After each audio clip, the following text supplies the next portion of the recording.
Well, hello and welcome back to Ramblings of a Mad Guy. It's me, Reese, the Mad Guy, coming at you.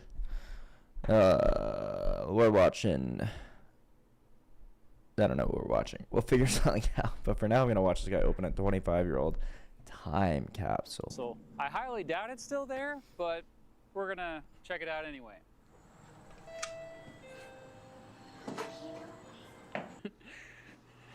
So he hid something in the wall. Me and two of my friends did. I brought a screwdriver just in case. Okay. It's either this one or no, I think it's this one actually. Oh, this is a computer lab now. Okay, great. Hey, buddy, I'm sorry. Yeah. What's this crazy? You think this is the room? All right. I think yeah, because these rooms over here should be in that corner there. I think. If it's not this room, for sure, it's in the next room over. Okay. I feel like the kids talking about that. This might be it. I mean, This could be it. promising. It's very promising. So, What class? Class of 2000? yeah, it was the yearbook newspaper class with Miss Gibbs. Rest in peace. She's, so I. Dum dum dum. Yeah, this is it. How did you put a time capsule? I don't know. It could be the next room over. He found it. No way. Holy crap! I didn't expect this to actually be here. This is it. So this is the time capsule. Yeah. So let's just check this out. I know that you probably didn't believe me. And I'm making a video about time capsules. That's why I'm doing this whole thing.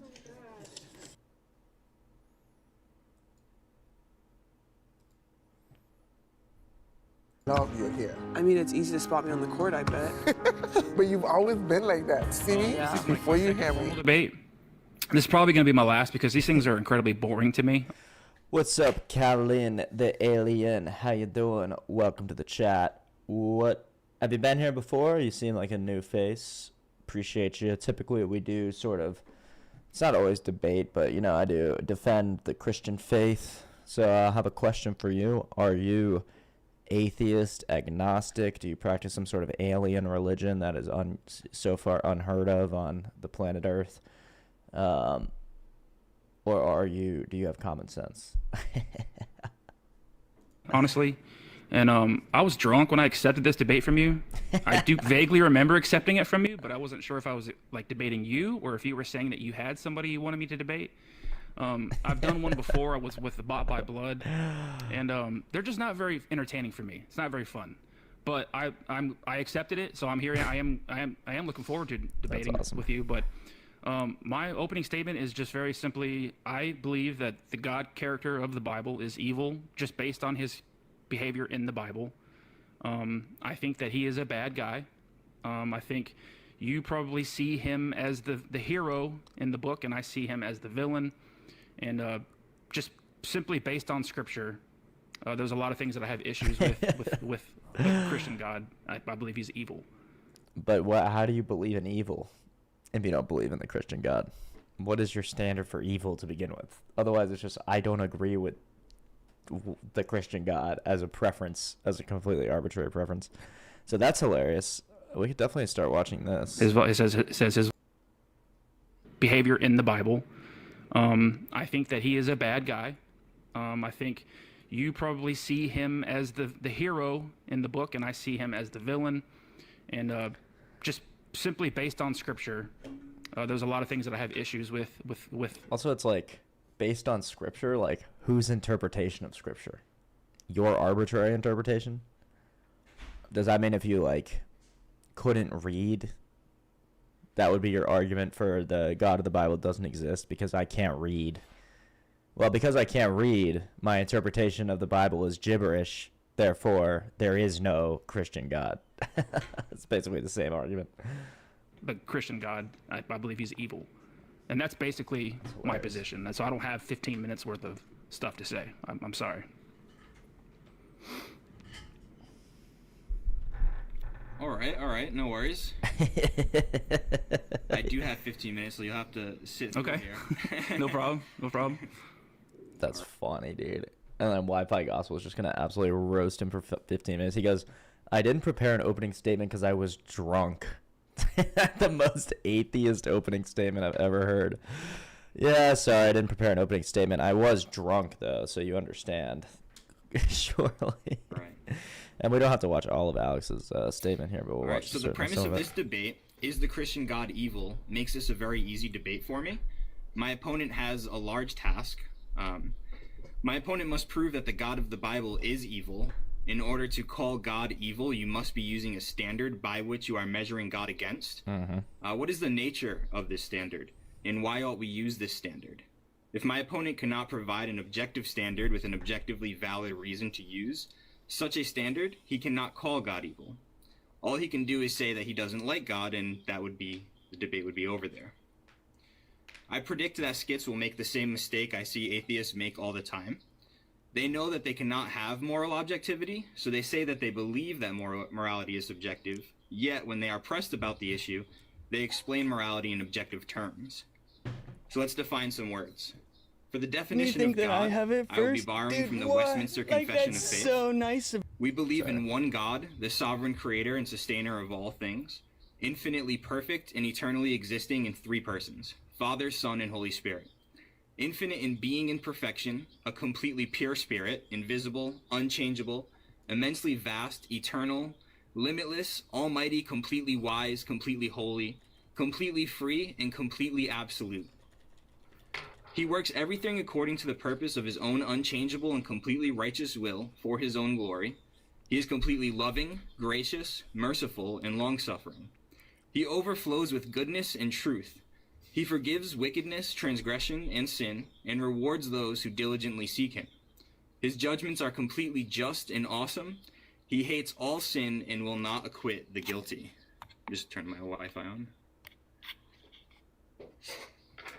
God has all life, glory, goodness, blessedness in and of himself, and is alone in and unto himself all sufficient, not standing in need of any creatures which he has made, nor deriving any glory from them, but only manifesting his own glory in, by, unto, and upon them.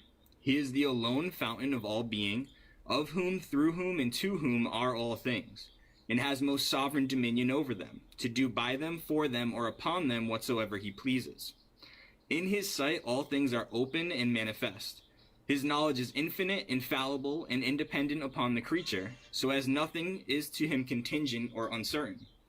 He is most holy in all his counsels, in all his works, and in all his commands. To him is due from angels and men and every other creature whatsoever worship, service, or obedience he is pleased to require of them. So the reason I went into such a long definition is so that we can't mix up who God is. This is the God of the Bible, and this is the God I will be speaking of tonight. Okay, I think we understand basically Alex's position. Obviously, the God of the Bible is not evil by everything the Bible suggests, and you're basically going to have to project some sort of like subjective standard for evil in order to even say that he's evil. Which would mean you've already lost the debate, because any subjective standard for evil is just a preference. So in the same way, I could call SpongeBob evil, and it would have the same weight as this guy calling God evil. Well, SpongeBob's evil because he is square, and he's got holes in his body. That's pretty demonic. So he's evil. So let's maybe jump to the cross-examination or see what kind of response this guy's able to offer. We can watch the end of Alex's. Will and purpose. In Romans 9:20 through 21, Paul writes, "But who are you, O man, to answer back to God? Will what is molded say to its molder, 'Why have you made me like this?' True. Has the potter no right over the clay to make out of the same lump one vessel for honorable use and another for dishonorable use?" This analogy highlights God's authority as creator over his creation, affirming his right to judge based on his purposes, which are beyond human understanding. Romans 9:22 through 23 offers a perspective on the purpose behind God's actions, including judgment. What if God, desiring to show his wrath and to make known his power, has endured with much patience vessels of wrath prepared for destruction, in order to make known the riches of his glory for vessels of mercy which he has prepared beforehand for glory? This suggests that God's judgment and mercy serve the greater purpose of revealing his character and glory. The argument against the idea that God cannot justifiably judge his creation, based on Romans 9, posits that God's judgments are inherently justifiable because they are an expression of his divine will, sovereignty, and purpose. God, as the creator, has the authority to judge his creation according to his will, which is ultimately aimed at revealing his glory and mercy. This perspective accepts that divine justice may transcend human notions of fairness, resting on the foundational belief in God's absolute sovereignty and goodness. Isaiah 10 discusses how God uses Assyria as an instrument of his wrath against Israel due to their unfaithfulness. Yet, Assyria is also held accountable for its own pride and ambitions. Does the axe raise itself above the person who swings it, or the saw boast against the one who uses it? It's Isaiah 10, verse 15. This can be interpreted as illustrating compatibilism, where God's sovereignty directs human history towards his purposes, but does so through the genuine choices of individuals and nations. Their choices are real and consequential, thus making them justifiably accountable for their actions, even as these actions fulfill divine purposes. Therefore, a compatibilist argument from Isaiah 10 for God's judgment through human free will might assert that God can steer the course of human history towards his divine ends, using the free actions of individuals and nations. These actors are fully responsible for their choices, even though these choices also accomplish God's sovereign will. I mean, it's just so funny that Alex Wi-Fi Gospel here is just like doing a brilliant job apologetically, pulling in quotes and philosophy and like epistemology, bringing in the Bible, bringing in possible responses to the Bible, but then refuting those responses, and the entire opening statement from Skits and Bits, which does bring up the question, why is this debate even happening, to be fair? But Skits and Bits' entire opening statement was, yeah, I was drunk when I accepted this, so I didn't prepare anything. That being said, I've read the Bible, and God is obviously evil. Kind of a hysterical duality here. Really the duality of apologists. Pretty typical. So my question for my opponent then. That was it? That was it. All right. Well, let's see what it's Their morality is specific, is immoral. Right? Opponent then. If morality is subjective, how can we determine who is right and who is wrong? How can we determine who is moral and who is immoral? How can we determine who is good and who is evil? More specifically, how can we even determine if God is good or evil if morality is simply based on our subjective opinions? If morality is subjective, there is no way that we can determine if God is evil, let alone say that it is true that God is evil. True that. Word up. That was it? That was it. All right. So what happens next? So there's a 5-minute rebuttal period. So basically, whatever you want to say about my opening, you have up to 5 minutes. That was a lot. I guess I would say,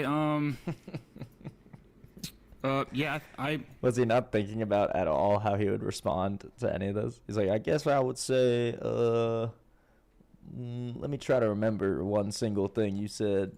I believe in objective morality. I don't think you can actually prove that anything is objectively good or wrong. And I think comparing like prisons to like the biblical slavery that's mentioned in Leviticus, I don't think you can really compare it because the biblical slavery in Leviticus says you can own children as slaves and you can pass the children on to... Wait, this is hilarious. I bet you think you cooked on this. Your arguments and methods of strawmanning atheist arguments were pretty lame. Wi-Fi Gospel goes, okay, provide the timestamp and explain. Also, I'll cook you anytime. He goes, saying that he'll, along with other atheists, explain morality in objective terms, first of all. Well, you have to. That was just in the first minute of your opening. Second, you couldn't handle a discussion with me because I actually talk about reality. I actually talk about reality, you know, like subjective morality and a universe that came from nothing. I deal with reality. You deal with magical and poor excuse of a creator with no basis in reality. I say by assertion with no evidence, with no argument. And then Wi-Fi Gospel gives him the courtesy of responding. I said that atheists who believe in moral subjectivity can't escape objective language. You don't say that it's merely your preference that being a pedo is bad. You say it's completely abhorrent, and those who hurt kids in that way should be locked up for life or worse, right? Well, you know what, Alex? I wouldn't actually be so sure about that. With this brand of, edgy Zoomer, I say edgy, by the way, edgy Zoomer atheist on YouTube, I wouldn't be so sure that they don't make so-called MAP arguments. MAP is short for minor attracted person. That's objective language. Ironically, you just strawmanned my position. Yeah, I mean, that's how they work. They just project whatever they actually do onto you. You say you talk about reality. That's a metaphysical claim. How do you ground your metaphysical understanding of reality? I can already tell that's going to go right over his head. That is going to fly over Zip Zop's head. And he's going to do either an ad hom. He's going to jump to an ad hom or another straw man, 100%. Just because I would say something of the sort doesn't keep other people from doing otherwise. What? And me thinking something is bad all the time doesn't make it an objectively bad thing if other people would do the thing or worse. Oh, so it's not objectively bad. Oh, so how do you call a pedo bad then? If it's just your preference, like Alex said that you would say. I don't think you understand the point of objectivity versus subjectivity. And there's the ad hom. Then there's the I'm smarter than you because I say I am. By the way, you can come by my TT anytime and have a discussion. I'm usually on there somewhere between 7 to 10 a.m. Central. Wait, are we in that time frame right now? Like, how do I join these TikTok debates? TikTok.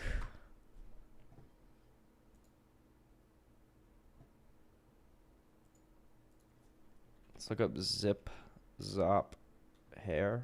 I think that was his name. Zip Zop's hair. Okay, this is definitely him. Deconstructing toxic beliefs / behaviors. Arguing versus understanding. Facts greater than feelings. That's 100% him. That's so funny. I need to log into TikTok. Okay, give me a sec.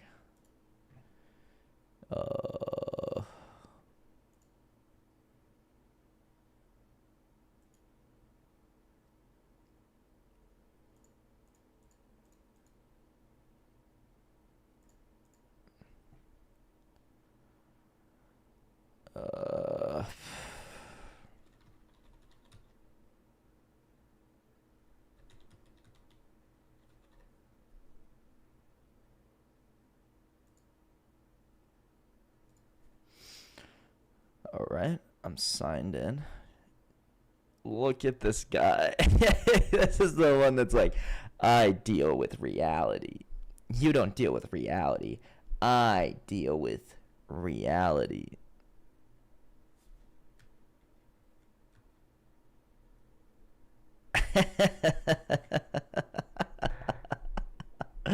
My God, help us all. God isn't real, so you'll have to find some other help.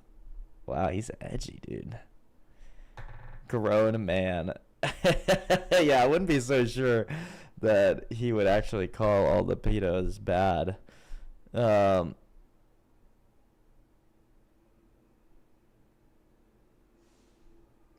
is so funny, dude.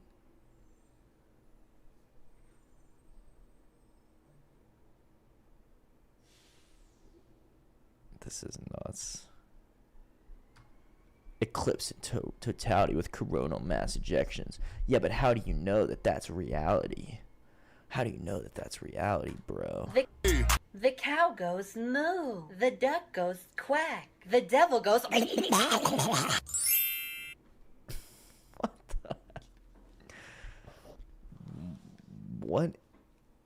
What is this? Sometimes you forget that.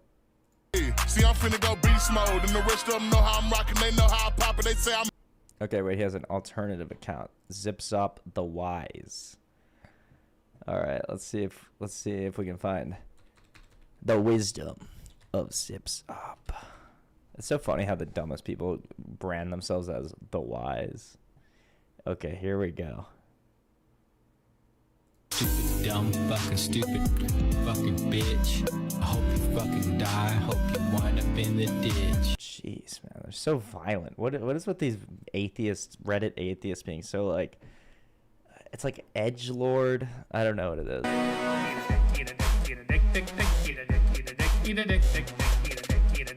Whoa, I ChatGPT'd like a bunch of stuff that I don't understand at all, and I just sent it in a thing, and then I.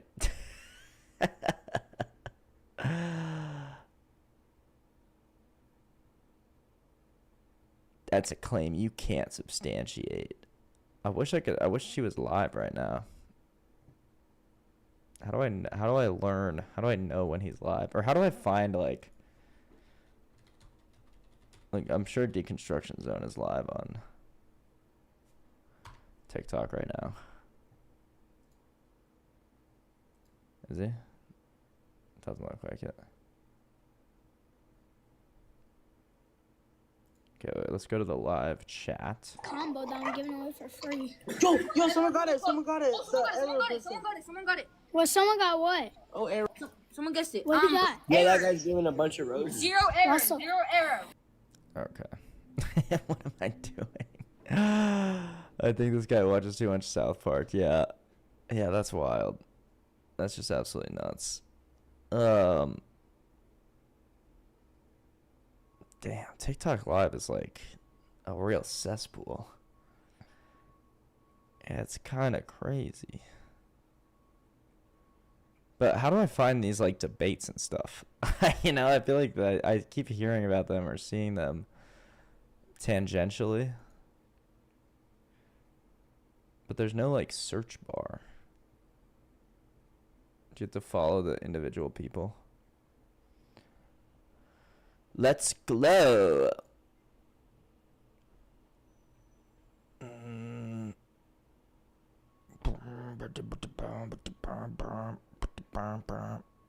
mean, I don't know if I really want to be involving myself in TikTok debate. Yeah, that's why I only ever debated on Discord. Yeah, I mean, that makes sense. That makes sense. Discord is a lot better. Battle against Christy Blanchard. Sheet shirt baggy plus size. I don't even know, dude. Go live.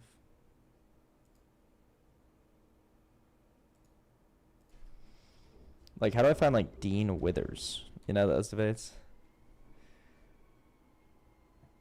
Okay. All right. Abortion debates? Can I join this?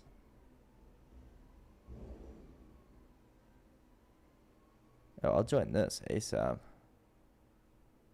Off the top of my head, but this is like bare necessities. This is literally like one pair of shoes.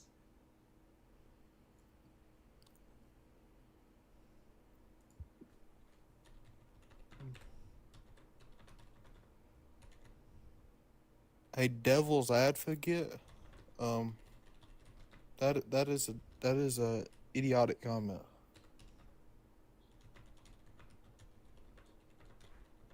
Yeah, it is. Why don't you request up, devil advocate? With a name like that, you must enjoy conversation and debating.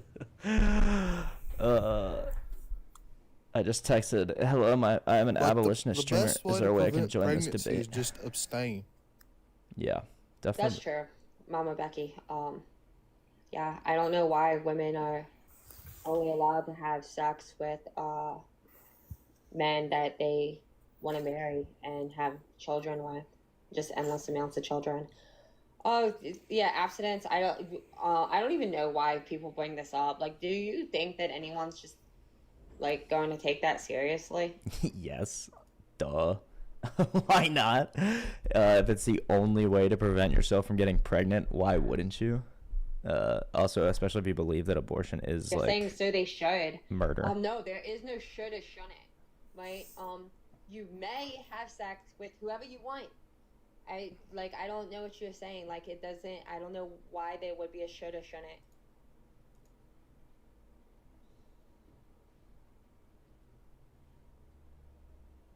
This is why I don't believe in women's intuition. There are too many baby should, daddies in the like, world.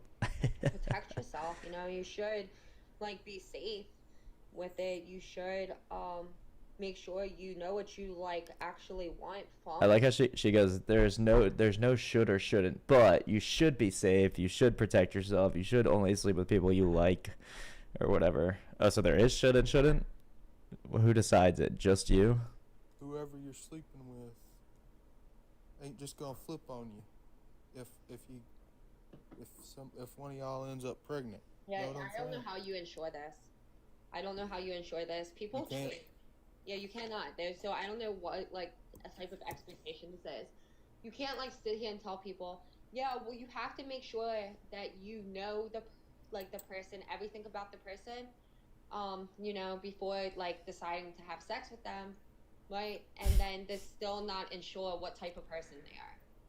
Yeah, the accent is brutal, Infamous. The thing is, I really just want to get in here, but I don't know how. Doesn't seem like they have like a link or anything where I can like sign up. America does not have emergency funds that would last them for 3 months. If something happened where you could not work for 3 months and you had no income for 3 months, the vast majority of Americans would just be homeless. So I guess that women just should not have sex with the vast majority of Americans. Well, yeah, well, duh. Like, you should Of course, women should not have sex with the vast majority of Americans. That doesn't make any sense. Yeah, I'm asking Infamous. I'm like texting in the chat. So far they haven't responded, but we'll see. What I'm saying is just be careful because there's terrible people out here. Yep, there are. You know, it's extremely dangerous for women, to be honest. Yes. Yeah. Do you know, like, the number one cause of death The number one cause of death Men. men. Men are actually the number one cause of death for women. Men How are. is that the number one cause? Accountability. Accountability is funny. Like violence? Are men the What? number one You cause? said the number one cause for death for women is men. Yeah, Is it that like can't be violence? true. Yeah. Like, pregnant women, the number one cause. Oh, wait, would she's be, like, right. homicide. And Wait, you know what? She's actually 100% right. The number one cause for death of women is men and women, because men are also aborted. And men and women support abortion, and men make people get abortions. So actually, men are the number one cause of death for women. Yeah, there is no should and shouldn't is absolutely insane as an assertion. the number one place that women get attacked is in their own homes. The number one I'm place part of where the women ARGD community. get attacked is in their own homes. Of course. Same with men. Same with anybody. 90% of traffic accidents happen on your block. Is that because your block, the street you live on, is misogynistic? No, it's because you spend 80% of the time in that space. And of course, domestic violence is probably the most common cause of like violence against women.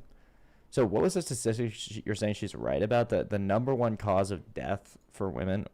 What is the number one cause of death for women?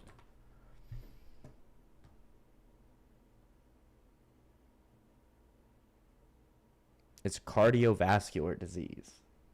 Is that a male disease? Like, is that are heart attacks male? Is that why? Like, heart attacks are men? Which accounts for approximately 1 in every 3 female deaths. The condition is often under-recognized and can be prevented through lifestyle changes and awareness. That actually makes sense. That actually makes sense. Let's see. Let's do just female. Cause of death ranking. I mean, this looks like a conspiracy website. I don't think this. I'm not gonna say this website is definitely 100% accurate. This looks like Sam Hyde made this. But if we go down the list, COVID-19, coronary heart disease, stroke, Alzheimer's, lung disease, hypertension, lung cancer, diabetes, breast cancer, poisonings. That's curious. What does it mean by poisoning? Men commit more murder than women almost universally. Yeah, of course. That makes sense. Men are literally more violent than murder. Women are murdered, yes, but men are also murdered, and actually more men are murdered by men as a proportion, probably, I would guess, but we can look this up. I interpret it as murder. That's a crazy stat for women mortality. Even if the stat is the majority of murders against women are by men, that makes perfect sense given the natures of both men and women. And it says nothing about like misogyny or anything like that. Pancreas cancer, falls, liver disease. Where is murder on this? Okay, all the way down here, road traffic incidents. Maybe you can do like an ultra lib thing and be like, yeah, I mean, yeah, this is the most sketchy website of all time, to be fair. What is this? Look, this is the guy. We measure our success by how many people use the site, not about how accurate it is. Not about how accurate our statistics are, just by how many people use it.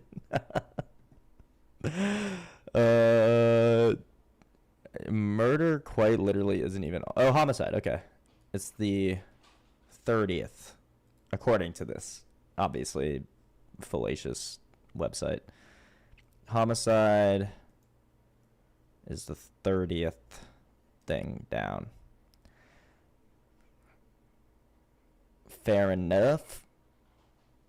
I wonder where male is. Where does homicide? 21. So actually more men are murdered as a proportion by men than women are. According to the worldlifeexpectancy.com, which I'm not putting a lot of stock in. We can do CDC. And murder doesn't even come up on the CDC. Heart disease, cancer, COVID, stroke, Alzheimer's, accidents, respiratory diseases, diabetes, kidney, and hypertension. But I know that's not what you're saying, Infamous. That's just what... No, it ended. Okay. Well... Trump said what I should look up is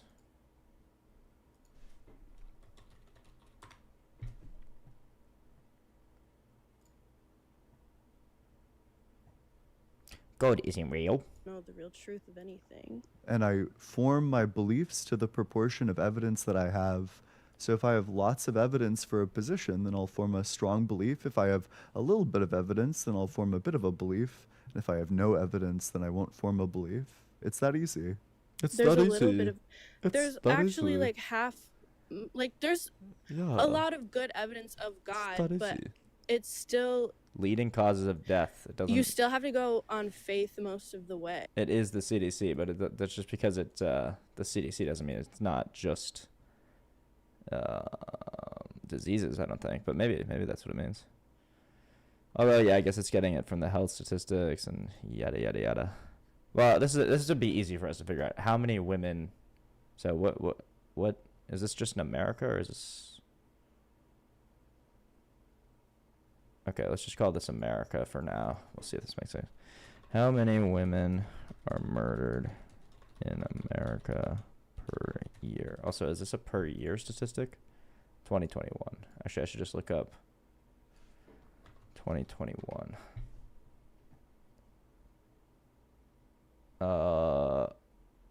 The Bureau of Justice Statistics, that will be accurate, I think. Of the estimated 4,970 female victims of murder and non-negligent manslaughter in 2021. Yeah. So 4,970, and it wouldn't even come close. Hypertension, gets 22,000 of them.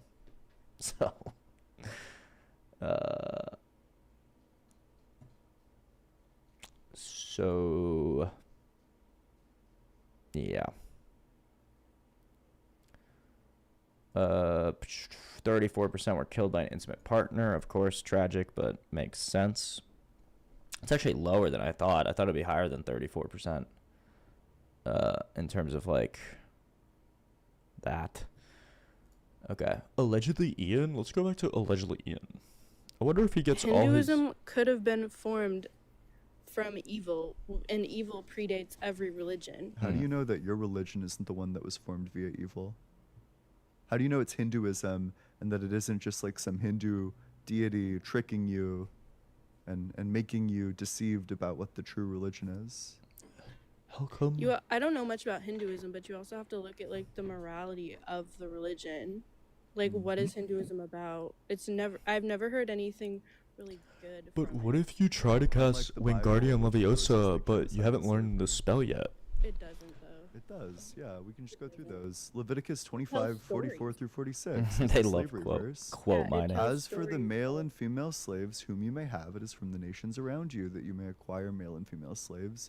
You may also acquire them from among the aliens residing with you and from their families who are with you who have been born in your land. They may be your property. You may keep them as a possession for your children. Performance maxing character design, not gonna lie. That's true, dude.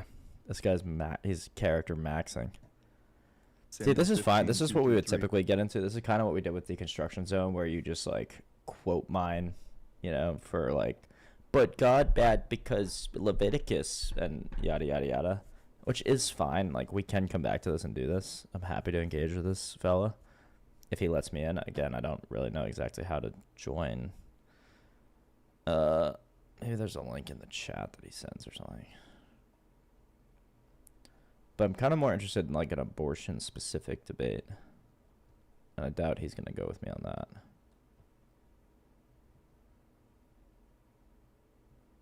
These are humans claiming that this is what God says. We don't even know if God actually said that. So there are lies in the Bible? People put words into God's mouth. This lady, that's what these TikTok debaters do too. They just get like any schmuck, like any rando that doesn't really know how to respond to this stuff. Like, anime debate. All of you because you're merging with your past self. We just went through the definition. That was proven definitively if you're using that theory, which they use the theory word for word, bar for bar. You argued from a definitive standpoint that there's a constant rate of movement between the particles while it's him going back in time, and you weren't able to prove that, and you still didn't do that within your 3 points. No, you said contextual evidence isn't a definitive proof. Those are 2 separate things. Where you're talking about a definitive standpoint, that's your interpretation. An interpretation. Wait, this is hilarious. It's your burden to argue. Wait, it's Ultra, not. Ultra. I'm sorry, bro.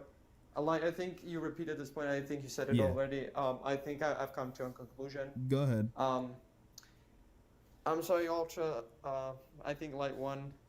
Yeah, I mean, everybody said you were gonna be biased. Everybody knew that. Like, I'm not. How's he biased? He's gonna give his point. You let him explain why he thinks that. I know. And I know why you're frustrated. I knew you were gonna be, and that's not because like I'm genuinely. I'm dead ass not trying to like tell you. And I know why and I know you're justified from your standpoint, but. I genuinely have to tell you this right now, but I do want to give you a credit, and I'll try to make Light set up another debate with you if you are going to be willing for that for in like a month or 2, so you can get your removed, because I think you were like the closest to.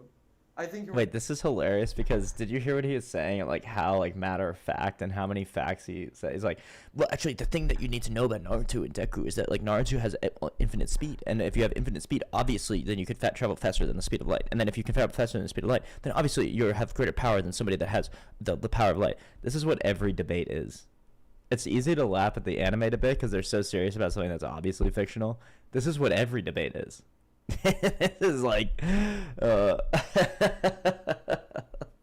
whoever speaks the most quickly with the most facts wins the debate. But that's hilarious. Claim what you made was a definitive claim that it cannot be this. So you would have to prove either via logic or some other form of reasoning, which entails that the conclusion is 100% true. Not via probability, but I do want to give a... This is crazy, dude. The anime debate. That's nuts. Oh, this could be good. Did you know people was camping the night before, Lewis, just to be at the front? But Euro, how did it make you feel though? Yeah, that's mad. How do you... Euro, the march was fucking 2 years ago, mate. You don't need to keep going on about it. Guys, you're How right. did it make you feel, Euro? No, Did Devin's it right. make you feel good? I won't go on about it. Okay. Do you join these by like donating to them? Is that what it is? That's kind of genius. Now I get why people are doing these. Now I get it. What's up, hear me on? Let's get into the truth functional semantics of whether my anime character is the strongest. That's what that was. That's literally what that was. Let's whose anime character is objectively the strongest? Just forget the fact that they're written in completely different like universes with different parameters by different authors with no like, you know, normalizing standard. I mean, that's nuts. Hear me out. What I'm trying to... Deku above Goju, probably true. Goju got no speed feats. One of the things the anime guy said was that baby Naruto is greater than Gojo. But how can that be true? How can that possibly be true? What's this one? Maybe I can do this one abortion style. Civil Rights Act specifically Honestly, says do not think gender it was and intended for sex. men to go in women's spaces. Hold on, it benefited women more than anything else. I don't know why we're like completely ignoring that, but I don't, again, like you're upset because the Civil Rights Act is working as it was intended to. You're just saying that I Charlie can Kirk guarantee you believed. they're not intended for men. You're just stating that Charlie Kirk believed that transgender people should not be included in that protected class. That's you. That has nothing to do with like the Civil Rights Act as itself. You disagree with it. Charlie Kirk disagrees with it, but that's fine. But this idea that it's being misused is incorrect. It's being used exactly what it's intended to be. Okay, I asked if I can so join. they say it's trans people. Because because they keep talking about men and women's sports. Yeah, men and women's spaces. But Yeah, that's but not- again, you, wait, that's what Baby the Civil Naruto's Rights contained the nine tails stronger than anything Gojo ever did. Are you saying that like like just because stopping time is like the? Don't you think Gojo would fuck up the nine tails or no? Doesn't like some other guy do it? Some other ninja? I don't know. I never watched all of Naruto. I see the clips. I get the shorts on my YouTube. I mean, maybe the nine tails is just crazy. Maybe that's like the god of their universe. But it seems like Gojo just kind of like that one scene where he stops time and goes and kills like 50 million people. You know what I'm talking about. He's got the purple atom. He can shoot the purple atom. All right. Go ahead, Amno. Okay, this is where I'm at in this conversation. Yeah, I believe this all stemmed from somebody claiming that this was. Can someone please provide the clip or the evidence that this was the reasoning behind Charlie saying that he didn't like the Civil Rights Act? Yeah. Because I don't think that anyone's even provided the evidence. Because here's the thing, we're like arguing about a claim that's being made, but like no one has even provided the evidence that that was the reasoning behind why Charlie said that. Y'all are just saying that that's the reason that you personally feel.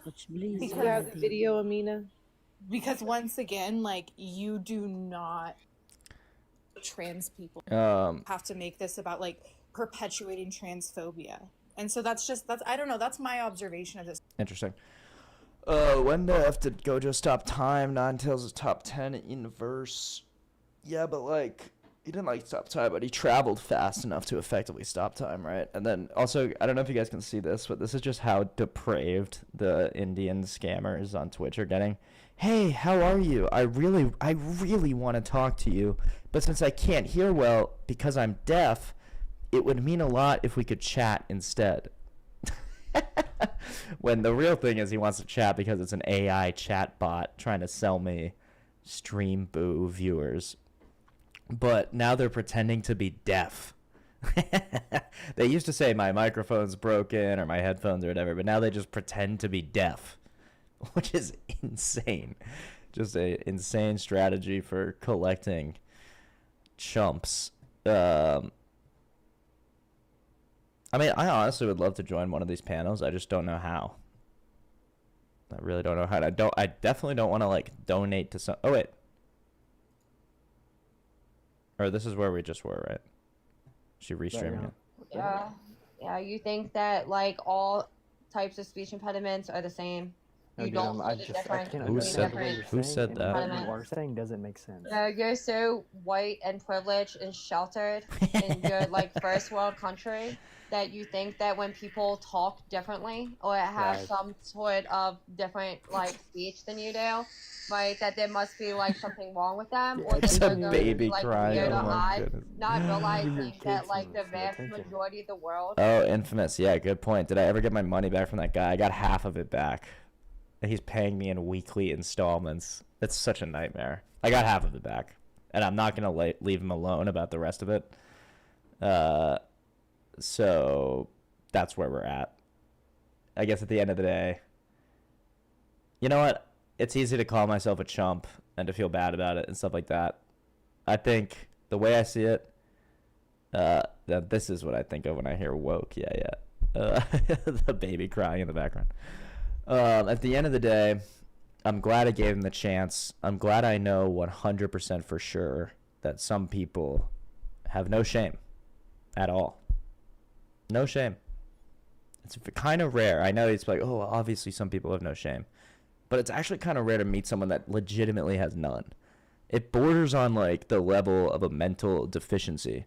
Now, he is autistic, but I know plenty of autistic people that have common courtesy and decency. Right?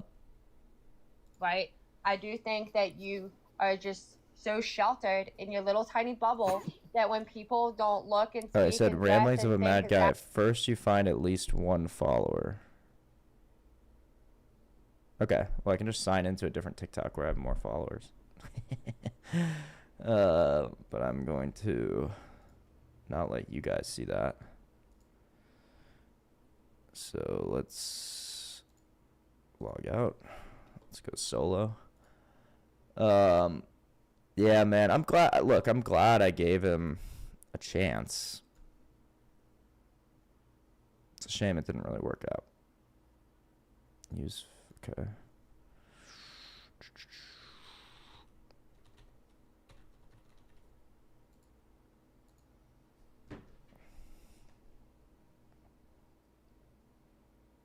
Okay.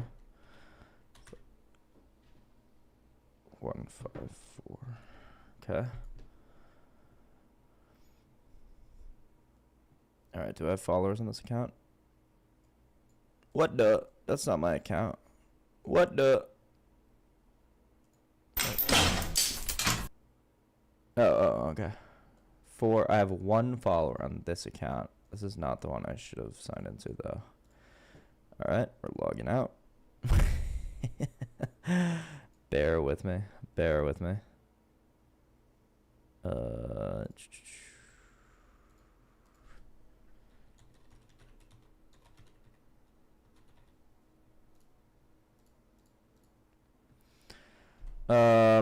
Yeah, no stream is complete without a Pakistani scammer trying to get you to buy something, especially by pretending to be deaf. That is just the most hilarious. Like, where do you go from there? What's next?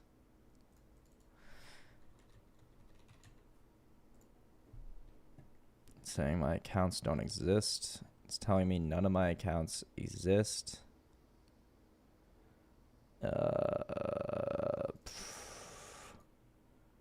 I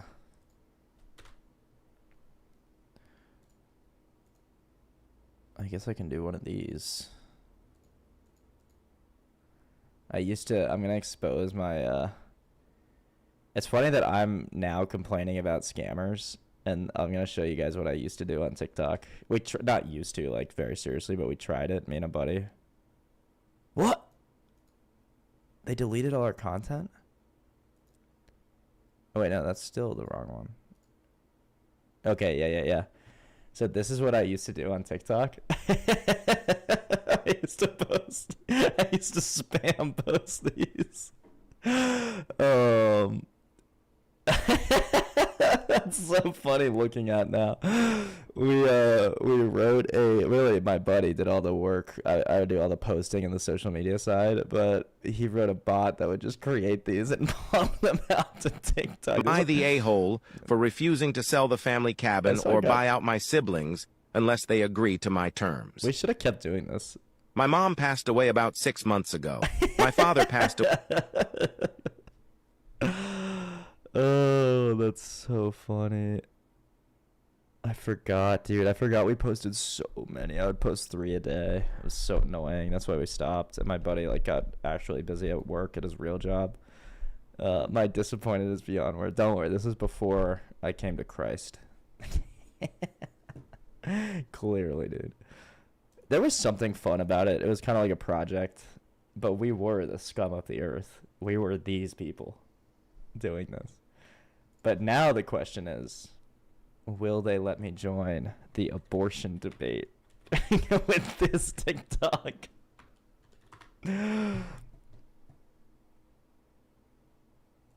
Will they let me join abortion debate with this TikTok?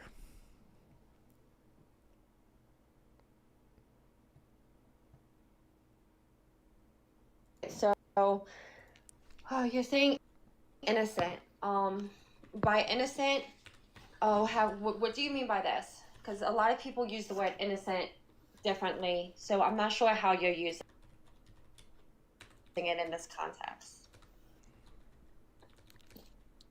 I mean, I'm just saying someone that hasn't done anything wrong, someone that deserves the right to live. Okay, so lack of guilt, is that what you're trying to say? No, what? Someone who hasn't done anything wrong, someone who's like not guilty of anything, someone who... Also, what kind of argument is that? Who cares if they're innocent or not? If it's murder, it's murder, right?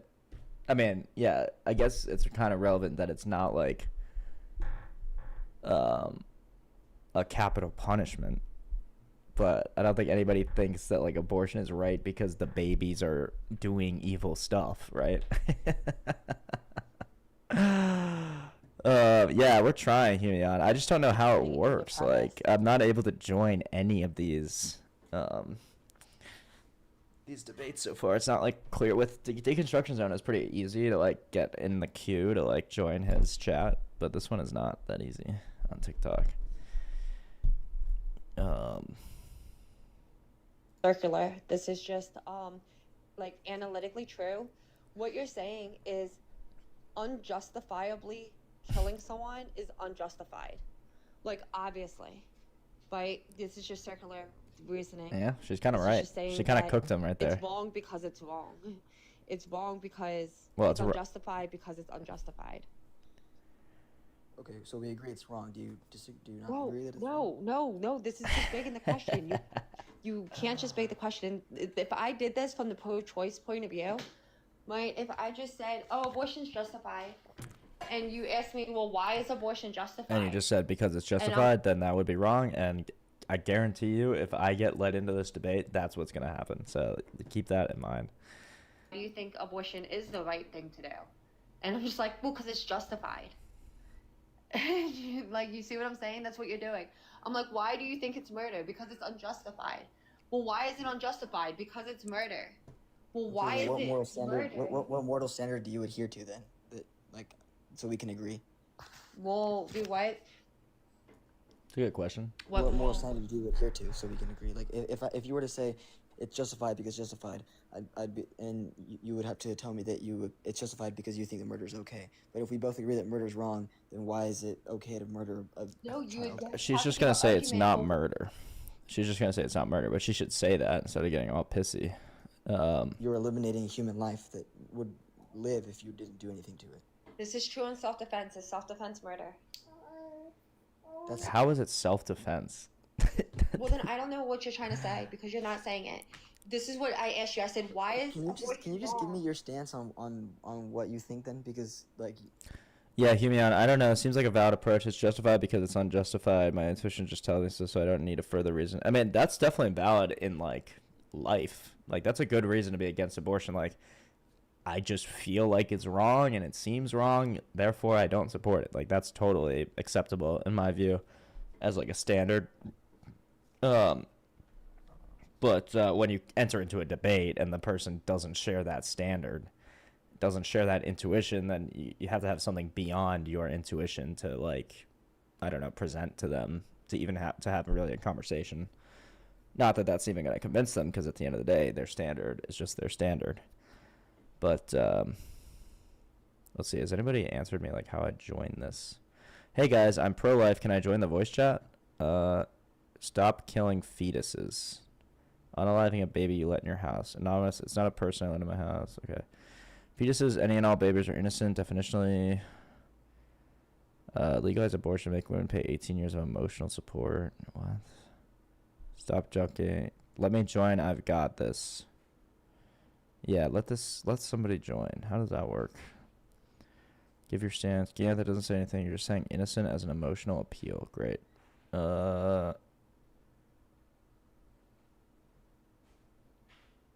Please let me up. I know how to debate. Abortion is going to be defined as the. Also forgive me for the grammar. I didn't sleep last night. I'm here to calm down and fall asleep for the body exam tomorrow. Oh yeah, sorry that I'm doing TikTok debates while you're trying to relax, but appreciate you hearing me out. Your intuitions are not always right, especially morally with difficult moral situations. So it's a bad standard. Yeah, you're right. They're not like. Your intuitions are not perfect, especially with moral things. But in terms of abortion, if your intuition is that abortion is wrong, then what you're going to do is err on the side of, like, it's wrong. And so you won't be, like, pushing for abortions and, like, whatever. And so if you're right, there's no harm. Or actually, you're doing something good. You're not perpetuating abortion. And if you're wrong, there's really no harm. Like, it turns out, like, oh, abortions are somehow acceptable or right or something like that. Then all you've really done is just abstained from abortions. But on the other side, if you're pro-choice, pro-abortion, really, then if you're right, then there's no harm, essentially. Like, you're just doing what is normal to kill fetuses, terminate them, whatever words you want to use. But if you're wrong, you're actually perpetuating, like, a mass extinction event, a mass murder on a huge scale. So there's sort of a Pascal's wager here with the abortion debate where, like, if your intuition tells you that abortion is wrong, you're actually not going to hurt anybody in either situation, whether you're right or wrong. If you're on the other side and you're wrong, then you are a proponent for murder. So, okay. I don't know. My moral intuition tells me X is wrong, so why would I need a further reason? Yeah, I mean, that's like the human level too. Like, that's not... Yeah, most people just go with their intuition anyway, so why would you? Yeah, you doing Pascal's wager for abortion, but that implies there is no harm on one of the positions, but there is. What is the harm of being against abortion, which is what I'm assuming you're talking about, if it's true that abortion is, like, morally neutral or even, you know, acceptable? Like, what would be the harm of that? I guess you would say the harm is that some women really, really want to get them, and they'll be richer if they get them. Therefore, you're harming them by not letting them, you know, get a career by having an abortion or something. Is that basically the idea? Because that justification has been used in other situations to justify terrible things. Okay. I don't think that exactly follows that it's bad to do Pascal's wager. Just because it can be used in other circumstances where it's wrong. Like, I would probably agree with you that there are misapplications of that. But I was saying in this specific one, I don't see how you do anything harmful by being against abortion in either situation, but I can see how you'd be doing something really harmful if you're for it and it turns out that it is murder. Like, that would obviously be horrendous. One has, like, the right to live is what I was saying. Like you can't just go kill someone. Oh, you're responding to Humian. I got you. I got you. Faux show. Faux show. No, I meant like you said that everyone has a right to choose what happens to their DNA and to their body. That's why you said that's why you think like abortion's okay, because you think everyone has a right to their DNA and their body to do whatever they want with that. Well, I don't know if you're saying DNA. I don't think I've ever said DNA, right? When I'm talking about the categorical imperative.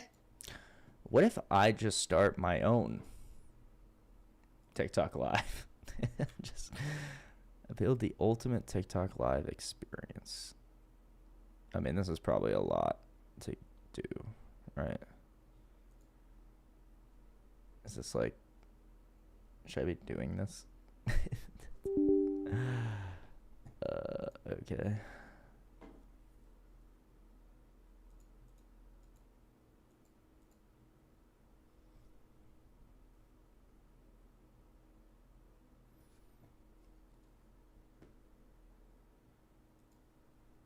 Heinous crime, right? Well, then it's going to be okay to like not respect their agency.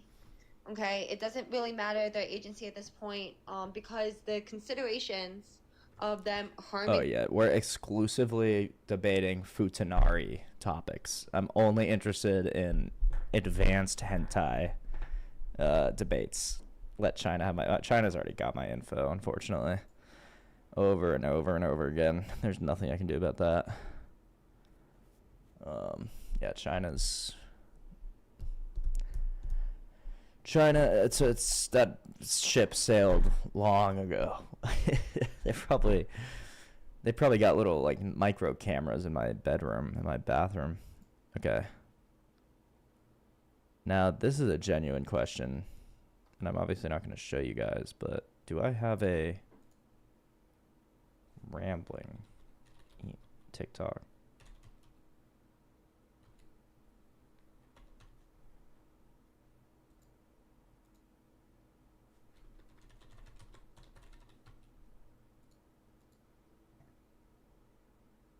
Maximum number of attempts tried. I tried it one time.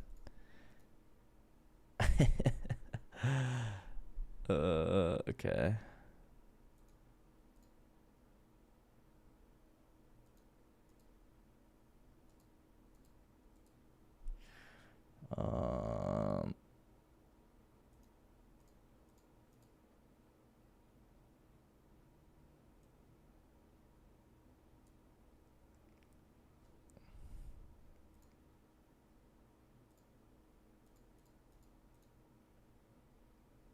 This one might work. Oh, this is working. Okay. Oh, this is it. This is the rambling. Sweet. We did it, team. Network error. Well, that's okay. You didn't see anything. That actually wasn't. I have to change it. Let China have your info.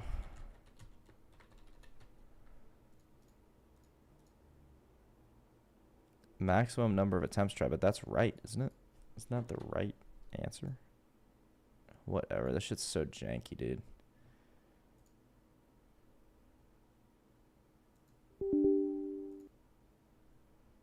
Okay.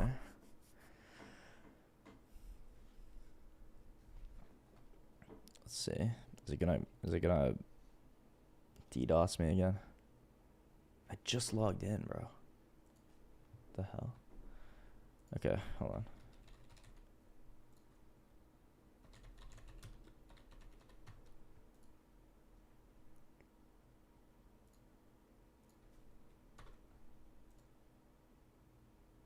Nice. This is working. This is working. Guys, we're gonna be up debating about futanari anime like in no time. We're gonna be futanari. Who's better, Gojo or a fox? What? Maximum number of attempts reached. I did one attempt and I got it right. What is this, dude? Why is it so, like, you'd think they'd want all my information ASAP and they wouldn't be playing these games with me.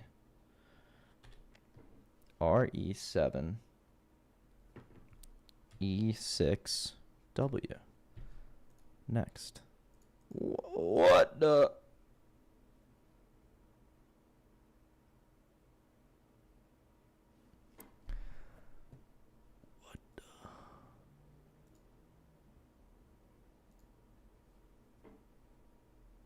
Okay, got a new one. W. Wait. W. I love how I'm doing this on stream. Like, I didn't plan this out at all. Could have, like, set this all up.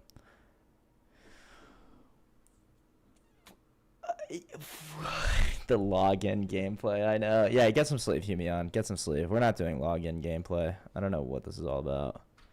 I'll figure this out for next stream. It would be good to have, like, access to TikTok. That'd be a good thing. That there is going to be causing another person to die, but I'm not sure. Okay, what's this? Divine Order debates? Oh, nice. Should I debate from the perspective of an abortionist?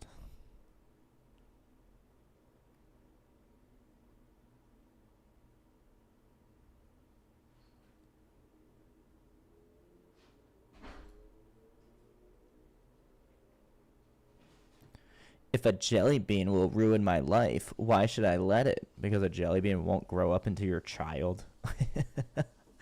Good night, Humion. I'm back. Appreciate the 240 of you guys who stuck around while I was just grabbing something. I grabbed a banana and I had a wee. Nice. Let's go.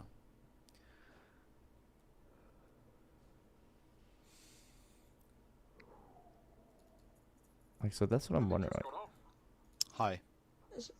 Oh shit, sorry, I didn't mean to request. Sorry.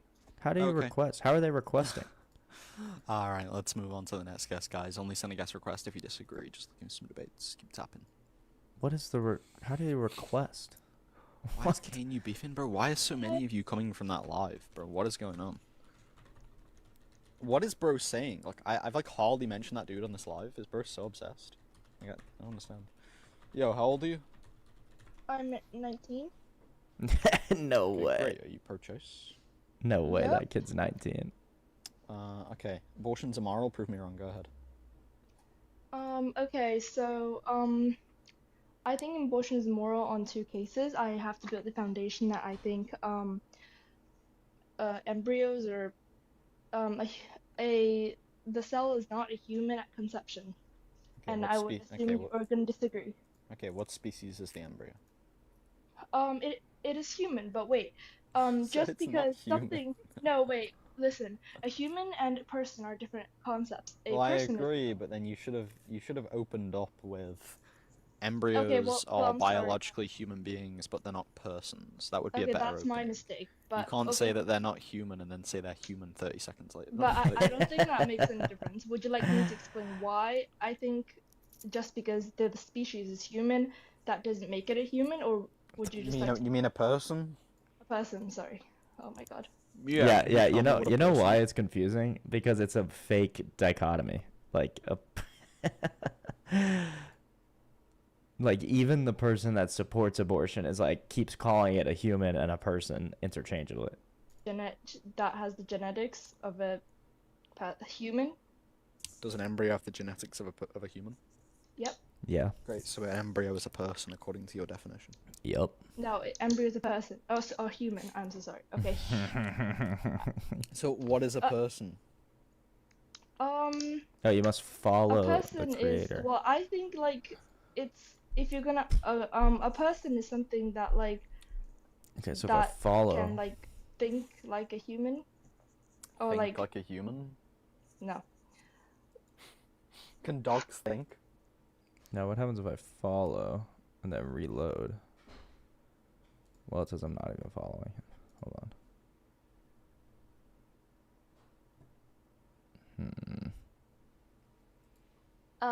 The embryo has that gives it the same right as a person that has been born. I don't think it has the same rights as a born person. When did So I say you that? don't think killing it or abortion is murder? Yeah, I can still think something is wrong and not give it the same rights. Like, for example, I think killing a dog is wrong. But I don't think killing a dog is equal to killing you. Right. So you don't I think it's killing an sufficient. embryo is.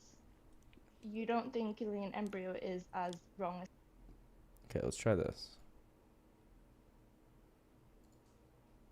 Capable evil when you're talking about the rights to the Second Amendment. That's true. There is no way that we can have the Second Amendment in place and stop people from committing violent crimes against each other. It's the same thing that's happened in the UK with them taking away firearms. People are still unaliving each other. They don't need a firearm to do so. That was the premises of that conversation. It has nothing to do with saying that people's lives are valuable. It's saying that people's lives are so valuable that we can't afford to leave. By the way, in case anybody's interested, I just got this. Frank Caparelli wants to send me a message. This is my now deceased grandmother's ex-boyfriend. Sent me this.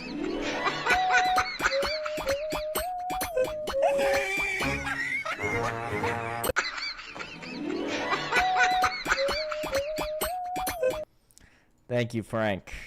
Much appreciated, Frank. That's August 18th, 2025. That's 2 years after she died. So they dated. This is not my grandfather. They met 5 years ago. They dated for the last few years of my grandmother's life. And then 2 years after that, after her death, when I thought I would never think of Frank again, truly, I get this.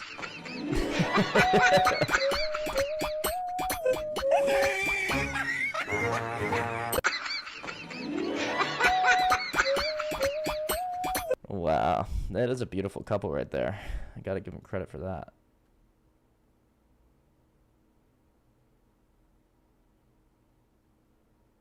Oh, wait, I have some of my actual videos on this. What are you doing? Okay, how are you? Oh, yeah.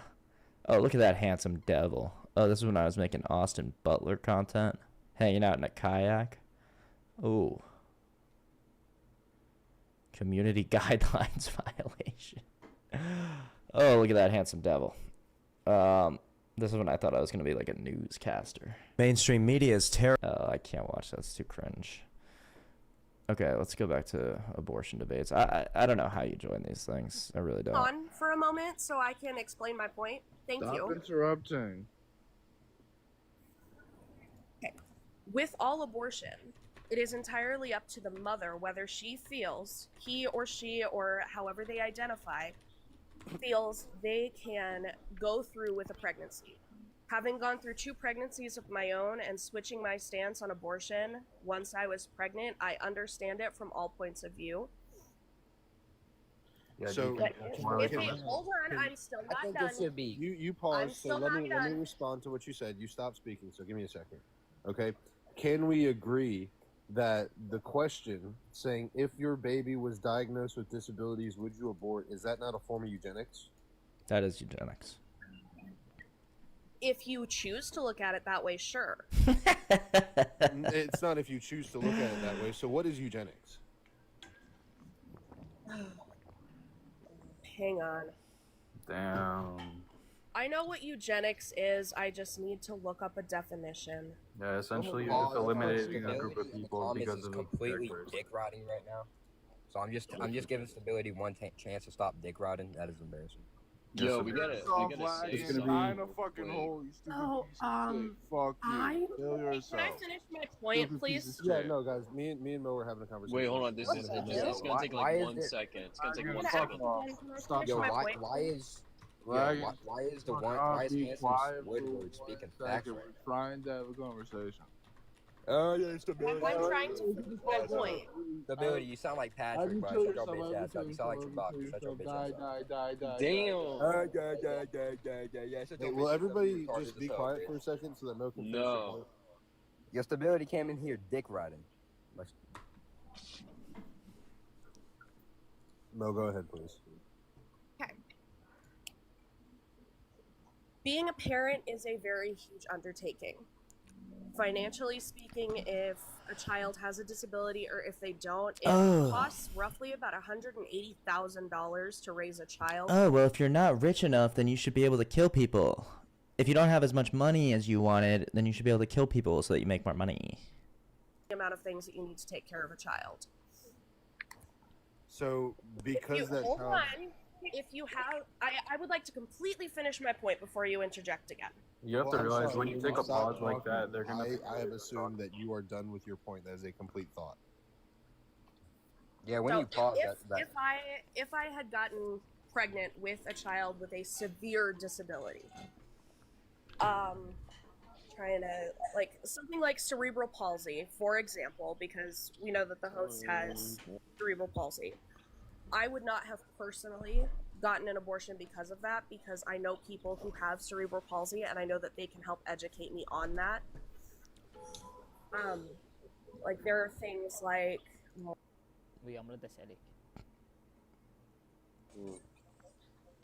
Hi, Mina. How are you? good, how are you? They're born. Maybe days if they're lucky. Things like, I mean, if they were born That's with not their always true. organs, if they're born with organs outside of their body, that is a tremendous undertaking and it can cause multiple developmental problems. Those surgeries are also not cheap. I mean, Okay, Most you're parents, bringing they up a lot of don't like. have health insurance that Can I can just bring up a completely point real cover. quick? Hold on. Can I respond real quick because I've been trying to respond for a second. So from what you're saying, and you can correct me if I'm wrong, right? But I'm hearing two things here. Okay. So the first one that I'm going to touch on is the fact that you're basically saying that if it is going to be too expensive for the parents to take care of that child's life is no longer valuable. Okay. Can I ask you a question in response to that? Hold on. That sounds really messed up, but you have to understand that that's pretty much the premises that you're talking about here when you say that, oh, well, financially it's going to be an extreme burden. Yep. So now you're talking about a child being not worth that burden. You're talking about a human life not being worth that burden. Second of all, and then I'll let you go ahead and talk on that. We have medical anomalies and miracles that happen every single day. And can I politely go after you? After Yes. Wait. I was trying to make a point also. We have medical miracles and anomalies that happen every single day. So I don't think that you can sit here.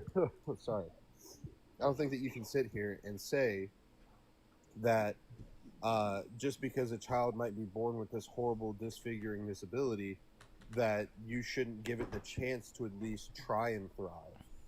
Now, I understand the mental turmoil that would happen for the mother in that situation. I can be sympathetic towards that. But at the same time, I can't be sympathetic towards not giving that child the chance to live. Wait, so can I ask you my question? Yeah, please. When does life begin? When do you think life begins? At conception. We got Charlie Kirk in here, so. Yep. You said Life no? begins after the first breath. I mean, that's just biologically incorrect. So, there's can sources Yes, for it this. is. So I have spoken to multiple medical professionals. No, there's PMIDs for that. The quote-unquote fetal heartbeat that you see That's at not 8 what constitutes being alive. is Meeting the certain it's characteristics of cell life constitutes being alive. Yeah, so you're wrong. Biology disagrees with you. I don't know why Can you go look up what the definition of a fetus is? Sure. Okay, so I am disabled and I am pro-choice. I don't agree that we should be screening people for tests. Yeah. But I feel like also the system that we have in place now is very hard for parents to get support for their children with disabilities. And if we had a better program for parents to have, we'd have less people wanting to get rid of disabled children.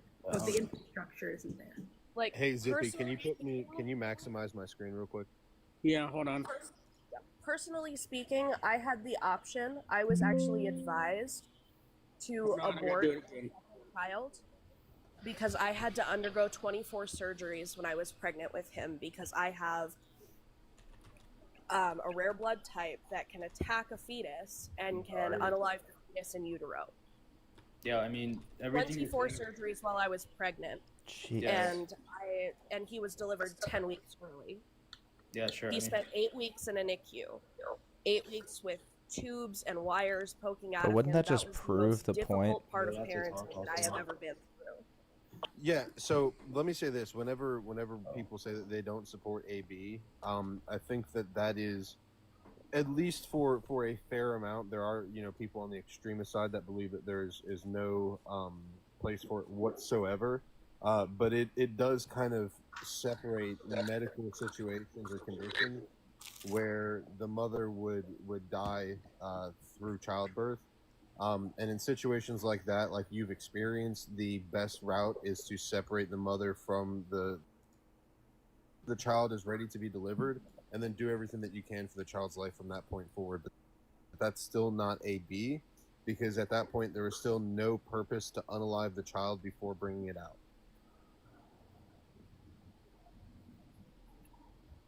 Yeah, and then also we're getting caught up a lot on this medical stuff, which, I mean, pro-lifers can grant medical exceptions, so this doesn't take you to a pro-choice conclusion. I mean, if this is all the only exception you get for abortion, then then you're not pro-choice.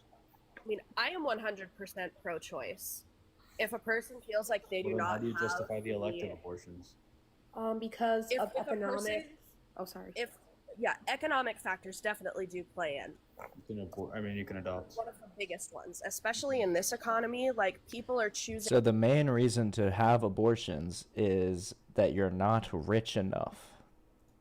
Well, I don't have enough money, so I get to sacrifice my child for some more money. Well, how will I ever become a CEO if I don't sacrifice my child in a blood ritual? Literally, that's what it is. Oh, that's crazy. People that choose to have an elective AB because of the fact that they don't want to take care of a child, whatever that reason may be. But hold on. Let me just. No, about give me 2% of the time Don't- it's not don't that. About interrupt me. 98% of the time it is that. So Bro, let me like just this say whole this time real you've been quick. getting mad for people interrupting you. Can you just let Leo talk? Yeah. So let me say this real quick, right? So the point that you just made was that people want babies. So that's what we're talking about. If you were to have an elective AB, right, and that wasn't allowed, so the only other option was to give your child up for adoption, you wouldn't wait 12 years to give your child up for adoption. You would carry the child to term, give birth, and then that child would go into the adoption system. You're not talking about sending 10, 12-year-olds into adoption, so your argument is null and void. But There's do you like know a how hard it huge is to waiting give list up for a kid adoption. for adoption?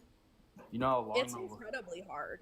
you know how long the line is for adoption because so many people are trying to adopt? No, but do you know how physically and like psychologically hard it is to give up a kid for adoption? No, we don't. We can sympathize, but we don't know. We're not. Yeah, wait. we're I not mean, women, we haven't even had if, children. even if that's the case, I don't think the answer to that is taking the kid's life. I mean, that's even more absurd. I mean, unless they're black, like all blacks should be aborted. Wow. Oh God. That's the chaos. That's kind of the chaos you get on a TikTok debate, I guess. But fair enough. I wish they would let me join. Awful. That's not awful. How? Because Why are we reducing the conversation? black people are people. See, like you don't even have like Kai, Guys, just don't engage. He's just rage telling. baiting. like you don't even have a comeback to that. Yeah, I do. And you're out here hating on Kai, me. oh my gosh, Kai's about to get baited so hard right now. Okay, so anyway, back to the elective abortion thing.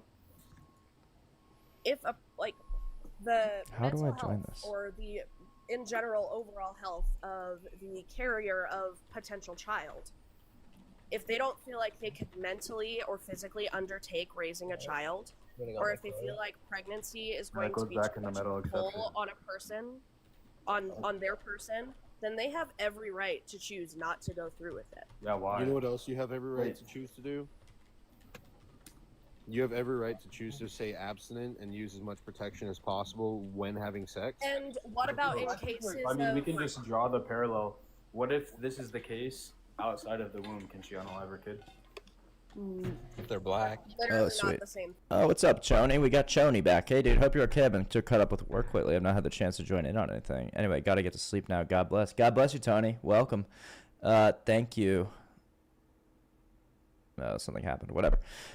Thanks for checking in. I hope everything's going well with work. God bless you and your work. Yeah, essentially no difference to the Aztecs. That's exactly right. We just sacrifice our kid, and then we get to maybe be a CEO. A girl boss. Well, all it takes to be a girl boss is one human sacrifice. And of course, if you have sex again, then it takes another human sacrifice. And you have it again, it takes another human sacrifice. And another. And another. And another. Insane. I'm going to start my own TikTok streaming empire so that I don't have to, like, watch or, like, rely on other... Oh, Dean Withers? The king? We got the king in the chat? Let's see here. Let's go ahead and take a look at a handful of messages. It's Dean Withers. He's in the chat. Yolanda says, hey, just note, please use the term autistic people rather than people with autism. Sure. Is that more respectful? I was... Sure. Yeah. Oh, you told me to in a chat? That makes no sense. Respectful. But is autistic people better? Yeah? Okay. All right. Why is autistic people a better term than people with autism? What could possibly be the logic behind that? The only logic is that I want to police your speech arbitrarily, and because you are a libtarded cuck, you will allow me to. Who are these people? Okay, sure. Oh, is that more respectful? Sure. Yeah, okay, sure. Yeah, you can police my speech. You can tell me what to think and what to speak. Random commenter. We haven't seen or heard from him yet. I'm going to go ahead and repeat a handful of things that we've already been over just because it is, 30 minutes overdue, and I bet there's a lot of new people in the streams, both on TikTok and on YouTube, that have no clue what's going on. So Donald Trump said that today he's going to be giving a speech from the Oval. It's going to be one of the most important Oval Office speeches that he's ever done. Nice. And he said it's going to be about autism, and it's going to be some really big news Donald, about autism. Donald. He suggested that it might have to do with something that he thinks is causing more autism now. Because yesterday he was talking at length about the idea that 50 years ago, 1 out of 10,000 children were diagnosed with autism. Today it's 1 out of 10 boys and 1 out of 18 girls. Or 1 out of 32, I believe. And the problem with that already is the hand gestures. This does seem like the kind of guy that lets you just tell him, actually, I prefer if you use people of the Caucasian race instead of white people. It's just a little bit more offensive that way. If you just use people of the... Oh, it is? Okay, I'm so sorry. I'm so sorry. I'm Dean Withers, and I'm doing a fushigi. Every time I talk, I'm doing a fushigi, because do you guys remember fushigi? This is what Dean Withers does every time he talks. You're about to be mesmerized. Coolest thing ever, and I can do it. Hi, I'm Tim Goey, and this is Fushigi. We're gonna show you how to unlock the secrets of Fushigi, the magic gravity ball. No strings, no tricks. Magic? Maybe. An illusion? You decide. You can make Fushigi defy gravity and appear to float in midair. How do you do Maneuvers that? like the prayer cross, the enigma, levitation, and so many more. It floats, it levitates. It will confuse the senses with its mind-blowing movements. Young or old, big or small, anyone can Fushigi from the minute they... Anyone can fushigi. Anybody can fushigi. This is the kind of inclusive instruction that we need in our society. We don't need debates on TikTok. We don't need Dean Withers commenting on the Oval Office. We just need Pick up fushigi. the magic gravity ball. And with a little practice, you can conquer Fushigi. This is so amazing. I think it's fabulous. I get it now. Everyone loves Fushigi, and you don't have to be a magician. It's relaxing, even therapeutic. Best of all, it's just amazing. It floats. It's awesome. Fushigi. From basic maneuvers to the advanced, even control more than one Fushigi at a time. Whoa, you can control more than one? Are you telling me I can control more than one Fushigi at a time? Had to take a bite of my food there again. It's still getting cold. Now we're 40 minutes over. What the fuck? This is so annoying. God damn, bro. God damn it. Oh, 2-minute warning. Oh, we just heard them. Did you hear that? I'm going to go and replay that. Let me play that back. Listen closely. Wow, it's so exciting. Oh my god, it's so exciting. Alright, we'll come back and check in on Dean Withers in a sec. We might even just watch that Trump drop myself. Only nerd I've ever met that's dumb. Oh, that's gonna hurt my feelings. So dumb that I made you concede that God doesn't exist. Yeah, you sure did. I literally did. Everybody heard it. There was like 1,000 people. There's like 2,000 people if you count the YouTube watchers. 2,000 people heard you concede. 2,000 people said I agree. They heard you say can we pause I it? A cause precedes its effect. Premise 2, if God created the universe, then he is outside of time. Yeah. If God is outside of time, then he doesn't stand in temporal relations like precedes. Love now. This is so stupid. 1, you would have to demonstrate that if God created the universe, then he is outside of time. Because there would be the moment that God created time, which then creates the universe, or as a function of the universe. So another way to state premise 1 is a cause pre-exists its effect, or a cause stands outside of the effect, in which case this whole thing doesn't work. agree with all. That's So if I took you on a fishing trip, you'd be confused as to what we're doing? sorry. Maybe what I'll do. I think you got a bit confused, a bit turned around. You tried to condescend on something that's unfortunately just a matter of scientific consensus. So I'll write the question out for you. What is the taxonomy that includes all fish and nothing that isn't a fish? How is that relevant to this conversation? Because you decided to say that this thing doesn't exist and be condescending about it. So do you acknowledge that you were just wrong? Can you eat your humble pie and acknowledge that you're just? This is almost worse than Dean Withers. Two just like.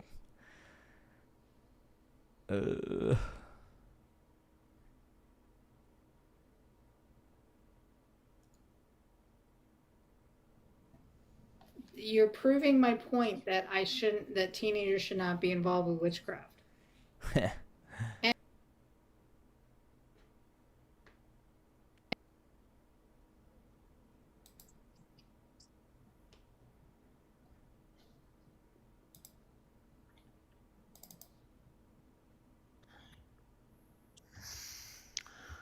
we're not saying that we have intentions for you. We're just trying to protect you. Because this is a 21 or up live. This is a, yes, we understand that you want to share an alternate and maybe you want to be, maybe you're excited about it. But here's the thing. Host already told you no. And that's all we have to say about that as a mod. Sorry, man. As far as the intentions go, I think he was responding to what I said. It's a room full of strangers and you don't intentions. I think that's what they were responding to. I've never heard such soft atheists in my I life. get that. But at the Or same time, Satanist, rather. The High Queen of Hell. I mean, in a way I can see what he's saying, but in a way I can see what you're saying, Cerberus. And neither person is wrong. Agreed.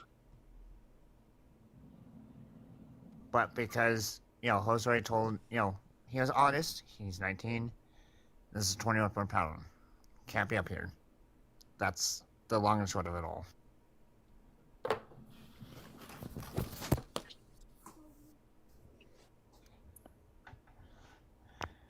But other than that, Okay. Can I say something real quick? I'd love to join this one. This one I actually would like to join. It's a little more interesting.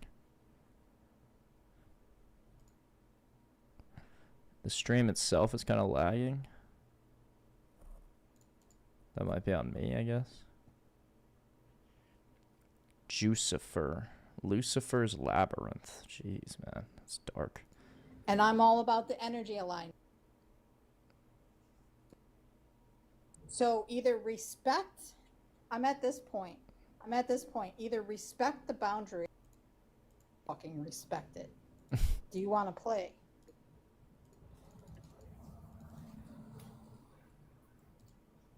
No whammies. Big bucks, big bucks? Question mark. That's how the world works, bro.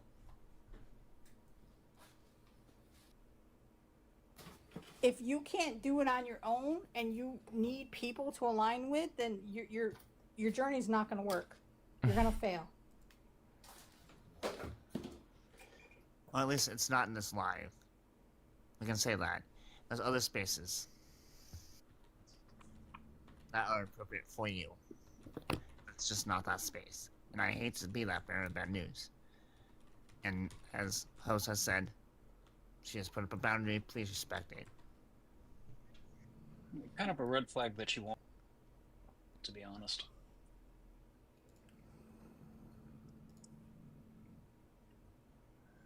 Reese, how old are you?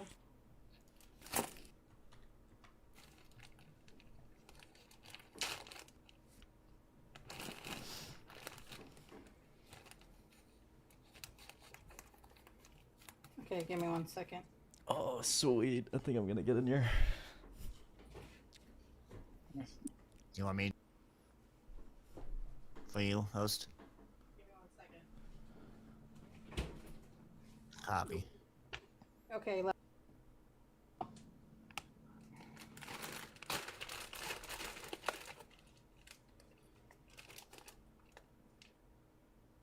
Okay. did you invite Reese up? I did. Oh.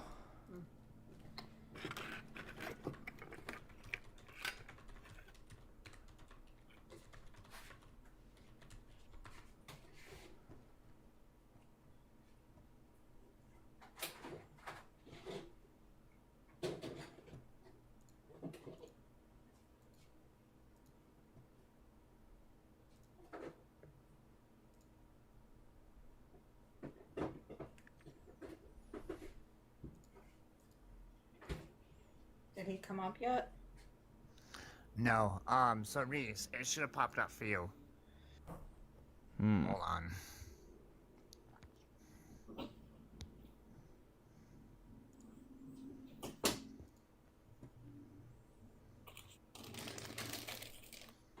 Okay, this is great. This is awesome.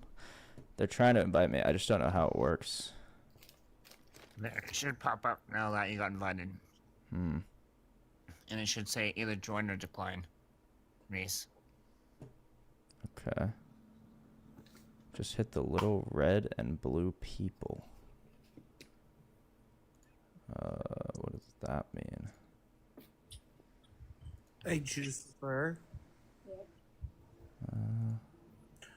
Just to answer your question from before, I am aware. No. The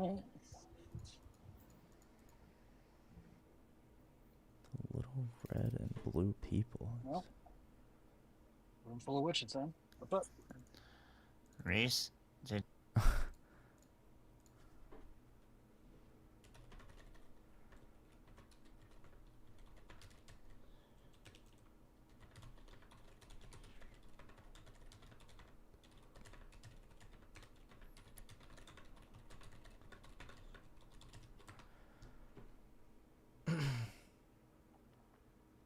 If it only works on the phone, I can try to do it on the phone. Why do you dislike Trump's? I'm Jewish.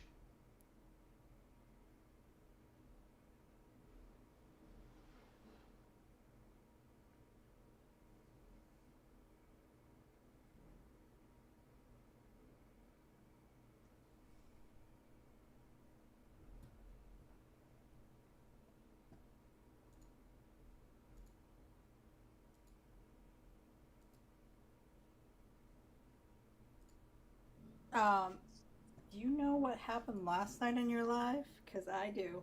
That wasn't very confident of me, was it? That's a different topic entirely, isn't it? Possibly.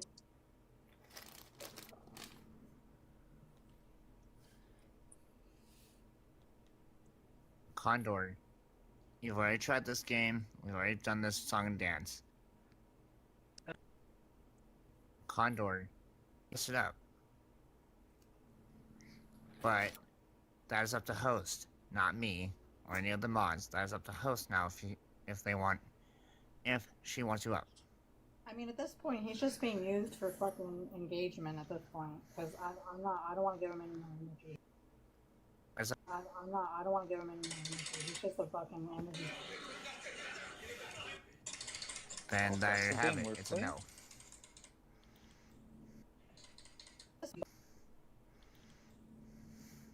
He really waited the 5 minutes. Yeah, he did. He really did. Wow. Nobody did anything yet, I don't think. That's not what I'm doing right now. But please, keep going. Yeah, because all you're doing is just pushing the algorithm. So, I mean... By the way, I like your haircut in that profile picture of yours, Cerberus. Oh, thanks, I'm rocking. Cerberus. Oh, thanks, I'm rocking. I assumed, sir. My apologies. Yeah, I mean, yeah, I am what I present. Of course, these people are like gender demons. What happened yesterday, Cerberus? Can you please not turn your camera on? I don't think I can handle it. Okay. No, he knows. He knows. No, I understand. I understand as in, like, I get I get that there's a boundary. That's all that I really know. Condor, no one really cursed you. Prove where we cursed you. Because no one here said anything about that. All we said is like, hey, we support you. Like, you're having a bad day.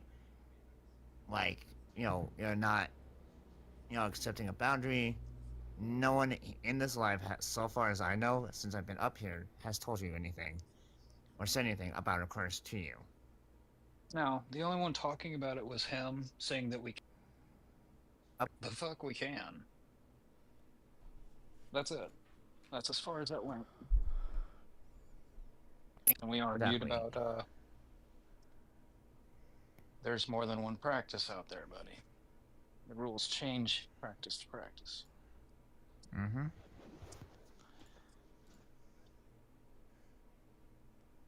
Like, good. Yeah, no, I'm not going to because you're not worth my time. Nor the energy, nor the effort, nor the anything of what I do for my practice to do that for you. Because I will not do that for you. Nope. Nope. See, the thing is, he's already cursed, though. He's already cursed. Look at the way he's acting. He's so fucking cursed. Then that's his. Nope. Then that too. Shadow work is a thing, my dude. I mean, like, I understand, like, it doesn't always break the curse, but it helps.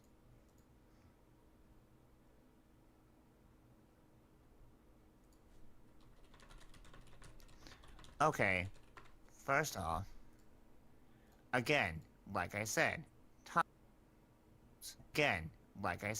hey, to the host that I don't like Johnny Depp, or I don't like this person or that person,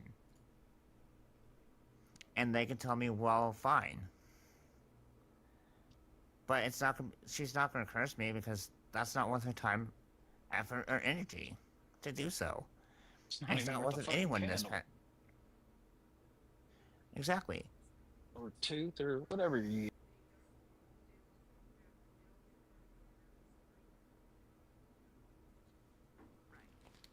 I'm just trying to make a point here. Sorry, bad point.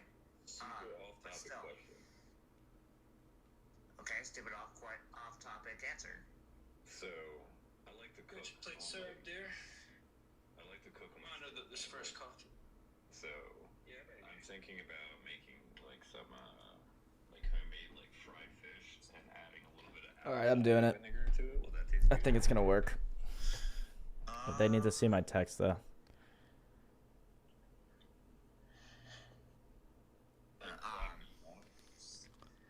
You want like the tang of the apple cider vinegar, correct, though? Yeah. Correct. I've Okay. had it before like that, but Hello. I couldn't remember if Oh, it was sorry. that or something else. Hold up. TikTok, terms of service. How old are you? Oh, I'm. Thank you. I know you said in the comments, but. Oh, I'm I 26. say- 26 years old. If you're talking to me, I hope. Yes, Reese. Thank you. Thank you. Go ahead.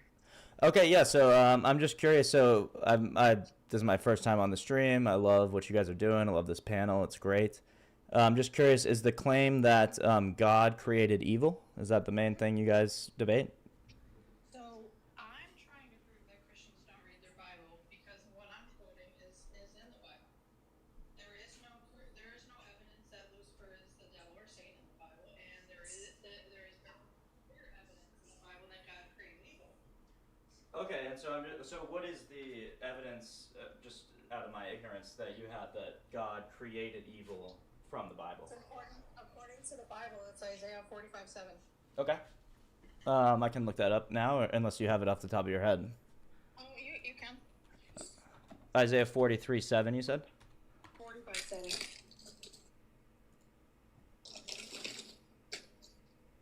Okay. I got Isaiah 45:7. Sorry, I it was hard to hear.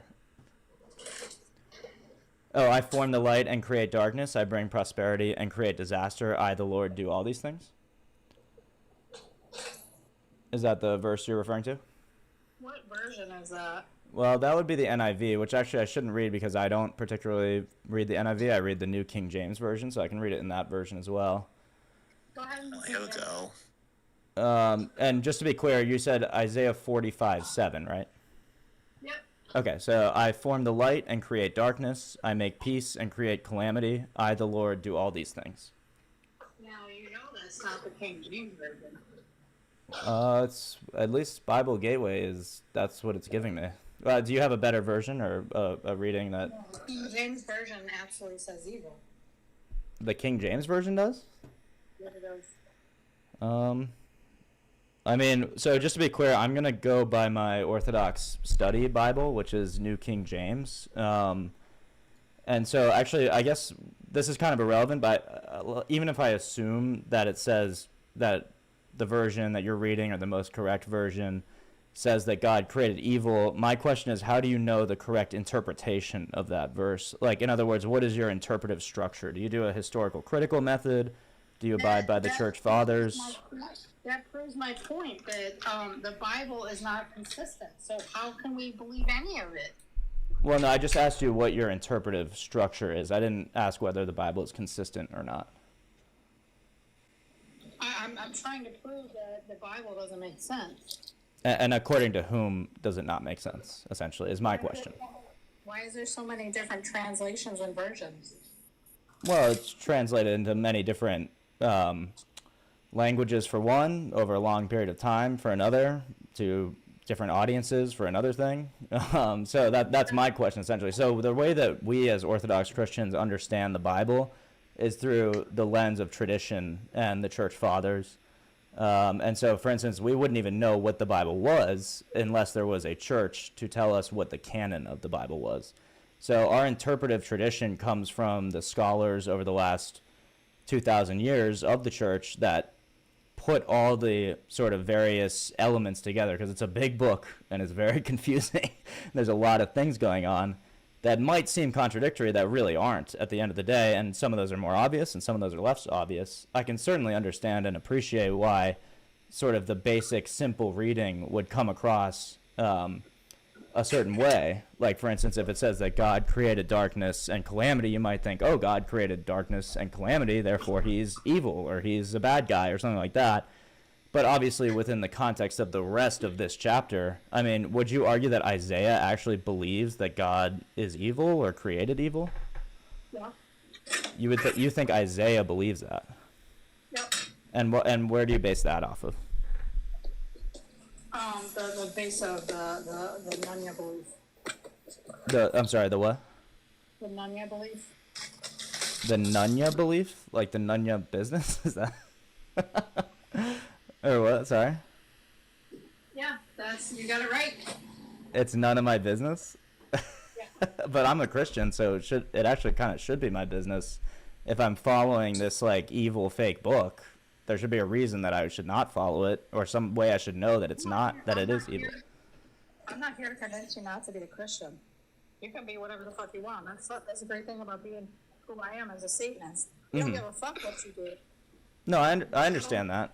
What was the verse? Isaiah what? Isaiah 45:7 is what was referenced.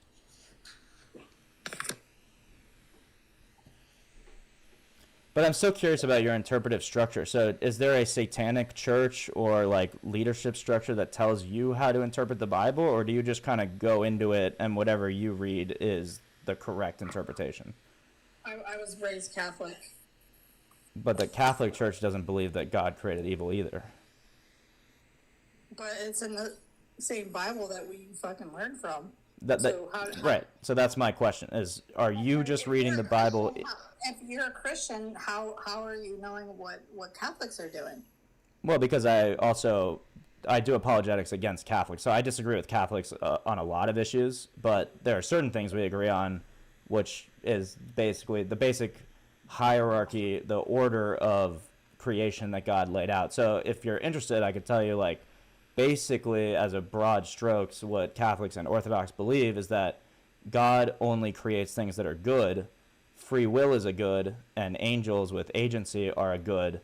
But obviously, if you have true free will and you are an angel, then you can create evil out of that. But that would be the first angel acting as a secondary cause, not God creating evil. Let me understand this. Yes, please. You see that? See what? See that? Oh, yeah, the Holy Bible. Yep. Okay. Yeah, there you go. Let's see. It's before Ezekiel. Mm-hmm. Or Jeremiah. There's Isaiah. Isaiah. Yep. Isaiah. Yep. Nope. I was on the right page. Isaiah. I think 45. 45:7. You said, I think. 7. I'm messing up my book. Okay, I think I'm starting to. Off the New King James, because the New King James says there is none besides me. I am the Lord, and there is no other. I form the light and create darkness. I make peace and create calamity. I like the Lord do all these things. That's New King James version. Yeah. Can you explain why mine says evil? Yeah, that's the old King James version, which is fine. Again, it's like my ultimate point is not really about what translation or version you're using. My question is, one, how do you know which translation or version to use? And two, how do you know how to interpret which verses you're reading in whichever translation you choose? Is this ultimately a subjective sort of preference on your case? Or like where do you... I guess I'm kind of unclear about your interpretive paradigm. Like how are you interpreting the Bible? Is it basically... How am I interpreting? So if that's not a good enough reason, let's give some more good enough reasons. Sure. Jeremiah 19:9, God tells the parents to eat the flesh of their kids. 1 Samuel 15-3, God orders the unaliving of women and children. Exodus 21:20, God tells you how to unalive a slave. Mm-hmm. Let's see, Psalms 137:9. God tells the parents to dash their kids' heads against the rocks. I mean, I don't know about you, but that sounds like some evil shit that God did. Yeah, except that that's all explained by when God comes as... It's not justified. It should not even be in there. That's disgusting. Okay, well then what is your standard for evil then, I guess? If so, you're calling the Bible evil and you're saying God is evil. Actually, I think I need to know, are you a theistic Satanist, as in you believe in Satan, or are you an atheist that identifies with the Satanism label as sort of a reaction against Christianity? I believe that Satan and the devil are titles, but I believe that Lucifer is actually a deity. Oh, so Lucifer is an actual deity.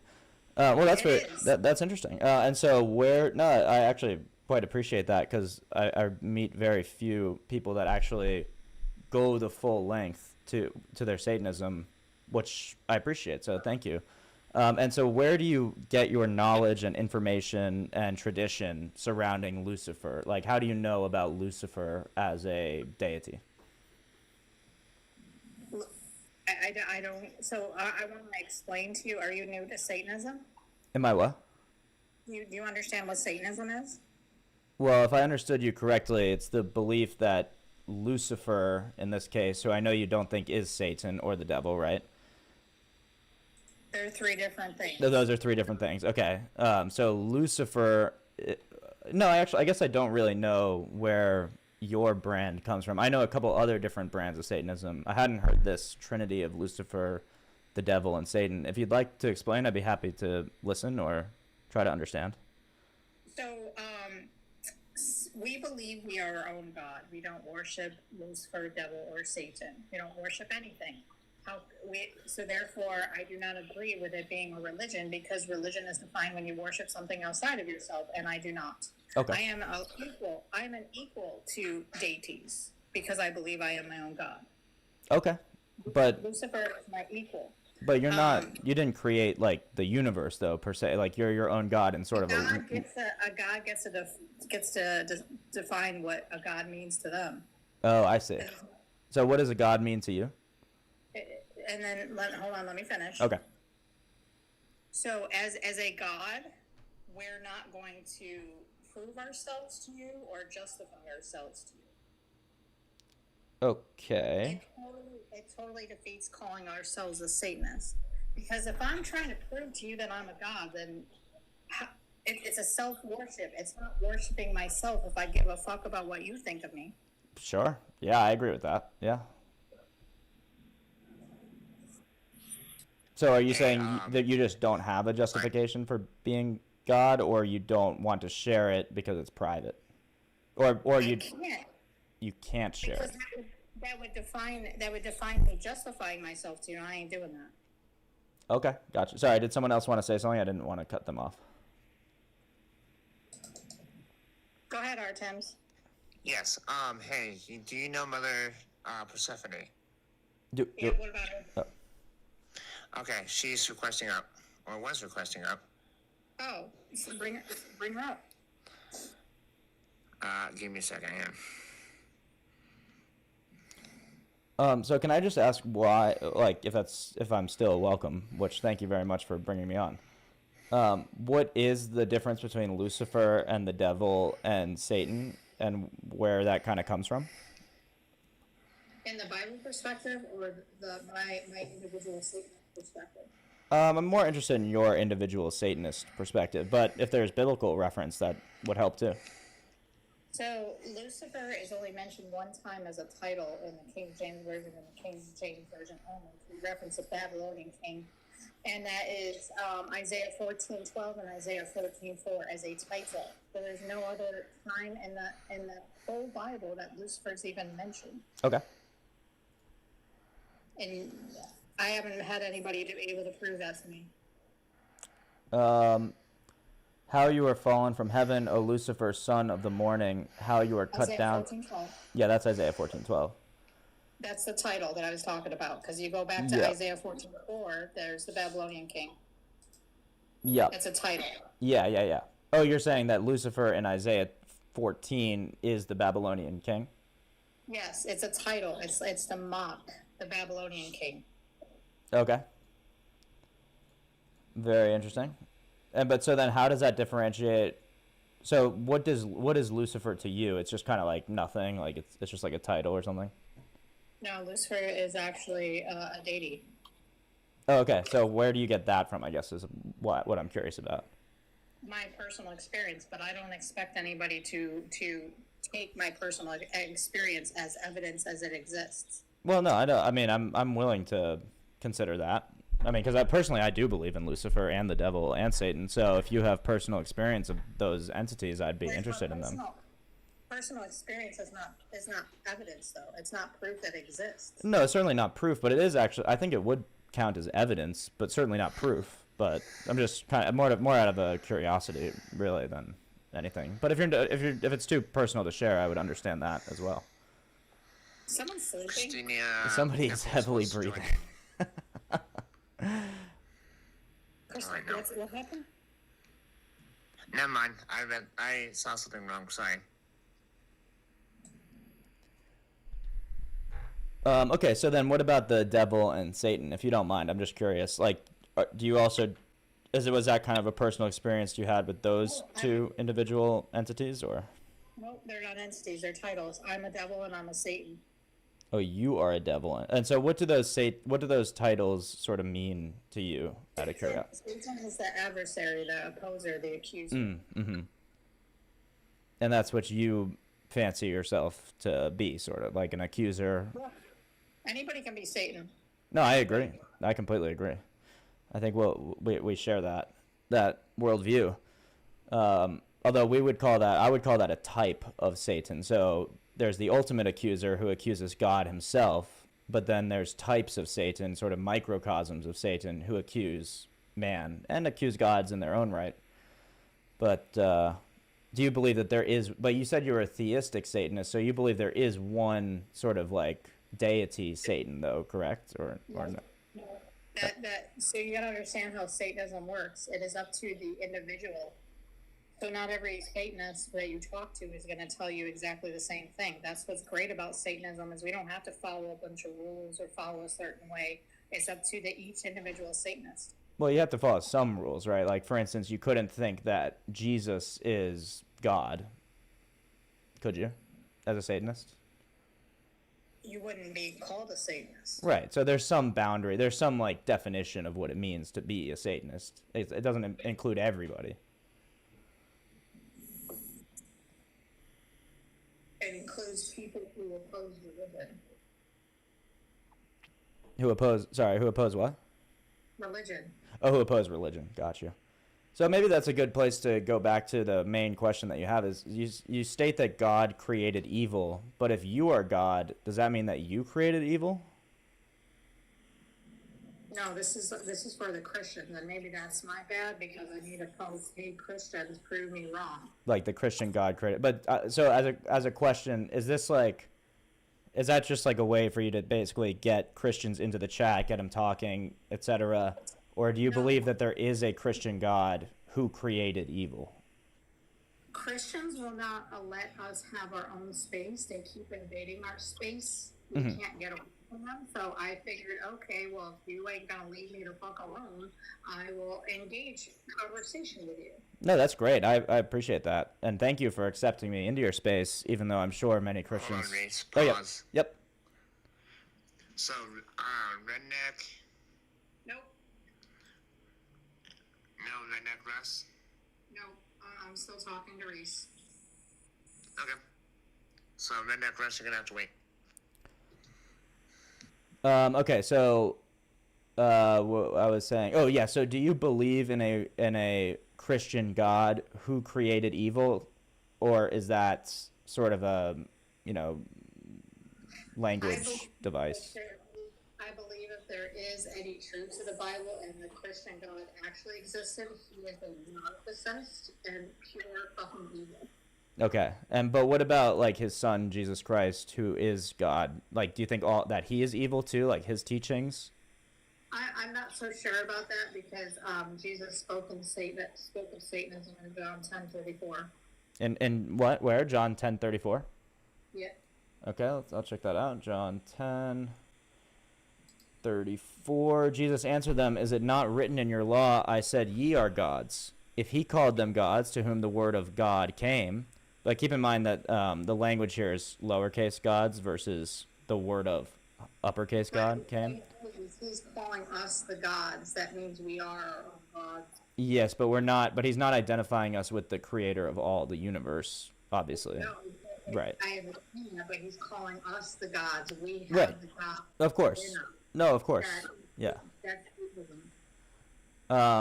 cannot, and the scripture cannot be broken. Do you say of him whom the Father sanctified and sent into the world, you are blaspheming because I said I am the Son of God? If I do not do the works of my Father, do not believe me. But if I do, though you do not believe me, believe the works, that you may know and believe that the Father is in me, and I in him. And therefore they sought again to seize him. So I'm sorry, that the devil is in there, or what was the relevance of John 30? My claim, I don't care what's said before or after. I'm more focusing on the verbiage that it said. Jesus said that you are God. That is Satanism. Okay, but you realize that the rest of the verse is explicitly not Satanism, right? For instance, the day... My point is you guys, that the way that the Bible is written, you could have used any other verbiage. That's my point. Use the verbiage of you are the God. Jesus pointed to us and said, you are the God. He called us gods with a lowercase g, and said that that he was sanctified by God with a uppercase G. And so in Greek, those are two completely different words. So you're right, the verbiage is important, but it doesn't translate directly to English in the way I think you think it does. Like, God with a lowercase g doesn't mean God with an uppercase G the way we could think it does in English in Greek.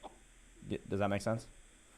I'm not worried about the translation. I read things word for word.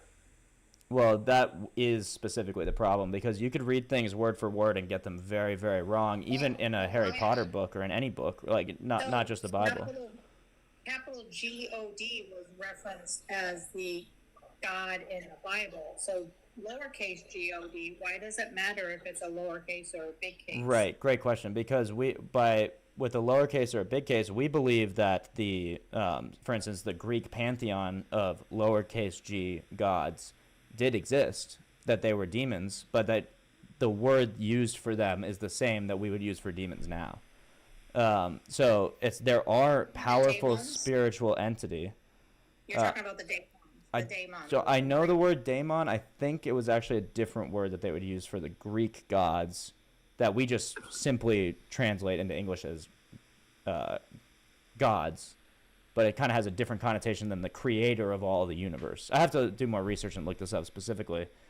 But my point is more fundamentally, it sounds like you're sort of reading the Bible and taking quotes, very specific quotes, just one verse here and there, and then importing your interpretive lens on it, even though that's not how Christians interpret it, and that's not how people who read, say, scholars of the whole Bible would interpret it.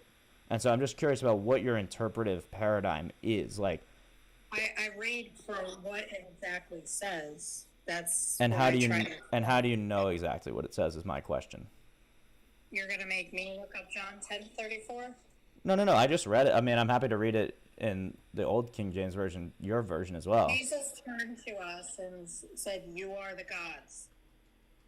Okay, but if we are the gods, if he was saying to the people they are gods, then what is the purpose of fucking having a Jesus and God?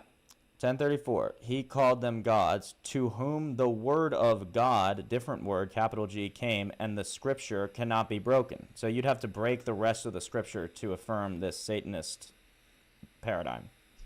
But My point is you could have used any verbiage or any translation for that. That's my okay. point. And the way that it's translated, as you like to say, is at the end of the day it says, Jesus, you are the gods. Jesus points to the people, you are gods. Okay. That's my point. And so how do you know what that means is my question.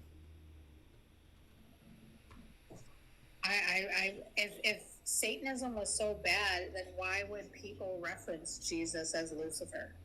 Who references Jesus as Lucifer? A lot of you Christians do that. Like, in what sense? Like, we literally say that he brings the light? Yeah, of course. But who identifies him with Satan, though? Lucifer isn't Satan. Okay, who identifies him with just merely an angel, then? Lucifer's not an angel. Oh, okay, sorry. What exactly is Lucifer? So Lucifer is a light bringer, L-U-C. Yeah. This is for scholarly purposes, because I know you like to point that out. Yeah. L-U-C, light, and then her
what I thought. Okay.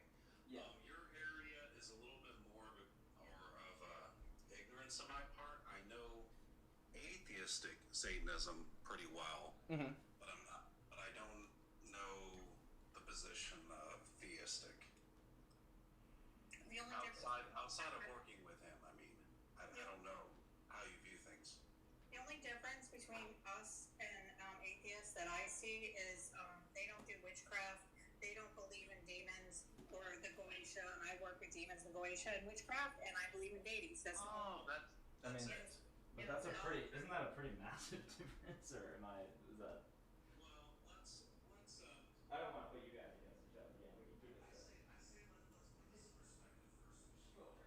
Sure. If we look at things historically, what became the Jewish God, Yahweh, was originally a pagan Canaanite god of metallurgy, then war. They were the cult of Yahweh, who eventually branched off, but you even see remnants of this in the Old Testament because it refers to his father and his inheritance of the Jewish people to Yahweh. It acknowledges his father. It has references to his mother in there. So we're all working with pagan deities. Well, no, actually, I think that's a word concept fallacy. So just because the word Yahweh is it's used, not. Scholars have established this. Eventually, they merged the two characteristics of El and Yahweh together, but they still reference even his Right. father in the Old Testament. That's scholarly work. well, That's not me pulling no, out but my again, ass. no, I understand that, and I've seen the scholarly work, at least breakdowns, videos, and stuff like that about the Yahweh El mashup, so to speak. But do you Which agree? doesn't invalidate the religion. It just gives perspective. If you're trying to force down someone's throat that he's creator, it's like he has no more of a claim to that than any other path. Well, actually, so a pagan Yahweh, a pagan El, even, is fundamentally, conceptually very different than the uncreated creator of the universe. Well, the thing is even if you completely cut off and disconnect any history of him in the Canaanite pantheon, cut all that off. What most, I'm not saying you, because I haven't talked to you enough to know. Yep. But most Christians don't even understand that the Old Testament is henotheistic. Yeah. They acknowledge several gods, but they only Yeah. serve one. I listen, I think it depends on what words you want to use for gods. If you acknowledge that there's a difference between the uncreated creator and what I'd be tempted to call demons and any kind of pantheon. Those are things we place on them, mostly Christians, because in the Old Testament, under Genesis, what we translate as the word God was actually plural. It was not singular. Yeah, Elohim. If you Yeah, ask but that's scholars about that, they'll back that up. the Jewish scholars will back it up, but they'll also deny that that's a reflection of the Trinity, which the Orthodox tradition reflects. Wait, Trinity doesn't exist in the Old Testament. Yes, it absolutely does. It's absolutely everywhere. And Christians can't even agree if the Trinity exists. The Orthodox Christians on both ends. I'm aware, but I'm an Orthodox Christian, and so we have our tradition, and it's the tradition that goes back to Jesus Christ. And so I can show you all over the Bible where the Trinity is, and we can start in Genesis. How do you? I'm curious because I've never asked anyone. How do you self-distinguish between the Catholics when you guys both have the same history? Like, how are you different from the Catholics? Oh, that's a great question. When they went back. So the Catholics and the Orthodox are not different at all, except for minor disputes and stuff like that, which still exist within the Orthodox. I'm not denying that there are, problems and schisms, minor schisms, especially within Orthodox community. But the Catholics became a different sect, a heretical sect of Christianity in 1054 when they changed the Nicene Creed and added the Filioque to the creed, which was to say that the Holy Spirit proceeds from the Father and the Son. To us, that's completely heretical, and it makes no sense theologically. Okay, that gives me a little perspective. Yeah, so we're not the same I as don't give either of you. Now, this is just my beliefs. I am not the definitive say of any of this. This is just how I view it. I don't really acknowledge either branch as the first Christians because early Christianity was far more diverse. What became Orthodoxy was Rome thought would be convenient to control the poor, because the poor really liked Christianity. And keeping the poor happy was something Rome spent so much money on. No, I and agree. effort. I agree, but the question, So, but you guys have the longest standing history, which is beautiful in and of itself, like Yeah. that being your path. yeah. But do you understand the Orthodox tradition? The Orthodox Church doesn't start in 325 or 315 or whenever you're talking about. Like, I'm guessing you're talking about the Council of Constantinople. But you guys don't acknowledge like essential pieces of Christian literature. Like what? I mean, your own scholars, they called it the Gospel of Q, predicted Yeah. that the first 4 Gospels were written from a source book of the sayings of Christ, not actually from their knowledge of it. And they always called this Q. Yeah. Now, not everyone agrees, but after they found the Dead Sea Scrolls and the Gospel of St. Thomas, it appears to be that source book because age-wise, orally, of what we know of it, it predates all of the other Gospels, but it also shows a significantly The Gospel of Thomas? different view. Yeah, so the Gospel of Thomas, to my knowledge, known is as a... Judas. Yeah, no, There are 2 Judases. to my knowledge, this is a completely Gnostic text, which it comes up at least 200 years after the death of Christ. It was written, the scholars estimate to be about 70, which correlates with the first book of the Old Testament, but they acknowledge it existed as an oral tradition for far longer. No, not all of them. They're pretty much divided in half on that point. I mean, this, and look, because I'm woefully uneducated on the Gospel of Thomas, and I should brush up on this from a first-hand 10 years experience. behind in scholarly work. But it looks like the range of scholarly acceptance is that most scholars place the composition. This is just Wikipedia, so I'm just being honest with you. I'm not reading any sort of like legitimate thing. We should understand that. While some have proposed dates as late as 250 AD, and others have traced its signs of origins back to 60 AD. Yada yada. Some see it as evidence of the existence of a Q source. I don't think they claim that it is itself the Q source, though. I've never heard that. But also, I don't know how do you know, or like, what is the evidence that it would be dated accurately to 60 rather than 250? Because that's a big range, and that's pretty important where it falls in that range. You know. It depends. It depends how they reference it, which is a lot of the work. But like the serious scholars, most of them pit it quite early, but they can't all agree that it's the source book. But there is quite a bit of evidence that it had an oral tradition before it was written down. Mm-hmm. Because I knew like 10 years ago, most of them agreed it was around 70. Some tried to claim 110, but most scholars agreed more towards a 70 with an oral history. Fair enough. I'll have to do some research. Yeah, I mean, I don't think that would refute anything about the legitimacy of the interpretive tradition of the Orthodox Church. So I'm just... It does and it doesn't. It depends how you view it, because it actually showed no purpose for a church in the writings. Well, that's actually... There's nothing wrong. There's nothing wrong with a church. It just didn't show it to be necessary. Sure. Inward. So can I ask you, this is a point of personal, and thank you for engaging with me, James. You're a very respectful and knowledgeable fella, so I appreciate you. Did you say you identify as an atheistic Satanist? No. Oh, okay. Sorry. I'm an animist first, which means I think all living things have spirit. Okay. Not just humans.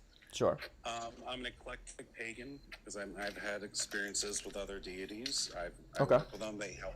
Some of them have helped me long before I knew who they were. Gotcha. And I'm an omnist. I feel all paths lead to the same source.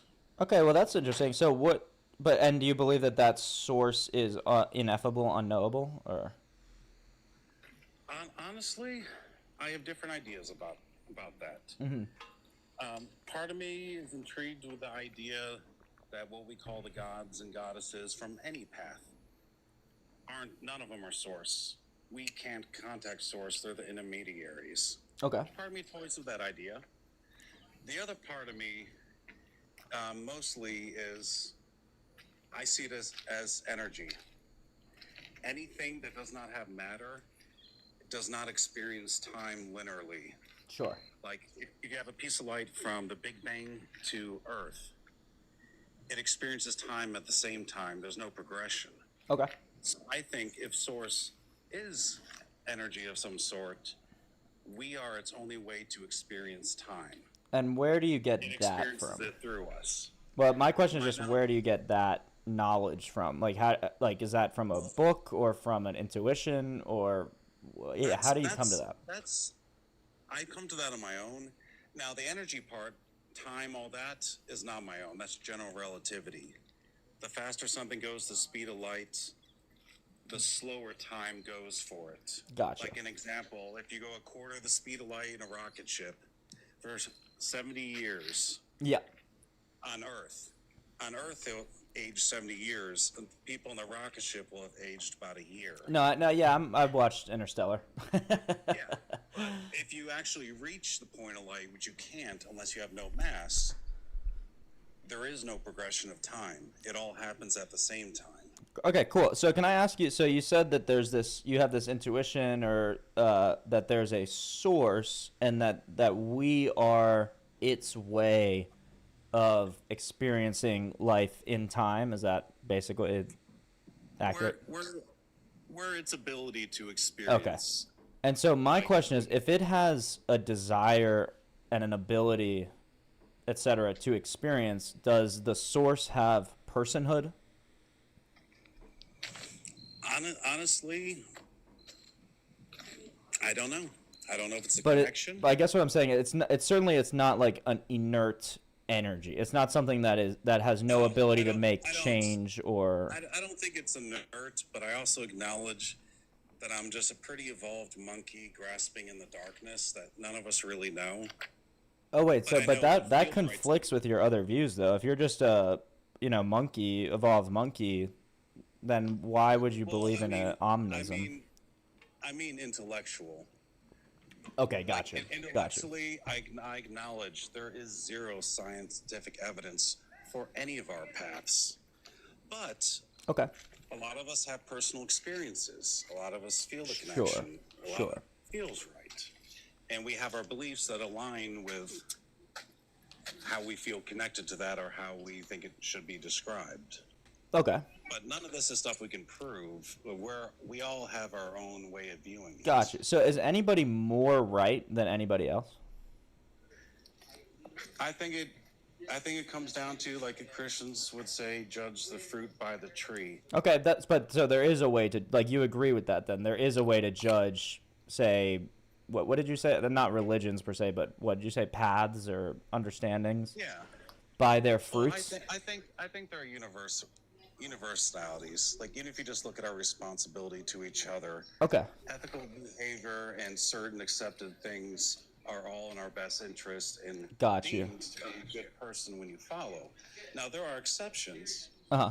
If someone's about to pew 27 people, I do not think it is bad for me to end them if I have to. Gotcha. To save those people. Gotcha. So do you believe in an objective morality, an objective standard for morality? I believe morality itself is subjective, but there are commonalities Wait. between all of them. Because, like, what the example I just gave kind of flies in the face of a lot of morals of, it's bad to kill. Sorry, TikTok. Love TikTok shop. Oh, right. I always forget about that. That's so unnatural to have to change your speech to unalive and this and that. Anyway, but, okay. And basically, we make morals subjective, and they are because. Wait, but how can you? But so experience. if we make morals subjective, then you say, oh well, some people do enough bad stuff that it's justified to unalive them. But what if I think? My personal Right, that's totally subjective. That's your personal opinion. But then if my personal opinion is the exact opposite of yours, is there any way to arbitrate between ours? Like, what if my opinion is actually we should reward people that unalive It comes down others? to societal and cultural priorities. That's where all morals and all that stuff come from. What we deem important. Okay, wait, so let me just get this straight. So morals, ethics, the foundation for them is what the society and the culture deems to be either important or worthwhile or ethical. Well, what they value. Okay. I mean, you look at certain cultures that Yeah. value women far more Yep. than other cultures. Well, that's a great example. So that's what I would say. So then really you have given this whole paradigm. So morals are decided based on what the culture values. Then actually there's nothing wrong with a culture that doesn't let women drive or makes them wear a hijab or something like that, because that's just what their culture decided morals are. Is that your position? Well, yeah. And just Wow. like a different species would act differently than us, they would have different needs and a different set of morals compared to what their needs are, restrictions, and so on. Okay, now I don't want to put you in a corner, and I'm sure you maybe even can anticipate where I'm going with this, but there was a culture and a society who at large agreed that to unalive large amounts of Jewish people, that was culturally acceptable. Now, obviously, you don't support that, I'm guessing. No, I didn't say all morals are objectively right in their actions, but they are to that culture. Right. Well, right. And we got to remember, as ugly, God damn, it's ugly. Mhm. Like that, what you brought up. Yes. That is a long thread of Christian history. I mean, the only reason Jewish people still exist is the Muslims protected them for hundreds of years. The Muslims protected the Jews for hundreds of years. I'm sorry, that's ludicrous. That's absurd. Muslims hate Jews. No. What are you talking about? Muslims, the ones that were the forefront of architecture and mathematics and everything else, Mhm. in that era, they deemed it as their prophet commanded them to protect other faiths in their area. That's changed since culturally in many areas. Well, no. What if I could pull up the During Quran? those times, I'm sorry, but I in can the pull up Crusade- Quran and Hadith right now that says that the Jews are your enemy, specifically in the Hadith. And in the Quran, you can there's the jizya tax for any religion, which is not Islam. I'm not saying it's perfect. And I'm not saying they've always gone along.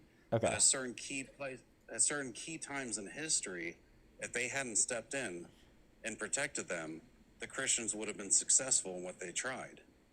Okay, fair. Because the Christians and the Crusades, part of the Crusades was wiping them out. Well, no, the Crusades were a defensive battle actually against the invading Islamic forces. Yes, but part of the Crusades was slaughtering them in every place they found them. Well, you know, part of They did the same with the Muslims. part of the Crusades was slaughtering Orthodox Christians in Constantinople in the Fourth Crusade as well. But I don't say that the Crusades are. Let's choose our words. Oh, I'm sorry. I'm very sorry. No, that's on me. Sorry. But so if you're gonna say, well, then the Christians don't like the Jews because the Jews were unalived by the Crusades. Well, then Christians shouldn't like Christians either because Christians were unalived during Crusades. The Christians didn't like them because they saw the Jewish people as why Jesus is no longer here during that time. And it was the radicals of the Christians that were in charge during those times. Right. As long as you recognize that that's a radical position, that's not the normal Christian view. If you've studied any Muslim philosophy from a scholarly point, Mhm. they are what most people call a zero-sum battle. How they view things, how they view to honor their prophet, what they adhere to and what they don't, as Mhm. well as progression of writing, always changes depending on if they're battling Christians or if they're in peaceful times. It's quite a dramatic shift many times. The in Muslims, history. you mean? Yes. Yeah, that's actually part of the theological problem is that there's no consistency. It's a little, but anyway, whatever. We're not here to debate Muslim. I mean, you're not even a Muslim, so. Honestly, yeah. Whatever makes people happy, if it's not hurting others, just keep it where it belongs, private, unless it's a nice conversation and people are inviting conversation over it. Like, I think it's arrogant to try and convert people.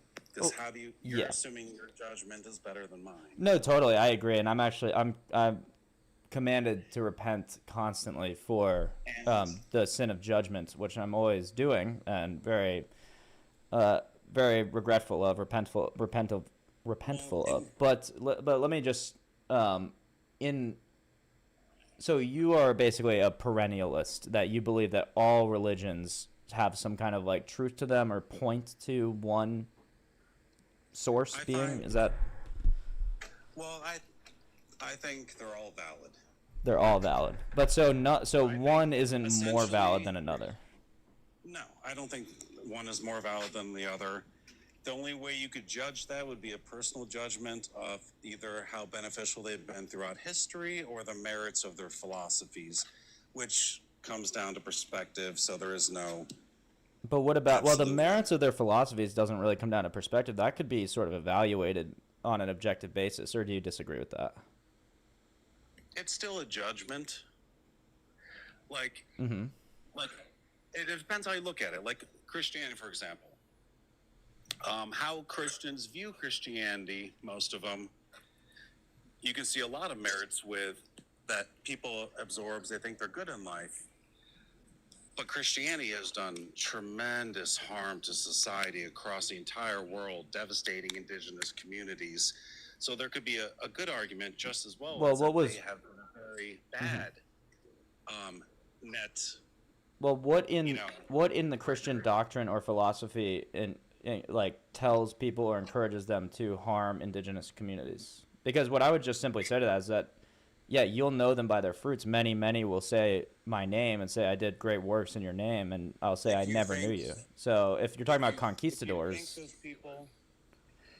if you think these people are doomed for eternity, if you don't help them, that they're the savages, you can rationalize quite a bit. But that doesn't mean that that's. History come from dehumanizing people, which the Christian faith did do for a really long time. Well, I would just say that there's nothing about the Christian faith that does that. That's what people's evil predilection is to dehumanize. So I'm just curious, like, why that would reflect on the Christian doctrine if everything in the doctrine says, love thy enemy, turn the other cheek, go the extra mile. If evil people decide to call themselves Christians and then do a bunch of evil stuff, that says nothing about Christianity. What's debatable? If you follow Christianity, which means you also accept the Old Testament, and if you have a contextual understanding of the New Testament, you understand that Jesus was here to uphold the old. Yes, we have a new deal, which is a very new concept for Christianity. No, that's the oldest possible concept. But I will say that I lost track. No, it's okay. Well, can I respond to that real quick? That you said that the way that Christ came to uphold the Old Testament? Oh, well, uphold. And when I say that, just let me finish real quick. Sure, go. You got it. Yeah. Sorry, I'm ADHD, so if I don't finish. You're good, brother. You're good. I love it. Basically, there's a lot of arguments you can make that Yahweh, especially if you view Yahweh and Jesus as the same, is a quite sadistic God. And even Jesus, like the turn the other cheek, was never meant someone hurts you, turn your cheek. It was a form of protest against Roman soldiers, because if they smacked you on the wrong side of the face, they get in trouble. So it's actually even better. Walk a mile in someone else's shoes. Yeah. If they force you to walk over a mile, they could get in trouble. It was a way of protesting. Oh. It wasn't an ethical code. Okay, I understand what you're saying. I think, you could debate that on a couple of levels. Like, one, okay, yes, maybe there was this literal, immediate ethical thing, but that doesn't discount the timeless wisdom of it, that we all understand it today. But, sorry, regardless of that. I think the truest good people in Christianity that I've met and experienced, and that don't have that disingenuous part to make things fit, usually have the loosest exception of Christianity, as far as they don't think it's literal. They see the flaws, they see the man part of it, but they know there's a truth within it, and they feel a connection. Okay, I mean that's fair. I think there's plenty of very good people like that. Very problematic. Yeah, I'm not getting that. So let me react to what you said about Jesus came to uphold the Old Testament, and then you said that Jesus is the same as the God of the Old Testament. And so there's couple things right here. I don't think he's the same, but a lot of Christians do. But a lot of Christians believe that. Okay, so I can just give you, and then you said it's kind of a new concept that Jesus came with this kind of new covenant for us to love thy neighbor and all this stuff. But that's not new. That is the Orthodox conception from the very first century, actually, is that there's two covenants. Actually, there's multiple. There's like 5 of them. So there's the covenant that God makes with Adam and Eve. Then there's the covenant that God makes with Noah, and then with Moses, and then with Jesus. And so what we have is a progressive covenantal system where each covenant actually has different parameters. And we're told by Jesus in the New Testament that due to the hardness of their hearts, these laws were given to Moses, the Mosaic laws. But Jesus is here as God to reveal what the distillation, the true essence and heart of those laws were. He spiritualizes them in the Beatitudes on the Sermon on the Mount. And he also says, someone comes in and says, I just need like 2 rules to follow so that I know what to do. And Jesus says, love the Lord your God with all your heart, your mind, your soul, and your strength, and love your neighbor as yourself. And so that is the new covenant that we live in. So when people say like, oh, well, look at the Old Testament and all these horrors, but that's not relevant to a Christian. Those are old Mosaic Jewish laws. That stuff is a narrowing in. This is what I want you to focus on, but he does say he upholds the old law. No, he said he fulfills the old law. And what he means by that is he abided by every single law in the Old Testament in order to be perfect and sinless and blameless so that he could be the sacrifice which remits our sins. So then you can't be someone who thinks God never changes then. What? Can I just say thank you to Rise there for a minute? Because dealing with Christians all the time, having to explain that the verbiage used for fulfill is to act out gets annoying after a while. So to hear a believer actually already know this, it's Yeah. Well, I appreciate you, man. I mean, do you guys get a lot of Orthodox on this channel, or? Dude, I deal with so many different cosplay Christians. Okay. And I do say cosplay because though I am a atheist, I do have several like friends and adoptive family members who are quote unquote Christians. Gotcha. Yep. And they truly do try to embody who they believe Jesus was. Yeah. Most of them don't try to shove it down people's throats, but they'll have a conversation. Sure. And like, for example, my adopted sister, Kim, her husband has been trying to become a pastor one day. And because he can't quite afford seminary, and he knows I have my degrees in applied theology, even though he knows I'm an atheist, he comes to me all the time. And he's like, hey, can you break this down for me? And so like I'll bust out my Stone edition of like Torah, Knock, and stuff like that, and like just step by step. So there are some out there that are genuine. No, there's a. Oh, is that? I gotta go. Oh, okay, sorry. Well, nice talking to you, brother. Nice talking to you. Super fun. You guys have a good day. Yeah, I would say there's a lot of Christians that are super genuine, even evangelicals and Protestants and all the rest. But it's just that they don't. I was a Protestant. To be clear, I was an atheist and then an agnostic and then a New Age alien doing witchcraft, like worshiping aliens and trying to reach out to them and stuff like that. And then I found Christ and was like, okay, well, let me just shove myself into a Protestant church. But then I was like, oh, if I'm really going to follow Christ, I should follow what he said to the people that he actually talked to. And that's how I got introduced to the church fathers and stuff like that. And what I realized is that in American evangelical Christianity, we don't learn anything about the tradition of interpretation of the Bible. The sola scriptura thing is what my problem would be with both atheists and Christians that say, however I read the Bible is exactly what it means. No Christian has ever believed that in history, and it's just not true. Well, like, if I may, I would have a couple questions for you. Sure, please. So, I mean, I've seen it go both ways, from, a believer to atheist and atheist to a believer. I've seen it both, and some have genuine, like, good reasons. Others, it's more so for, like, survival or what have you. Gotcha, yeah. But so when you say that, like, you're trying to follow Jesus, like, this is my big thing. One, which Jesus are you specifically following? And two, if it's, for example, Ben Hare or Benanias, things like who were known as Magi of the Order of Melchizedek, why would you go with the Romanized expression for example, the Bible, which has none of Yeshua's writings. However, if you go alongside the order of Melchizedek, there are writings of, for example, we have Ben Yosef, not only a grave, but we also have some of his drawings because he was a corner mason. Okay. We have Ananias, which, again, a grave, and some papyrus with his writings from Tyre, and I think they found one in Damascus that it made its way over there. Okay. You had Ben-Hur. However, when it comes to Ben-Hur, it's hard to trace because the name was changed to Yehuda Ben-Hur in the 1880s.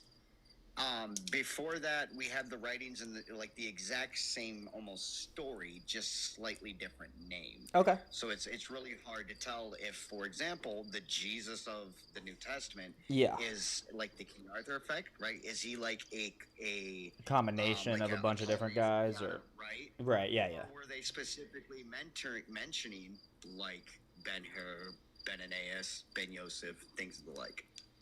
Yeah, so my question, so I actually hadn't heard of many of those. I've heard of Ben-Hur, maybe even Ben Yosef, I feel like I've heard of. But so my fundamental question is, if those people were the Christ prophesied by Daniel and Isaiah, are these people that you're mentioning, also, did they live in the same time period as Jesus that they would fulfill these prophecies? Like, for instance, of Daniel? So this is where you and me will wrestle a little bit because as someone who not only attended seminary but went to additional college for applied theology.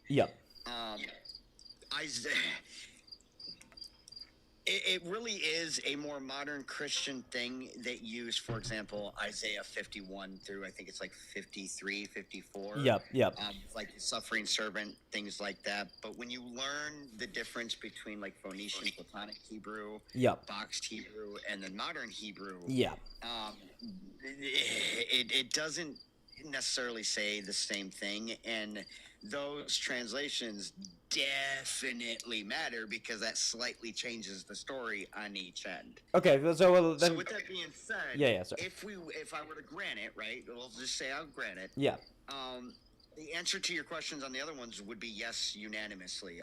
Ben-Hur is thought to have been born around 27 to 31 BCE, and then the last we see or hear of him is between 47 and 61 AD. Okay, but that would not fulfill Daniel's prophecy, though. If he was born in 27, how would that? Because did he die when he was 4? Or sorry, 8 or something? 27 to 33. Oh, BC. Oh, sorry. Okay, got you. Yeah. Made it all the way to the 40s, possibly 60s. Still. Right? Then you have Ben Yosef, who would have been born around 3 to 8 BCE. Okay. And the last we hear of him is in the late 30s AD. I think it's like 35 to 38. Ben-Ananias, a rabbi, which is mentioned also in the Talmud, and things of the like, would have put him around the same time period as well. There's one that was born a little bit later. So, like, for example, if we technically shift the years of when the New Testament is normally conceived of by like 20, 30 years forward. There's a couple other Yeshuas. Okay, so no, that's why fair. It's hard to go with. So then my question was, so forget, I know I mentioned Isaiah and Daniel, but let's just like hone in on what I think is the most sort of stunning prophecy. And I've actually had a conversation with Deconstruction Zone. I don't know if you know about him, about this prophecy. So I've been able to do, and to be honest, he kind of spanked me because, like, you know, he's got the scholarly research or whatever. He does that's not really my forte, and he does that. So then I've spent the next like couple weeks after our conversation actually looking into it. So I'm a little bit more prepared to talk about Daniel 9 with the 70 weeks prophecy. And so when after the 62 weeks, the Messiah shall be cut off, but not for himself, and the people of the prince who is to come shall destroy the city and the sanctuary. The end of it shall be with a flood, yada, yada, yada. So when this Messiah is cut off, is there anybody or any of these people cut off in 33 AD, which is essentially when this prophecy adds up to? Well, okay. So here's another thing. When you say adds up to, which equation are you using? Well, I can show. Yeah, I'm willing. That's why I asked that. I assumed you would give a different equation, essentially. I don't just answer immediately. I make sure I know exactly what I'm answering. I'm obviously using the Orthodox understanding. I think the most common sense understanding as well. That's just a little aside, but this is the Orthodox understanding of this prophecy when it starts, and I'm pulling up my page right now. I can tell you exactly. I believe it starts with Artaxerxes' decree to restore Jerusalem and the temple in 4... I'll find it. Can I say something real quick? Can I say something? Yes, Hi, please. Absolutely. Hello. Hi, Stazzy. How are you? I'm doing okay. Still recovering from that accident where I got hit by a truck. Oh, jeez, man. I hope you're all right. Yeah, I'm fine. Just a cracked thigh bone, sprained ankle, a light crack in the shin bone, some bruising on the left shoulder, and I had a bleeding contusion in my lumbar. Wow, man, I'm sorry. It ain't shit. I still worked a full shift. Damn. And then got yelled at. Yeah, and then got yelled at by my boss. She's like, "Why didn't you go in and get that checked yet?" Because I like work. Wild. I'm doing good. Wild.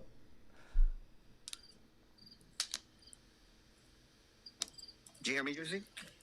Yeah. Oh. Good, you're okay. Did we want to? I have the document open if we want to continue. Otherwise, if I've overstayed my welcome, I totally understand that as well. So just let me know.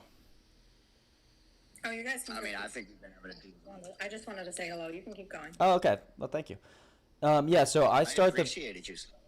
Prophecy from 457 BC with Artaxerxes' decree to restore and rebuild Jerusalem. I believe the historical critical opinion is the same as the Talmudic one, which starts it at someone else's decree, but that's only to restore the temple, not Jerusalem. But Daniel 9:25 says, from the going forth of the decree to restore and rebuild Jerusalem. So this deconstruction zone tried to say that it was 605 BC, and then the prophecy would add up to 115 BC when the prophet or the Messiah is cut off. But that's not supported by any. I mean, I'm not saying you support that, but it's not supported by any historical critical scholar or any other source that I could find. I would actually agree with you on. Yeah, I thought that was a little underhanded, but anyway. So yeah, what is your response to that? Where do you think this prophecy? How do you think it plays out? And the hard part is the way they compiled the New Testament. Okay. Especially like when you look at Matthew, you can tell that whoever the writer of Matthew was knowledgeable of the older text, but also didn't have a proper understanding of their translation to a degree. Which is fine, but for me, through my studies and like other colleagues, we kind of put it between anywhere from like 35, 36 up to about 61. Put what up so to not that? Sorry. in the BC, but definitely AD. So the supposed fruition. Oh, okay. And But what is the starting point? So what, as do your scholars and your friends, where do you start the prophecy? Because to me, that would be the crucial point. Wherever it starts is how you know where it ends. Because it's pretty exact, the number of years that he's talking about. Yeah, well, see, that's another thing, because it depends on what type of year we're talking about. So that's another reason why, depending on if you're reading the Phoenician or if you're reading what is known as like boxed Hebrew, which was the last one that died out, and then they remade Hebrew from the 23 consonants down to 21. Okay. I think it is. And so with that being said, they had two variable sets of years. You had a celestial year, which very mathematical,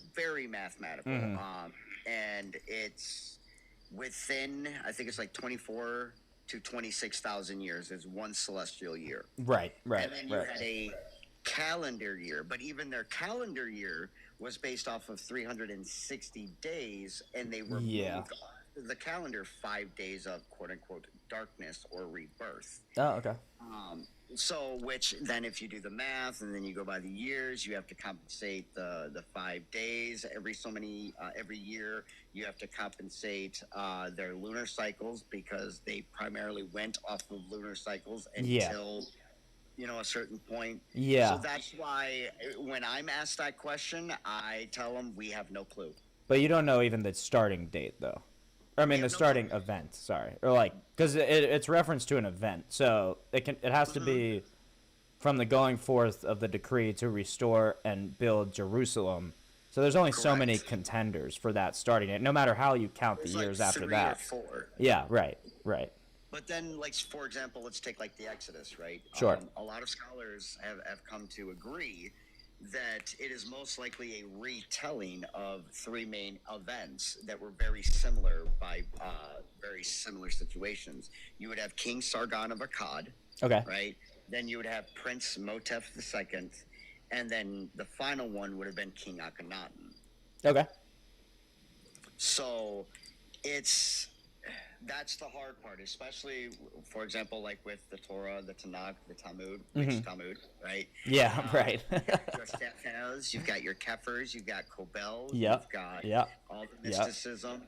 And so Totally. they may write one thing in, for example, the Torah and Tanakh, but in many cases they purposely wrote it in stories that their own people would understand, also being able to point out when something was purposely written not to be true, which they clarify not only in things like the Talmud, but in scripture itself, that to basically give Goyim, right, true knowledge is to hate the Jews. Right.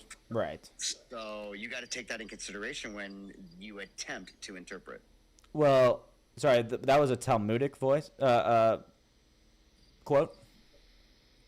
I think it's also quoted in the Old Testament. I'd have to find Okay. it, but there is a reference.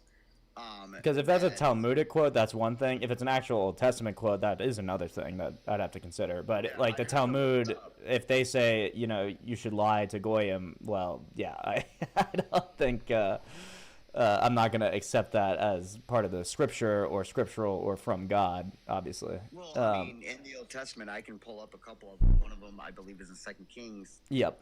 Where God not only allows, but in many cases sends lying spirits, deceiving prophets, things of the like. Because allow and send are different, but yeah. Purposely caused things, for example, like confusion. Right. So right. you have contradictions, like for example, like in I think it's Corinthians, where he's like, God's not a God of confusion, and then you look at the fucking Tower of Babel, like, what's this shit? Yeah, sure. Right. Sure. So. Yeah, I mean, I could answer that, but maybe that's not the point of what you're saying. Yeah, well, I mean, that's my point. I mean, God in 100% both creates and enacts good and evil, both in a physical, metaphysical, and spiritual sense. Philosophical as well. But you don't. Well, that's like metaphysical. But this doesn't show that evil processes from God. It mostly just shows that He allows it for what we would say is some greater good. But even if you don't assume that. Like, obviously, the Tower of Babel comes about because of pride, which is a sin, which is from the devil. So. Well, which devil? What do you mean? Well, okay, so, like, which devil or which Satan, right? I mean, for example, God is referenced to, Jehovah, the Lord, is referenced as Satan in 1 Chronicles 21. Whoa. Because the word Satan, right, just means adversary. I understand what you're saying. Yeah. And I'll give you an example. You can do this side by side. Well, no joke. You take, I think, 1 Samuel chapter 24 alongside 1 Chronicles 21. In 2 Samuel, it'll say the anger of the Lord was risen, and he incited David to the census of Israel. And 1 Chronicles 21, and Satan rose up against Israel and incited David to take a census. Now, if you think that Satan and God are two separate battling individuals, you're going to really wrestle with that. Oh, well, If I you don't understand think that both of Satan them and are God just are title shifts. dualistic in any way. They don't battle each other. There's no battle to be had. God is the uncreated, he's the most holy, the most high. There's Right, nothing so Satan when could you do read this, to... it's not a contradiction to see that when it says Jehovah in Chronicles 21 is a Satan, he is the adversary against Israel, and in his anger, Yeah, incited David. yeah. To the extent that Satan means the title of adversary, I understand how God could be adversarial towards, Israel or anyone else. Absolutely, but the tradition and the Bible. Maybe I just need to do more research to bring up text and quote for you. But we do believe in the evil one, and so that's a concept, not just a name. And so the concept is this primordial angel who fell, bringing 33% of the angels with him. So that's who I'm referencing when I just casually say that's Satan. Not even biblical. That's the divine. I mean, it's kind of biblical. It's biblical, but again, Lucifer falling or whatever. That's 100% divine comedy in Paradise Lost, and originates technically from the Quran. No. Yes, it does. It comes from the story of Iblis. Okay. No joke. Go read the story of Iblis. I will. I mean, well, of course, it wouldn't be surprising to me if the Quran had something biblical in it. I mean, the whole thing's a fanfic of the Bible anyway, so... Well, no, I'm not joking. Like, nowhere in the Bible can you show me that Lucifer is Satan or the devil. Nowhere. Well, I'd certainly have to do more. I haven't studied that specifically, so I have to research that. But I'm just telling you what the tradition passes down to me from the fathers, who do read the Bible and get their understanding of it from that. With Revelations, but the problem is we know that Revelations was written in 90, describing the events that occurred between 67 and 70. No, absolutely. But we see them as a type of something that will happen again. So Orthodox don't flip out, by the way, like evangelicals do about Revelations. We have no clue what the end times looks like, means, how to identify it. It's like part of our doctrine not to think about it, essentially, because nobody will know the hour except for the Father, right? So we don't flip out about Revelations that way. We understand that it was primarily written for that time period, and basically everything in Revelations comes to pass in that time period. But we see it as typological, as in it can have a real type later. Kind of like Ragnarok. Yeah, but sure, yeah. Okay, I get what you mean now. So, that being said, yeah, I was just saying, so the Bible is sort of the prime authority. It's the only infallible thing, really. But as Orthodox, we understand that there was also a time before the canon of the Bible had even been compiled, at which point we had to rely on tradition, and tradition was the only thing there really was. And so we respect tradition very highly. Infallible, though, if it's changed so many times. What do you mean by changed? Well, let's okay. So you have like the Vaticanix, the Sinaiticus, right? Then you have the Ethiopian. Yeah. Then after a couple hundred years, they took out a good portion of the things that were in there and dropped it down to like 71 books. Yeah. And then after a while, King James came, and then we have the 66 book variant. So we have massive changes and a huge evolution of not only the text but the belief system as well. So I mean, but that's the thing. I just don't see how the beliefs have evolved from the first century to now. And remembering that I'm thinking of the actual church, the only true Catholic and Apostolic Church is the Orthodox Church. So if a bunch of weird Protestant sects are now like singing rock band music we call it the no true Christian fallacy. Right? Yeah, but it's it's not. Because it's not quite that. One claims it, but there were believers before the Catholic Church was ever a thing who called the believers that became the Catholic Church heretics. Mm-hmm. There were believers before the Catholic Church was ever a thing that called the believers. Yeah, of course there are going to be people that call other people heretics. There are Orthodox that call other Orthodox heretics all the time. Exactly. Yeah, but that doesn't refute the fact that there is one true church. Okay. Well, there's no way for you to fully establish that unless you go that it's Well, you just look through. You look back through history and say, what is there any Christian church that has existed ever since the year? Since Pentecost. So, whatever year exacted, that would be like 33 or 34. I don't know. But Is there one church that has existed since Pentecost? The answer is actually there were two. There was really one at the time that became two, Catholic and Orthodox. So then you have to decide, in 1054, did the Catholics schism from the Orthodox as heretics, or did the Orthodox schism from the Catholics as heretics? And then we could get into that whole thing. Then You had the Hermetic Gnostics. but they weren't part of the church, though. They didn't have apostolic succession. They weren't. They didn't have the hands laid on them by the bishops. Succession is all made up. What do you mean made up?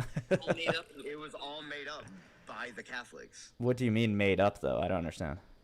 Like, do you believe that the apostles did not? That was, yeah, 100% manufactured. Wait, sorry. So you believe that the apostles did not elect their successors as bishops?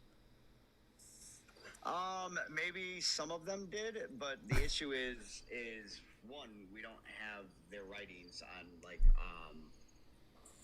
for example, the main disciples. We don't have any of their writings. Well, who do you think, like, Irenaeus, like, who elected Irenaeus or Origen to their position? Like, who do you believe, like, put them there?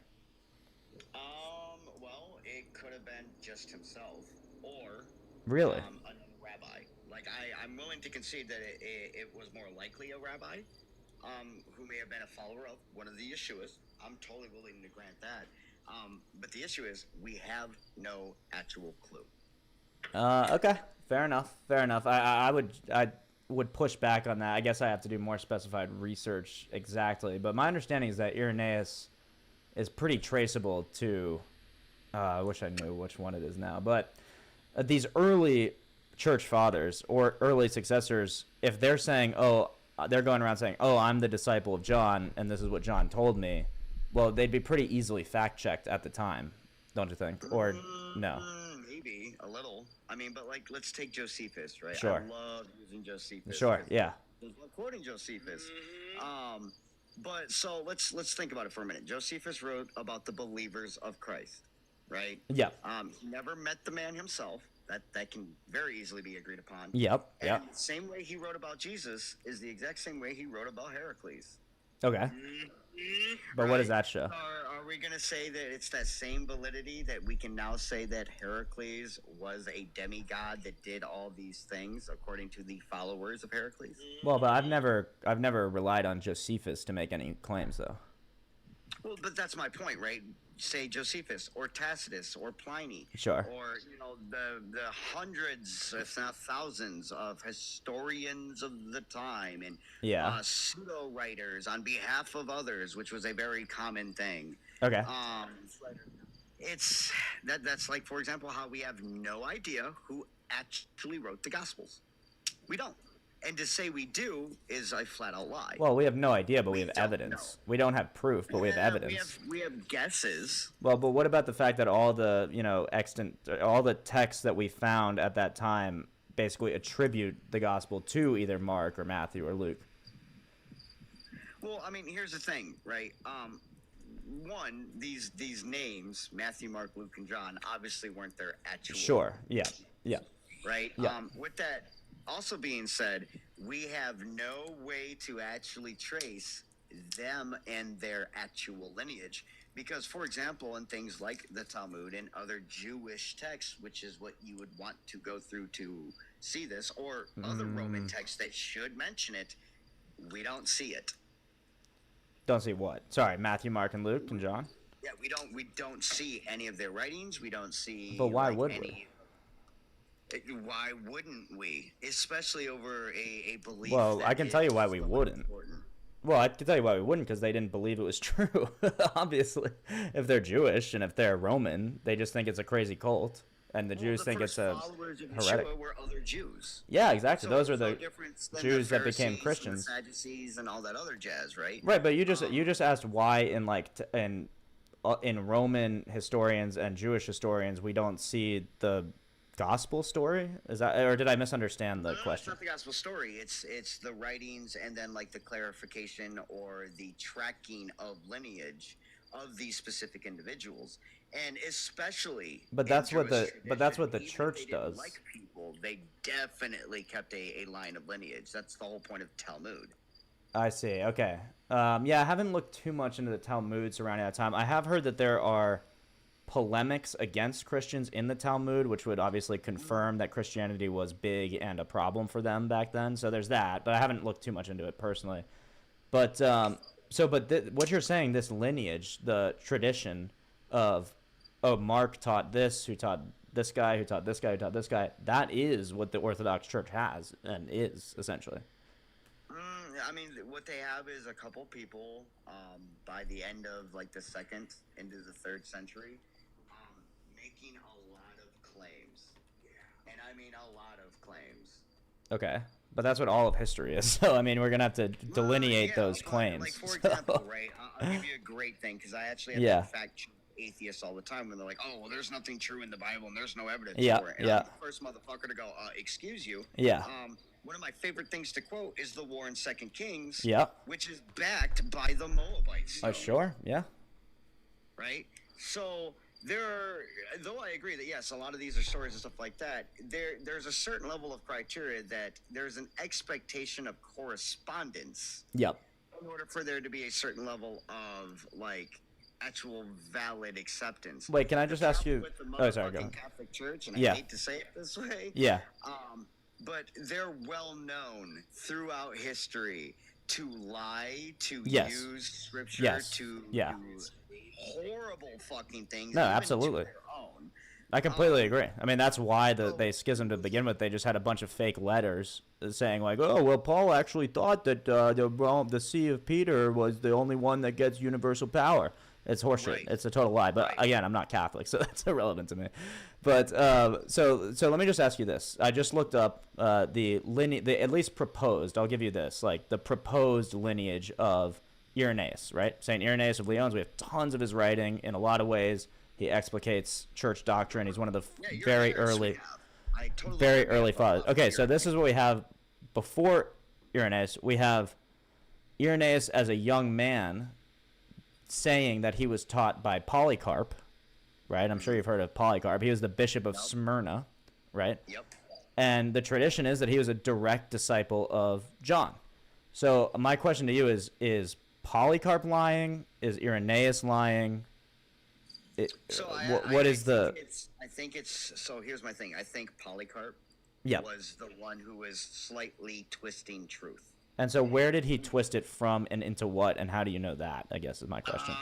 Well, it's either that he himself did it or it was later in procession twisted the truth about Polycarp. And I lean more towards that than Polycarp himself.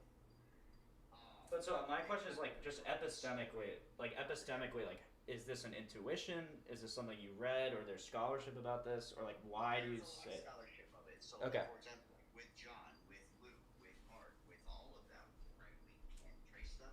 We have no actual writings from them. You know, like it really is just a ghost hunt when it comes to the disciples. So anything that comes after said disciples, we have no clue who they are. At that point, it's just a game of telephone and Trust Me Bro University. Yeah. Sorry, I have to mute. And no joke, I treat that no different than, for example, like Scientology or Islam. Sorry, I didn't mean to go silent on you. I just had to mute for 1 second. I understand that you're going Trust Me Bro University, but then your point is also, well, they aren't a legitimate, and I'm not conceding necessarily that it's just Trust Me Bro University, because it seems like we have documents saying, at least if Irenaeus says Polycarp was my bishop, then we at least believe that. So there's stuff there. I am more keen to believe that. Right. And so, but when you say I'm not keen to believe Polycarp transmitted accurately the teaching of John, or that John was even accurately transmitting the teaching of Jesus, then your backing for that is just Trust Me Bro. Or that John even existed. Right, but your backing for that, like, lack of evidence isn't evidence of lack. I'm sure you've heard that. Well, I mean, it's not just lack of evidence. There's also corresponding evidence of other people during the time period who, yes, complained about quote-unquote followers, but their complaints were things like they're disrupting our temples. Well, yeah, they would be, wouldn't they? How does that support your position? And so, like, with that being said, you would think, for example, that some of these correspondence would like name these individuals that they crucify, they stone, Why? All this other stuff. Well, especially if they're people of like major pieces of like uprising. So, for example, like Barabbas, we know Barabbas existed because there are numerous writers from the Romans to Jews to corresponding areas at the time that I'll quote him as being an uprising leader. Yeah, I mean, I agree that Barabbas existed, but you also had to explain why you think that either Yeshua didn't exist or was like a combination of a bunch of different Barabbas, people. for example, right? Yeah. We have the tale of how Barabbas supposedly was freed and everything in the Bible. Sure. But that's not mentioned by anyone anywhere else. Yeah, great. But again, lack of evidence isn't evidence of lack. So I'm just curious, what is your standard for interpretation? If there's a standard of correspondence, is what I'm saying. Okay. So if we see one thing, and it's a repetitive thing in our species behavior, to document in certain ways of certain like events, people, things of the like, one of the biggest key things that we have is it's not just the lack of evidence, but also the lack of what we call correspondence. So say that not only is there a lack of evidence to a claim, but there's also the lack of any form of correspondence, especially when the main claim quotes these other things. So for example, when Paul's like, yo, there's 500 witnesses and you don't get a single freaking name, any of that jazz, you're given a city. And then you go and look through as many records as we could possibly have from that city, and not a damn one mentions it. But why would they? Why would it? What are you? Yeah. Let me ask you something. If you saw hundreds of dead people rise from the grave, wouldn't that be a very big thing for people to report? Yeah, but if I had no ability to write about it, especially make sure that it gets enshrined in, because you know this, writing is extremely rare and almost impossible in the ancient world. Papyrus itself is extremely expensive. Not really. Writing, like it depends on the type of writing, right? So How many people were what were the literacy I'll rates? give you that. What were the literacy rates back then? So, again, academic writing, I would give you is really low. However, what we call photonic writing was extremely common. What was really common was basically ancient emoji. Okay. And so And how and they would write that on papyrus, or they would like etch it into places, stone, or actually clay. stone It would and just be clay. Gotcha, It was gotcha. super easy to make. Sure. Super Yeah. available, Yeah. super easy. You didn't have to scavenge for it. You could literally be anywhere and make it. Yeah. And basically even children knew how to use these things and knew Gotcha. how to make, especially ones that, for example, ran shops, right, or money changing, or were fishermen, things like. They had to be able to keep a tally, right? So there was a certain level. There was a certain level of education that even the layman still had. Yeah, I get that. But what would they typically? Of a bunch of zombies walking around. But don't you think that if there were these prophets or disciples walking around and they were carrying on the lineage and carrying on the tradition, and you had actually seen Jesus rise or the risen Christ as one of the 500, or you saw, I know what you guys like to call the zombie apocalypse, which obviously they'd be nothing like zombies, but anyway, if you saw that and you're like, oh, there are people carrying the torch and writing the Bible, which they wouldn't know it's called the Bible, yada yada yada, whatever, why would you feel the need to go completely outside your realm of work and everything to record that, especially when it's hard to record it for history? So I understand the point of like, okay, children even could make this special clay, or not even special, just this clay, or carve into rocks sort of emojis and stuff like that. But my question is, why would they? I mean, it's anything that. Or actually, maybe a better question is, what did people typically use this photonic writing for? I guess is probably a better question. Either things like trade, right, or telling of stories. Okay. So they would tell. The second one is a big one. Yeah. Telling of stories. No, totally. So, certain things, a lot of, for example, like the Druids and stuff, most of their tales were orally passed, but they did write them into stones and trees. and those who knew how these languages worked, which again was very common across every civilization. Each one would have like a general connective language, and then each tribe would also have like a sub language that Gotcha. only that family would technically know. Same like a story may be relatively similar, but at each tribe there'd be a slight variation. But we would still definitely have a story of the event. Like, for example, the flooding. I know a lot of atheists go, "Oh, it's impossible for a flood to have occurred." Well, no, regional flooding Yeah. and celestial flooding, meaning every so many thousand years, we had the freezing and then melting of the ice caps. Yep, and yep, blah, yep. blah, blah. Yep. Very recordable and did absolutely happen in certain time periods. And when you actually put all of these stories of floods, together, you can pinpoint when these stories came from. There's Right. physical archaeological evidence that backs it up as well. So not only do we know that a whole bunch of people across the fucking planet had a story that was similar, but these stories were based in truth. Yeah. So even when we look at the same with like the New Testament, there's a lot of shit that abso-fucking-lutely we would 100% expect Yeah. numerous societies to be talking about. Oh, really? Like what? Like what?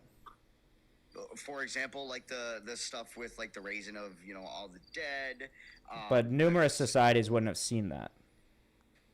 No, but a lot of societies would have heard about it and where it supposedly Well, happened. right, yeah, but they heard about it and they became Christians. Definitely That's what been happened. Spread.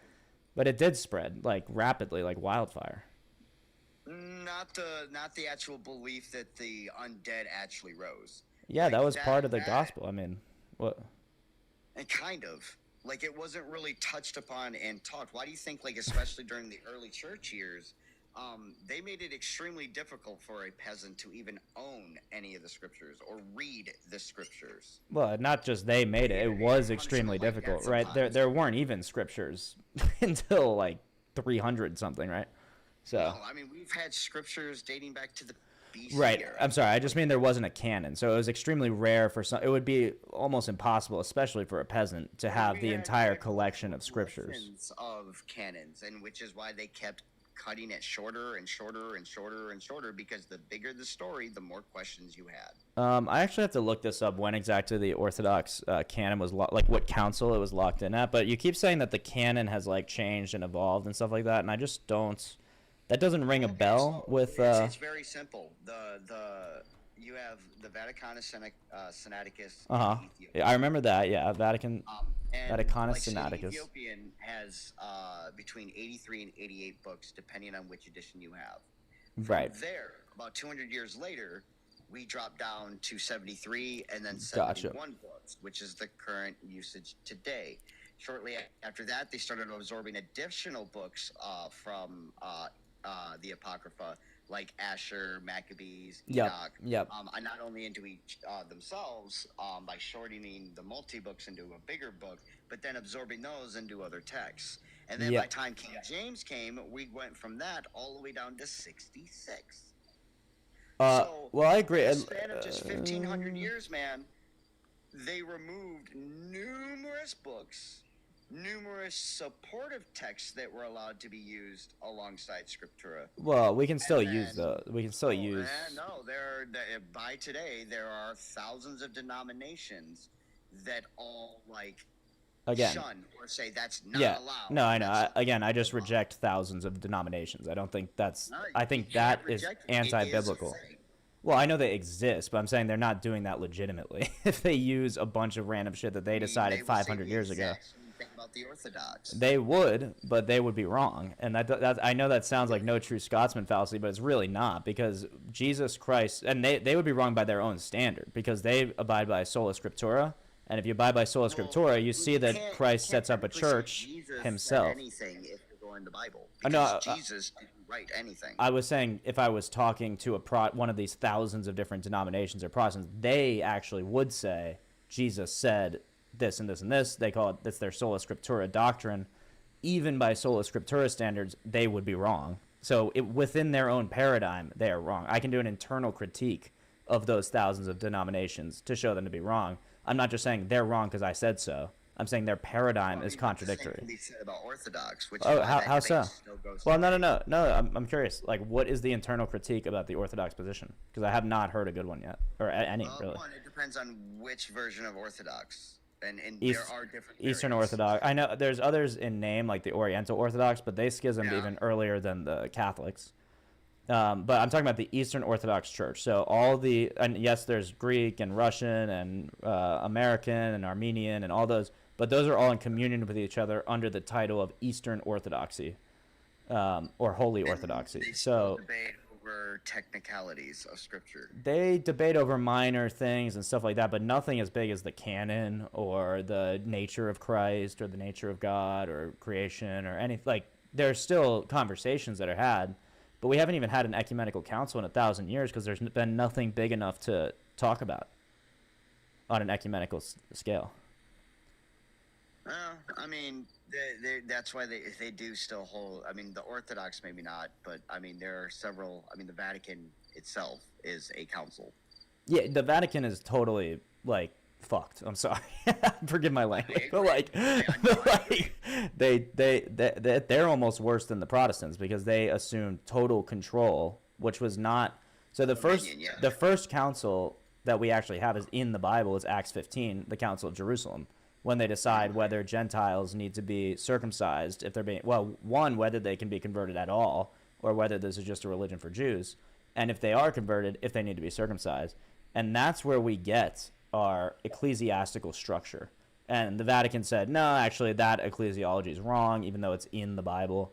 And so that's why they are wrong. So I can do an internal critique of Catholics and the other 1,000 denominations of Christianity, which is why it's not a no true Scotsman fallacy. Itself, right? So let's take that. I'm so glad you brought up the circumcision thing. Yeah. Right? Because like you quoted earlier, when Jesus came to fulfill the law, not do away with it. Yes.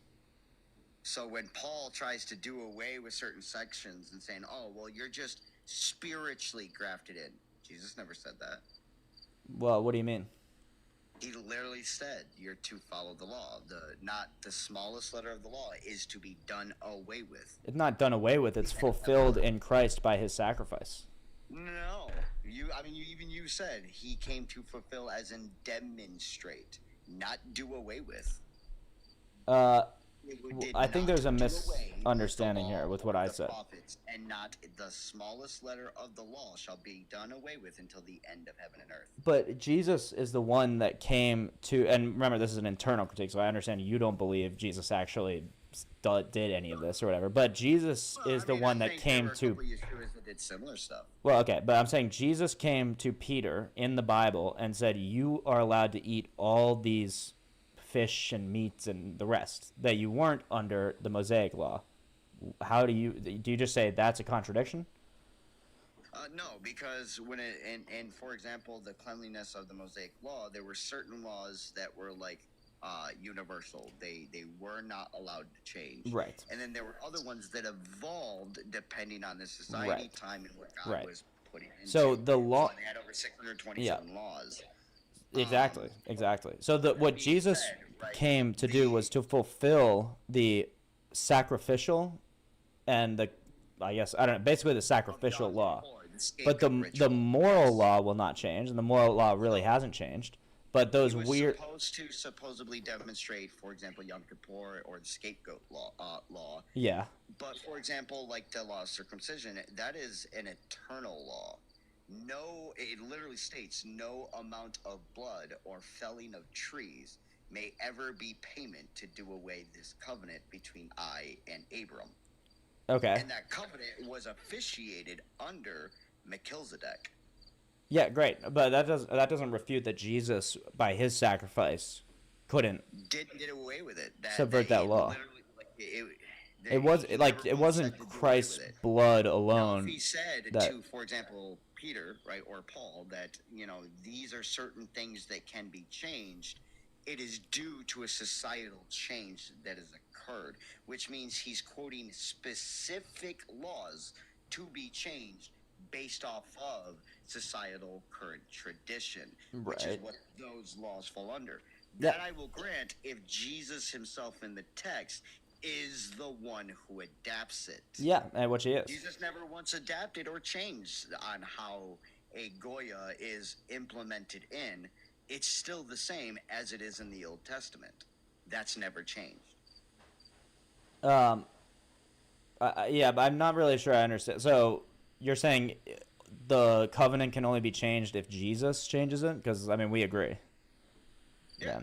Well, then that we agree, and that's exactly what happened. The text, right? So, for example, Yeah. the circumcision law absolutely 100% would still be in effect. No. Because listen, Jesus says that Jesus said otherwise. Jesus says that his Holy Spirit will guide the church and the apostles into the correct understanding of the faith. This is how it guides them. They meet in ecumenical council in Acts 15. The Jerusalem Council. Then all the multitude kept silent and listened to Barnabas and Paul making their arguments and how many wonders God had worked them to the Gentiles. Then they became silent. Then James answered, saying, "Men and brethren, listen to me. Simon has declared our God at the first, yada yada. And this with the words of the prophets agree, just as it is written. After I will return and will rebuild the tabernacle of David, which has fallen down. I will rebuild its ruins, and I will set it up so that the rest of mankind may seek the Lord, even all the Gentiles," etc., etc. So this is the church. This is the very first ecumenical council. And the Temple of David has never been rebuilt. Well, the church is the tabernacle of David. Like, the altar is the tabernacle of David. So what Jesus does is he comes in a spiritual... This is something Deconstruction Zone tried to do all the time. He said, well, the literal... Like, this literally didn't happen. Like, literally, it didn't happen. It's like, yeah, but if you read the Sermon on the Mount, Jesus tells us what is meant by the quote-unquote literal, like, prescriptions by the prophets in the Old Testament. They're almost always... in every case, spiritualized by Jesus. So the spiritual tabernacle of David is alive and well and expands across the entire world. Like, he is the tabernacle of David. His body is that tabernacle. And we consume it every Sunday in church. Cannibalism by proxy. But, I mean... No, because it like there you can tell when things are supposed to be literal, right? So how can you tell? Restore the kingdom of David. Yeah. It is literally the reestablishment of the kingdom of David. But what about when the son of David, the lineage of David, the Davidic king comes, Christ, and reveals to us that he's the king of the whole universe and all of creation and the Lord of the Sabbath? When is this supposed coming? Because I mean, you agreed that Revelation is talking about what happened in 70 AD. But yeah, how does that? What does that do? If that's when he came back, where's the kingdom of David? Oh no, well, so the Revelation isn't only talking about what happened in 70 AD. I'm just saying for the vast majority, for the most part.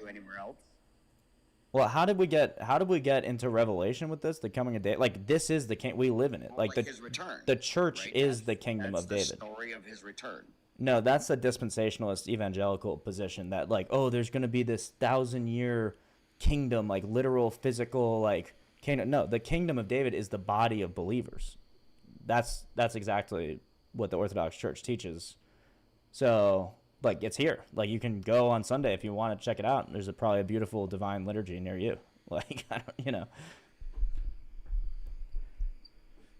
Well, I mean, it doesn't match the text, especially if you're trying. Well, it doesn't match the text if you abide by the literalistic, subjective reading, which is your interpretive standard. But obviously, I don't accept that. Your guys' interpretations and readings are subjective to yourselves. No, I mean, if it wasn't, it would be as simple as have the Holy Spirit right now for everyone here explain it. Why would the Holy Spirit do it? Better yet, let's have Jesus do it right here, right now. Okay, Jesus did it. Do not test the Lord thy God. I mean, what do you want me to say? But you are to test the Lord in his promises, are you not? Sure, like as in have faith in them, believe in them. Okay, so if two or more. But did the Lord promise you that he will explain everything to you at your beck and call, even though you've done nothing to show humility or favor towards him? He says, if two or more gather in his name, his spirit shall be amongst you. If you pray in earnest, and I forgot the other word. Wait, what is that? Sorry, pray in earnest, as in don't make silly demands of God that he show up before you and explain everything to you. For example, if I right here with you said, hey, let's pray together to your God for your God to cure my type 1 diabetes. Sure.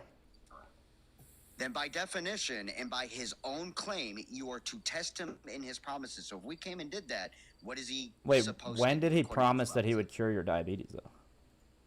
Where I just said that your prayer shall be answered and given. Whatever your heart asks, if you ask earnestly through Jesus Christ, and especially if two or more gather in his name, it will happen. It's if you ask in his name, as in you ask of something legitimate that he actually would or should grant, right? Like, what if it's better for you to have diabetes than not have diabetes? Why shouldn't he grant curing my diabetes? What makes me so unworthy? It's not about unworthy. It might be better for you to have diabetes than to not have it. Like, I don't know. How is it better for me to have diabetes? Well, I can give you an example. So my dad got diabetes when he was like probably 40 or so, and he was a big fella. He ate too much and drank too much and all the rest.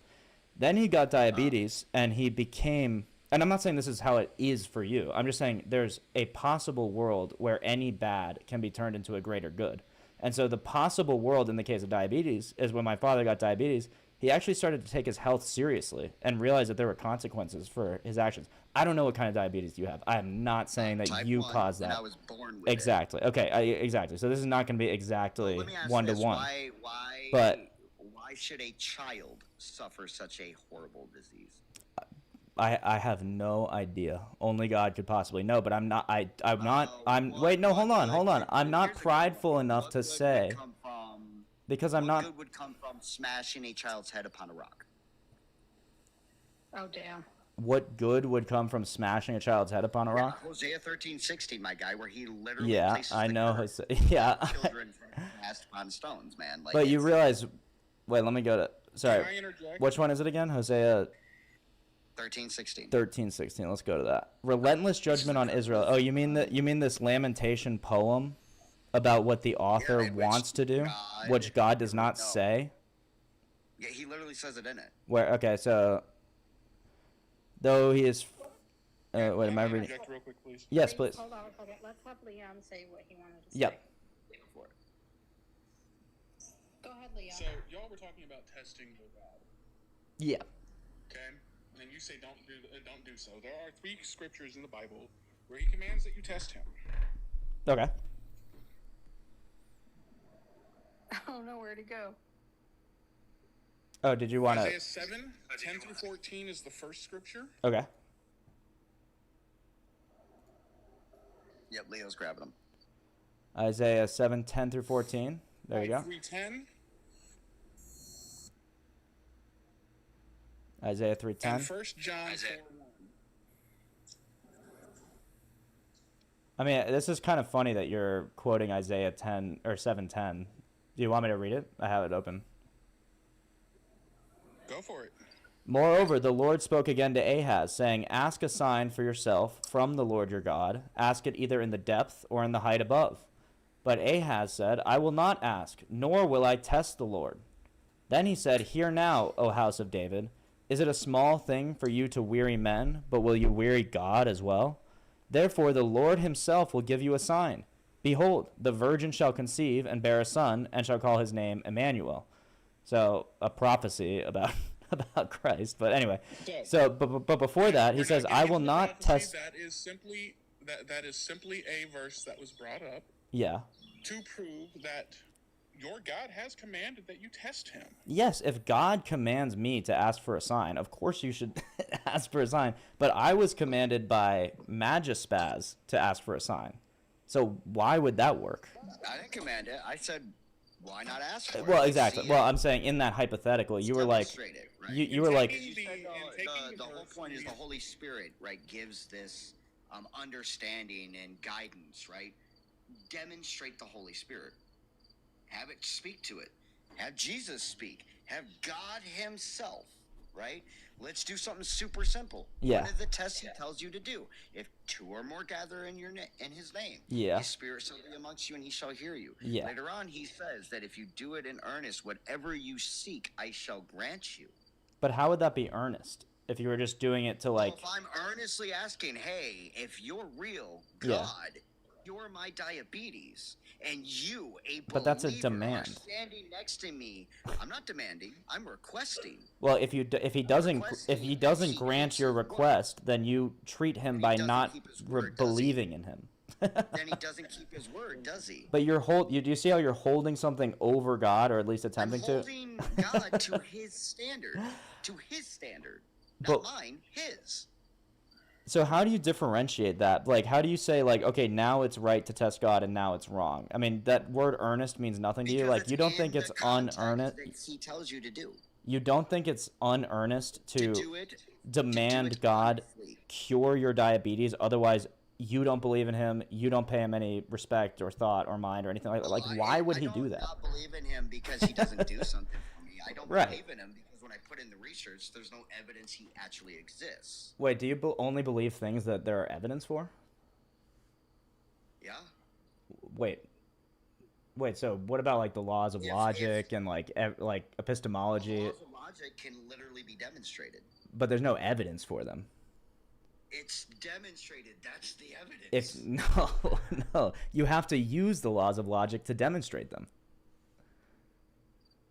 To a degree, but you can also look at it in an abstract way on basically just the observation or the recorded of repetitive action.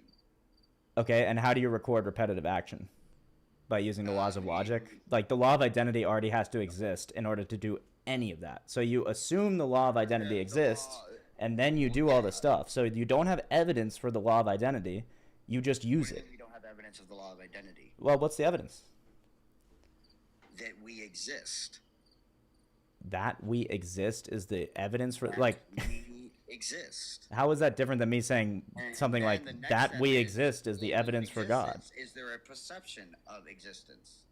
So if you can't, like... How do you even know you exist given that? Like, you don't even have evidence you exist, per se. I mean, that's the hard problem of solipsism. So, I don't understand that. It's not hard at all. It's literally ignorant to look at yourself and go, I don't exist. Well, I agree with you. I assume we do exist. But I'm just saying that you don't believe things only that you have evidence for, because there's plenty of things you don't have evidence for that you believe.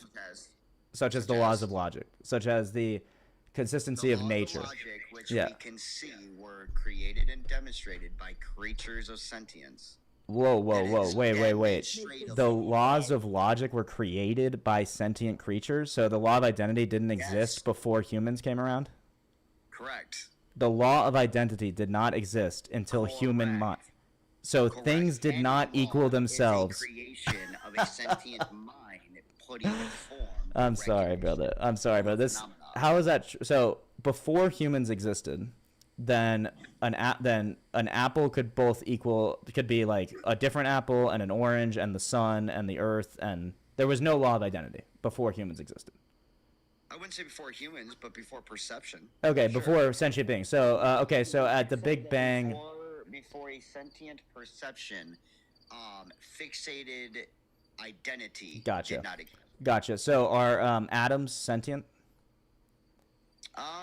Depends on your level of discernment of sentient. But for your argument about the law of identity, are atoms sentient? I wouldn't consider them sentient. Okay, so they didn't. So a helium atom could equal a hydrogen atom and all the rest right after the Big Bang. Well, not equal. Well, that would be the law of identity. That would be the law of identity. So where you're getting confused here is the aspect that when I say the law, right, the application of, for example, the words the law of logic. Oh yeah. Something we created. Oh, of course. I mean, I agree we created language. I'm saying we didn't create the concept. Gotcha. But the law of logic, right? Great. So what is your evidence for the phenomena of the law of logic is what I was asking originally. Then you said it didn't exist, so we went on this other tangent. So what is your evidence for the phenomena of the laws of logic? Of the laws Can of I logic? simplify things real quick? Yeah. Yeah, go for it. Okay.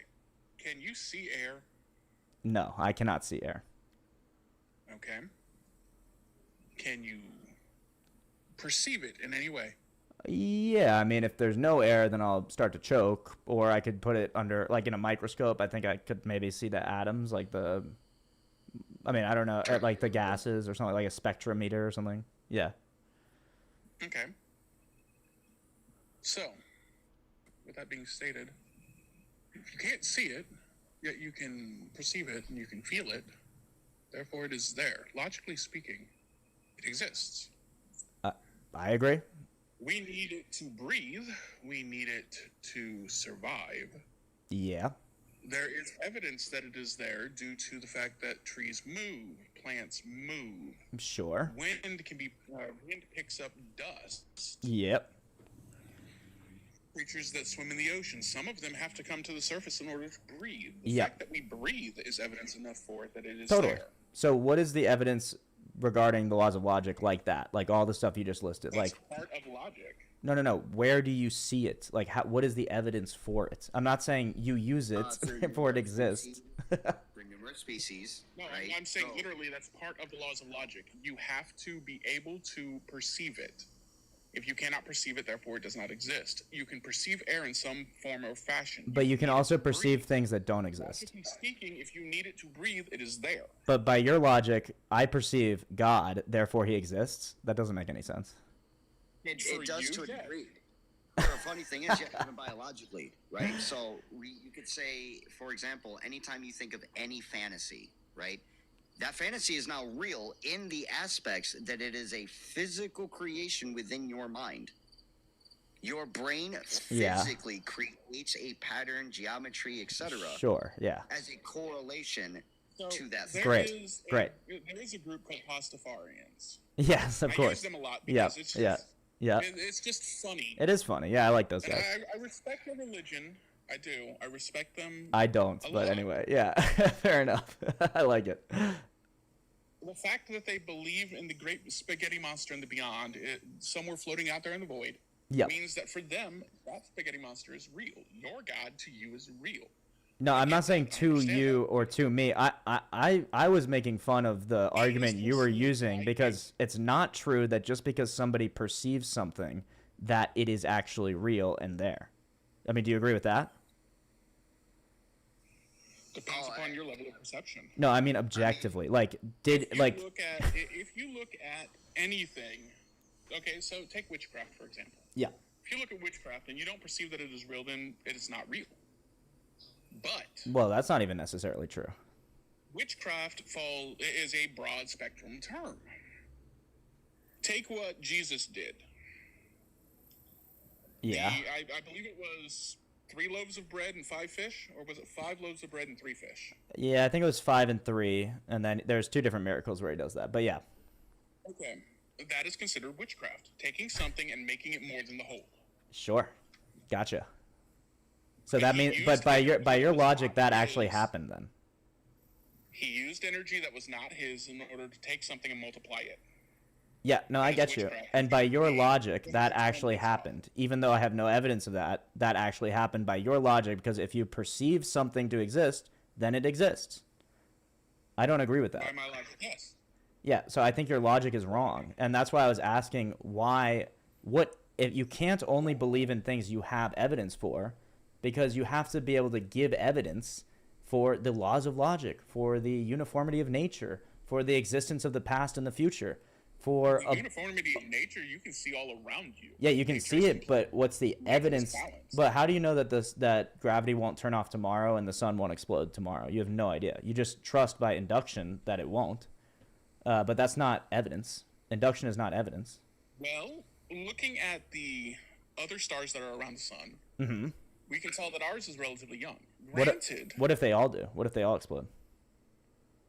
I'm going to say granted, we don't know Right. what properties the fission that the sun is performing has to keep it going. Right. We don't know if something can change in the next 5 minutes. Right, we have no evidence. To either get Yeah. our sun or make it go supernova. We have no clue. And yet you're gonna set your alarm clock for tomorrow. Yes. Yeah, so you believe something that you don't have evidence for, i.e. that tomorrow will happen. I believe that the sun is there, that it is warming the planet. If tomorrow happens, tomorrow happens. If it doesn't happen, it Right, doesn't happen. and so we agree. I'm just trying. Someone made the claim that you can only believe things that you have evidence for, which is a ludicrous claim. There's tons and tons of things we. 100%. I refuse to believe something that I don't have evidence for. So then, why are you going to set your alarm tomorrow? Hang on. Not going to explode right now. Hang on. Yeah. That doesn't mean that, for example, with most of how I see things are in levels of probability. So I will have a level of confidence on whether something is true or untrue. It takes evidence for me to believe something to be true. I'm sorry, I don't think I understood that. So you believe things based on a confidence interval, like, oh, like there's a 90% chance that tomorrow will happen, so I'll set my Levels alarm. of likelihood. Right. And then, but so how does that relate to like the laws of logic? Like, what's your confidence level that like the laws of logic exist? And actually, how do you even base your confidence level, say, for the sun exploding, or? I mean, so for example, like base the confidence level process to of sun will science, explode. right? Testable, repeatable, observable. But you realize, multiple, like, applications of perception. but you realize that induction is Continuation not. That will give you the math behind it of, well, if it continues to happen, that means that probability continues to rise, especially when you learn even more factors, so more evidence of that trajectory of expectation.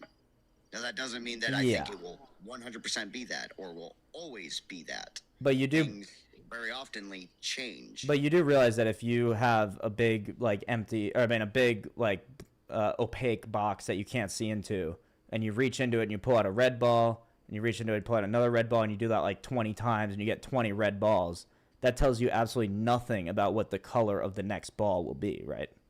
Well, I mean, it tells you that this one thing has red balls in it.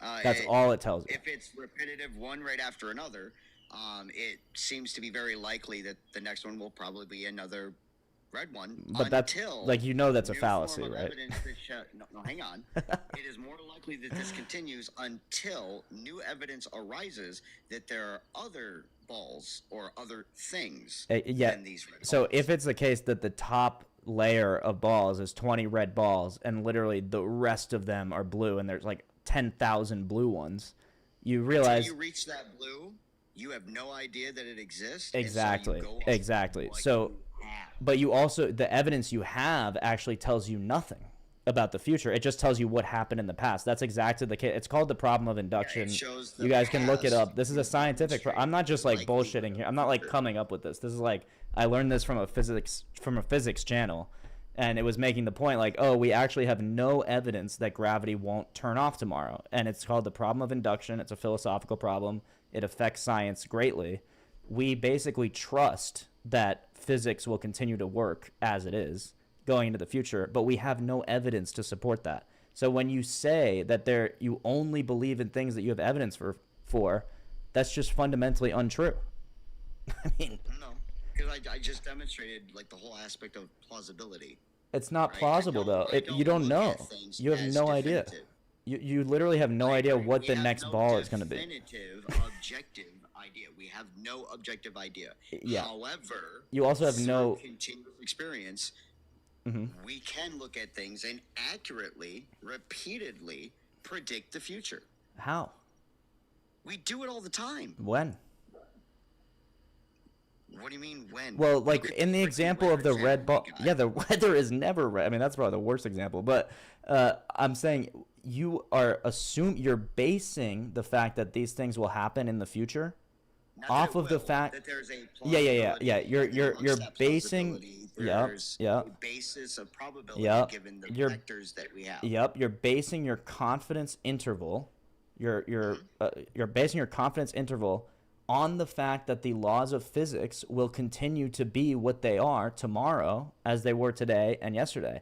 You have no evidence for that to be the case. What I do is I look at it and I go, it's plausible that if physics continue in this manner, exactly. this trajectory, we know it should Got you. Now, what is your evidence that physics will continue like that in the future? That it will continue? Well, you're saying if physics continues like this, then it'll be sunny tomorrow. So what is the evidence that physics will continue like that? Again, repeatability. No, So, for example, like right now, we know that it's still going because it's still happening. Hasn't stopped yet. So every micro moment, right, that it doesn't change, we know it's following that trajectory.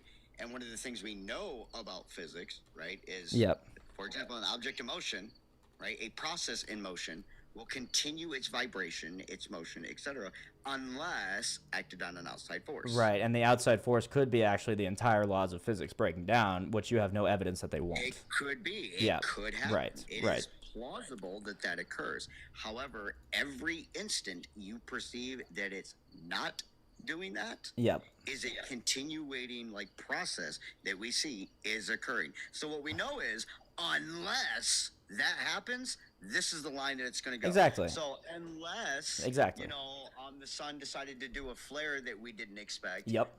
we can tell that the weather is most likely going to follow this pattern.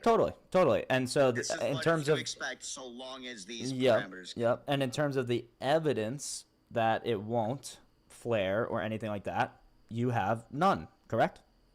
Nope. We still have plenty of evidence. Wait. You just said unless the sun doesn't flare or this or that, then we can rely on our induction. But we can also So see what's that the with evidence that it won't?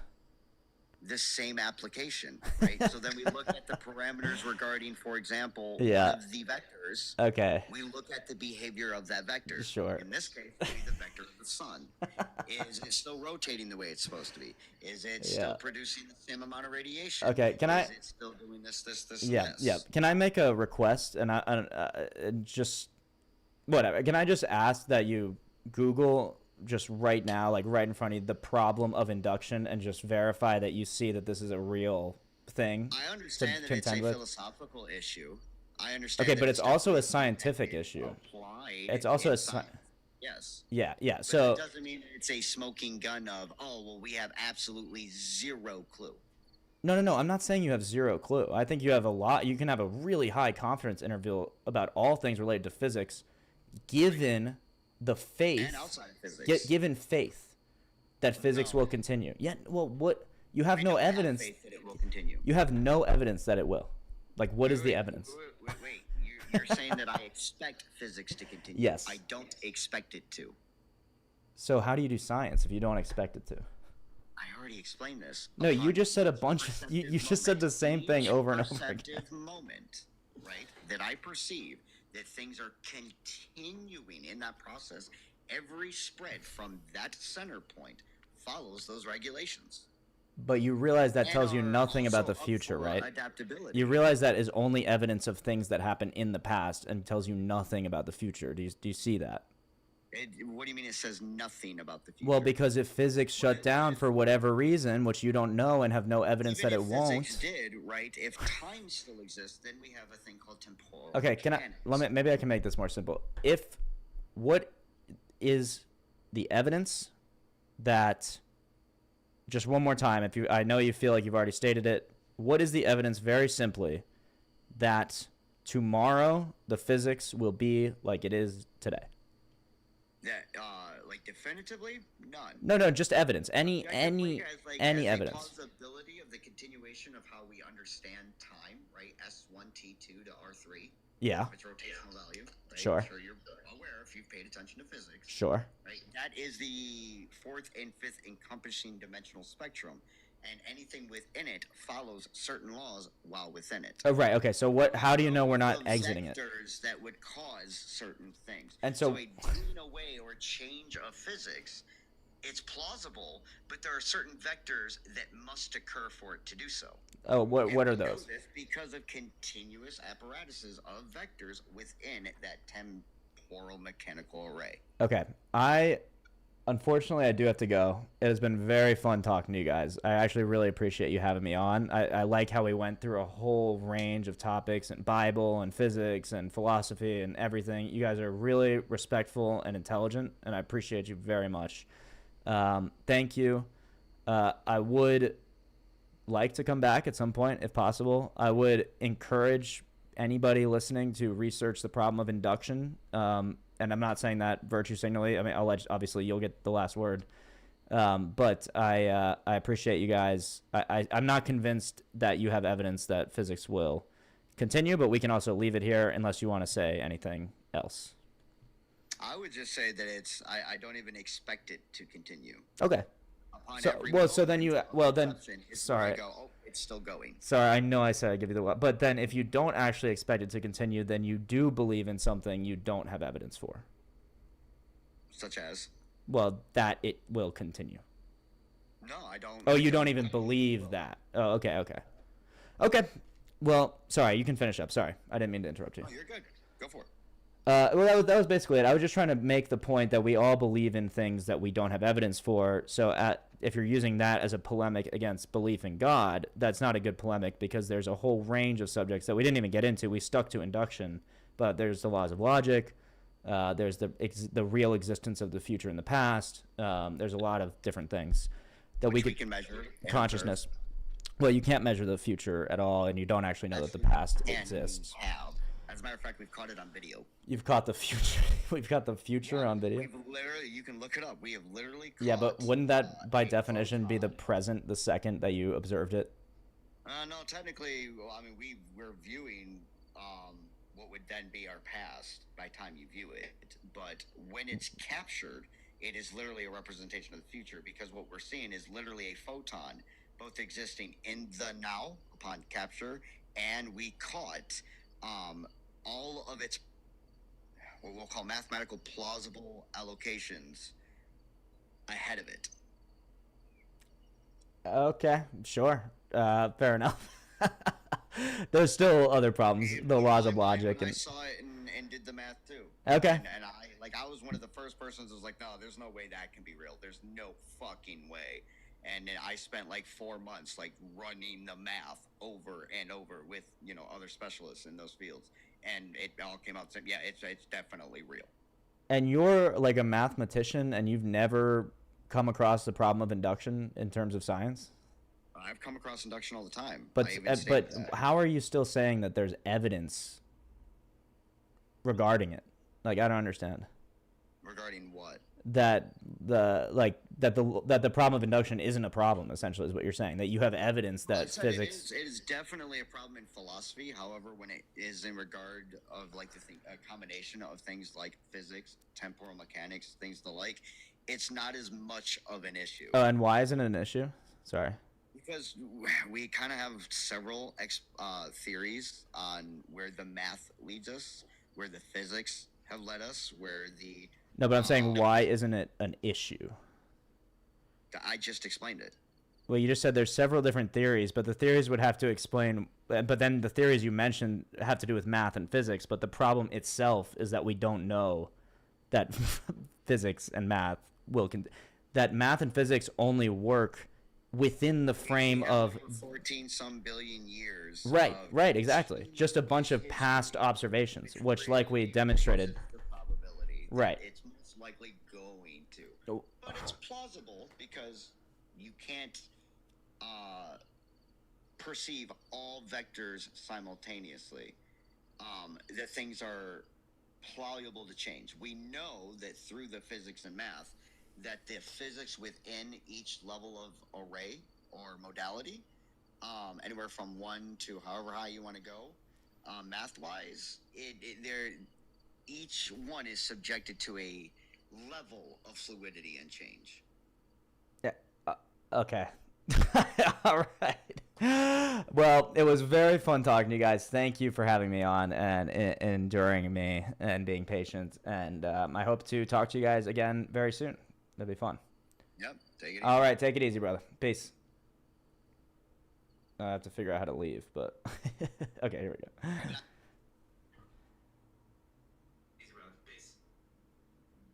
All right. Well, that was that. I am exhausted. That was crazy. And we got more stuff going on in my chat. Sorry, I just kind of ignored my whole chat that whole time. That was unfortunate. I'll read some chats. So, Infamous, this guy is good. Never mind, this guy is not good. You're doing good, bro. I bet that's when we got into the tag. Because he was good on on quote mining the Bible, but you know how I feel about that.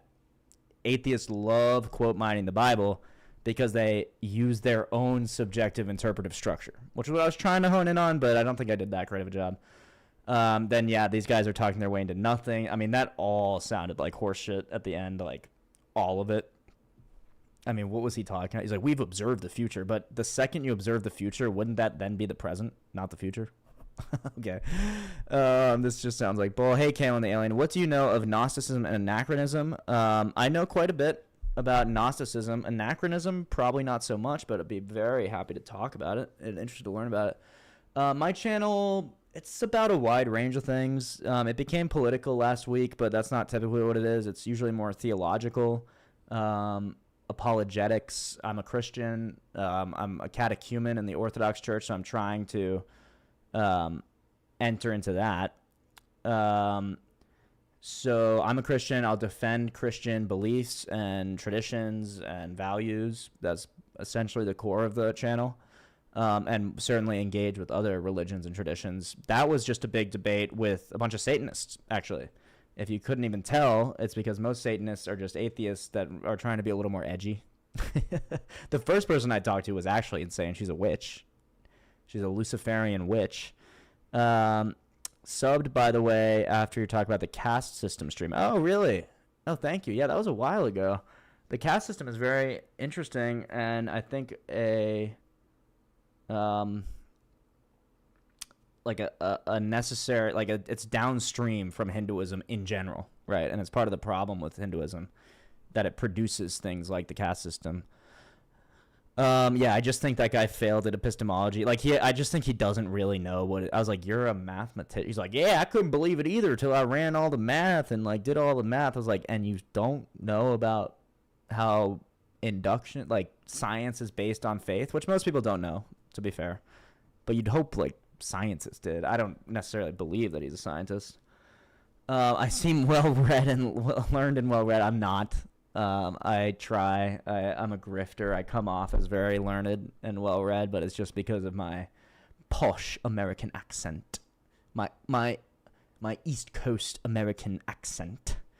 But I appreciate that, Kalen. Thank you very much. I really had to piss. I won't necessarily. I'll be right back. Hold on.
You can hear me, P?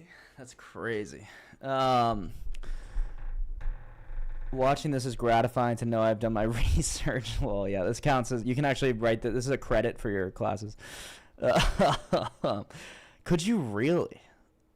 That's wild. So you guys want to know something funny? So a couple times during that whole stream, I did go up to pee, and I didn't even mute myself on the TikTok while I was peeing because I was like, yeah, they won't be able to hear it. And the Satanist lady was like, oh my God, are you pissing? And I was like, no, why did you think that? And I kind of gaslit her, but I actually was. Isn't that funny? Anachronism is the combination of things out of their respective timelines. We might have to get into this another day. Are you literally an alien? You might literally be an alien. Anachronism is the combination of things out of their respective timelines. I gotta be honest, I don't know what that means, if I'm being perfectly frank.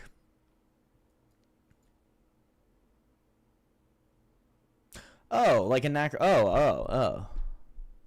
Like you believe you are anachronism? Like you are in the wrong time?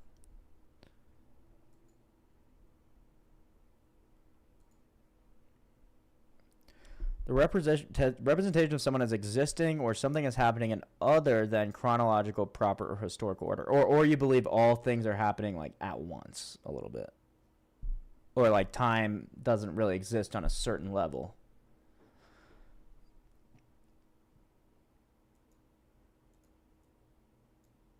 Interesting. I'm going to look up anachronism philosophy.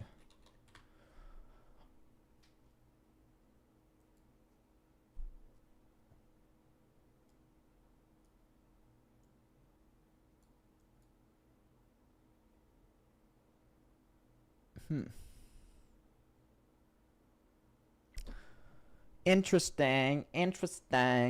Well, unfortunately, fellas. Oh, yeah. Infamous. The dude you were talking to said he did the math, and I do not believe him. Yeah, me neither. At all. Yeah, I did the math. It's pretty crazy, man. You won't believe it till you do it. Yeah, buddy. You did the math. And you're also a biblical scholar and a mathematician and a philosopher and an animist, originist. Like, dude, that's crazy. That's absolutely nuts.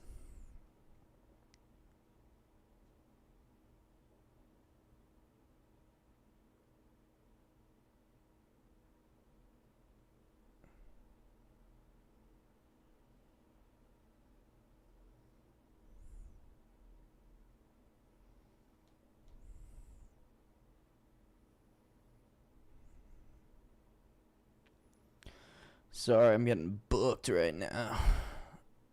Yeah, I did not believe that guy as far as I could throw him on that. Oh, what's up, Caitlin? We come in peace. Just live long and prosper. You guys see what I'm saying, though, about the evidence? Like, there's tons of stuff you have to believe in that you just don't have evidence for. Like, evidentialism is out. Like, it doesn't make sense.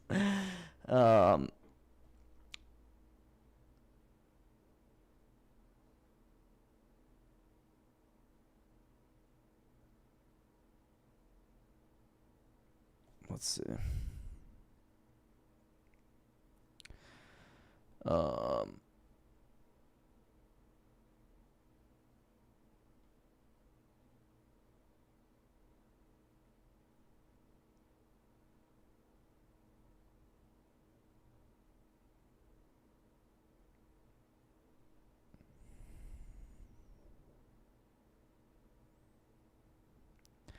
All right, sorry. I got like stand-up stuff to do. They were debating. So when I entered the debate, and I wonder what they're talking about now. I should bring it back up. It's this channel, Jucifer. Oh, they're gonna see that I entered. Oh, it ended. They ended it. I guess that was kind of the final. I was the nail in the coffin. I really put them in their place. It started with them debating that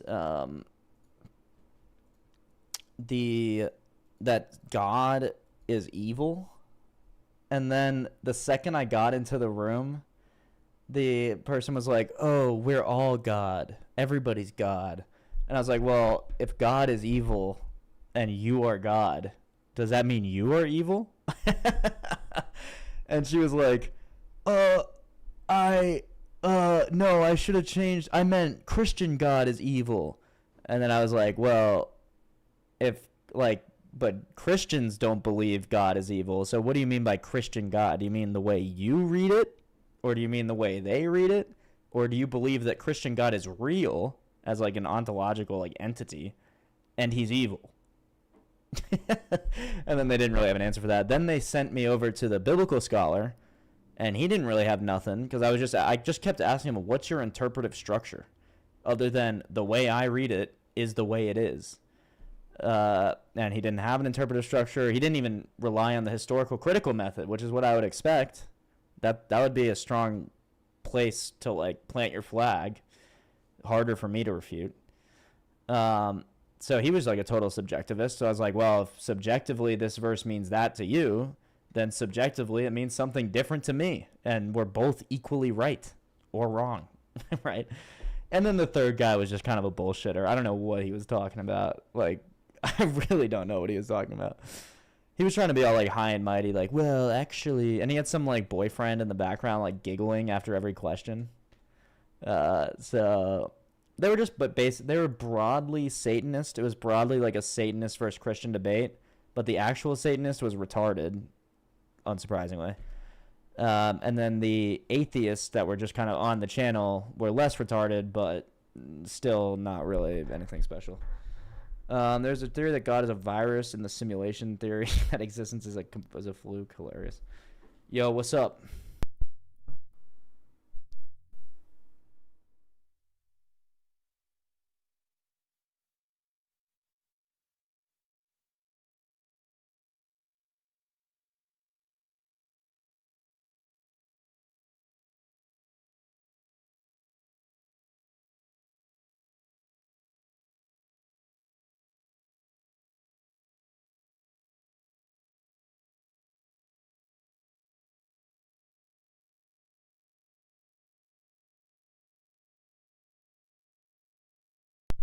I mean, I don't know if it's like old and dying or if it's like sick and dying, but it cannot fly. Does it have a beard and glasses, or? What do you mean? I mean, like, is it an old man hummingbird, or is it like? I wish I could tell. It sort of looks Damn. old, but I don't know like what they look like normally. But I gave it sugar water and it like ate it. So No if it was way. Sick, I feel like it wouldn't be like hungry. So does it like hop around, or like where is it right now? It's like in a box on my porch. I tried to put it in the box like vertically, Whoa. or like horizontally, so that Yeah. if it were just like one needing to rest, it would stay there. And it's like trying to walk away. Really? So the hummingbird cannot fly. Do you see anything wrong with its wing? It looks a little fucky. Yeah. Dude, I think that might just be your pet hummingbird. I think you have to take it in and rehabilitate it. I'm not in that business, so I don't know. Should I like call like a bird? But like I don't know. There's if that's no one you can call, dude. Just keep it in the box and keep putting some sugar water in there. Like, I don't know what else you can do. I know. I don't know what else I can You do. could give it an out. Like, you could cut a little hole in the box or something, or like put the box on its side. I know. I might put the box in like the grass, and like if it wants to leave, like It can leave, and then you just keep checking on it. I might do that. Yeah. Yeah, that's kind of awesome in a way. That's kind of the only thing I can do, I think. Yeah. I need to refill my hummingbird feeder. It doesn't seem sick though. That's what I'm worried about. Number one, for myself. Like if it were sick, I would be like, okay, it's gonna die. Like that's fine. That's sad. But that's like how the world goes. But it's like it's just its wing. But it's like trying to do shit. Dude, that is so sad. It's like what the hell? All right, I'm gonna be on in like 10 minutes. I'm gonna Okay. try to figure this Okay. out, like one way or another. Are other people on? Jake wants to play League.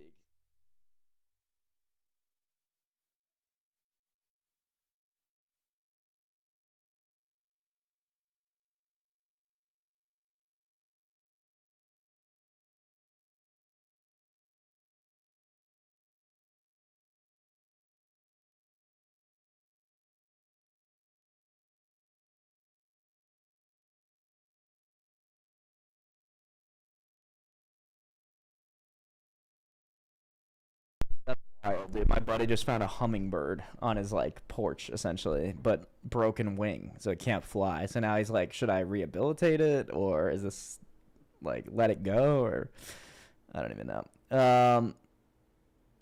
Have you heard of the planet Kolob? It's the closest planet to heaven and God in Mormonism. Yeah, Mormonism is crazy. And then Mormons are like, we're Christians. You're like, no, you're not. No, you're not. Kolob. That's nuts, dude. Mormons are insane. Kolob is a star described in the Book of Abraham, a sacred text of the Latter-day Saint movement, where it is described as the heavenly body nearest to the throne of God. That is just crazy. And then, of course, like, they actually... hummingbirds are good luck. That's cool. I didn't know that. I get hummingbirds all the time because I have a hummingbird feeder on my planter. But is it still good luck if there's a injured hummingbird on your That's a question for Winston. I'll ask him what his luck is like this coming week after that, because it might be bad luck if like kind of like a broken mirror or like walking under a ladder. If you could, hi to Kolob. Oh yeah, so this is the thing. So the ladder was translated from an ancient Egyptian papyrus scroll by Joseph Smith, the movement's founder. And the reason he was able to do this is he like bought this like Egyptian scroll in hieroglyphs and brought it back before they'd found the Rosetta Stone. So nobody knew how to translate Egyptian hieroglyphs. So he just made up a bunch of shit. He like fanficked what the papyrus was saying, and that became like a founding text for Mormonism. But now, obviously, Egyptologists know exactly what the papyrus says, and it has nothing to do with Mormonism or Abraham or anything. It's like a list of groceries for a pharaoh, you know? So Mormonism is just nuts, dude. It's like totally bunk. That's good. I gotta refill my hummingbird feeder because I didn't know they were good luck, but that's hype. I wonder why that is.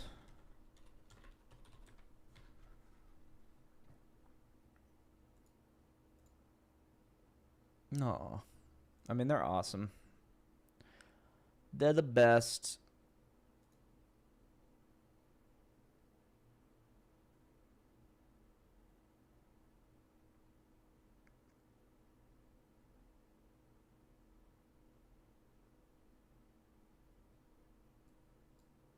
According to Christian symbolism, meeting these birds is a sign that your departed loved one is watching over you. We can understand this as if little beings are bringing you love and good news from heaven from loved ones who have passed. I do believe that in a weird way because they just seem angelic. They're so like light and airy and quick and with it, you know. They seem angelic. It's worse than that. The Egyptian he translated doesn't exist. I thought that was the golden tablets that don't exist, but the papyrus itself doesn't exist. That's crazy. That's insane. And Mormons are like, yeah, we're Christian. Also, did you see what I was saying when he was like, yeah, that's a no true Scotsman fallacy with the Orthodox versus the rest? And it's like, no, but it's not a no true Scotsman fallacy because you can't do an internal critique of the different Scotsmen. You can do an internal critique of Protestants and Catholics and Coptics. And if you can do an internal critique of Orthodox, go for it, right? But he didn't. He definitely didn't provide that. Holograms are the Sith's version of Jedi Force ghosts. That would actually be interesting with the whole transhumanism, like AI angle. Like we're making our sort of Sith hologram things, you know? Yeah, he called it New Egyptian. I mean, it was definitely new. Yeah, that's very new Egyptian. Solo Egyptian. Only I understand it.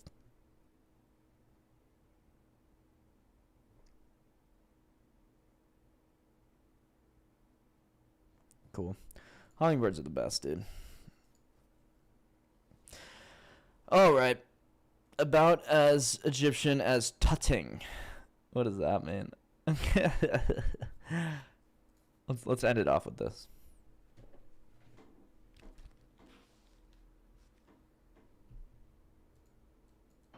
Hey, what are you listening to? Sorry? What are you listening to? Hymns to the Mother of God.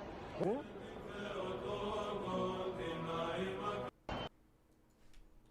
Based.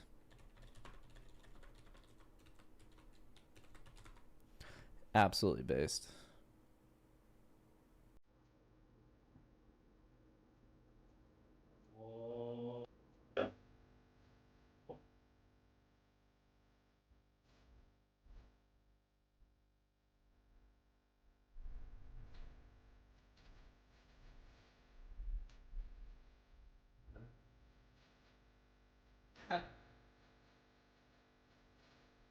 Is that tunning?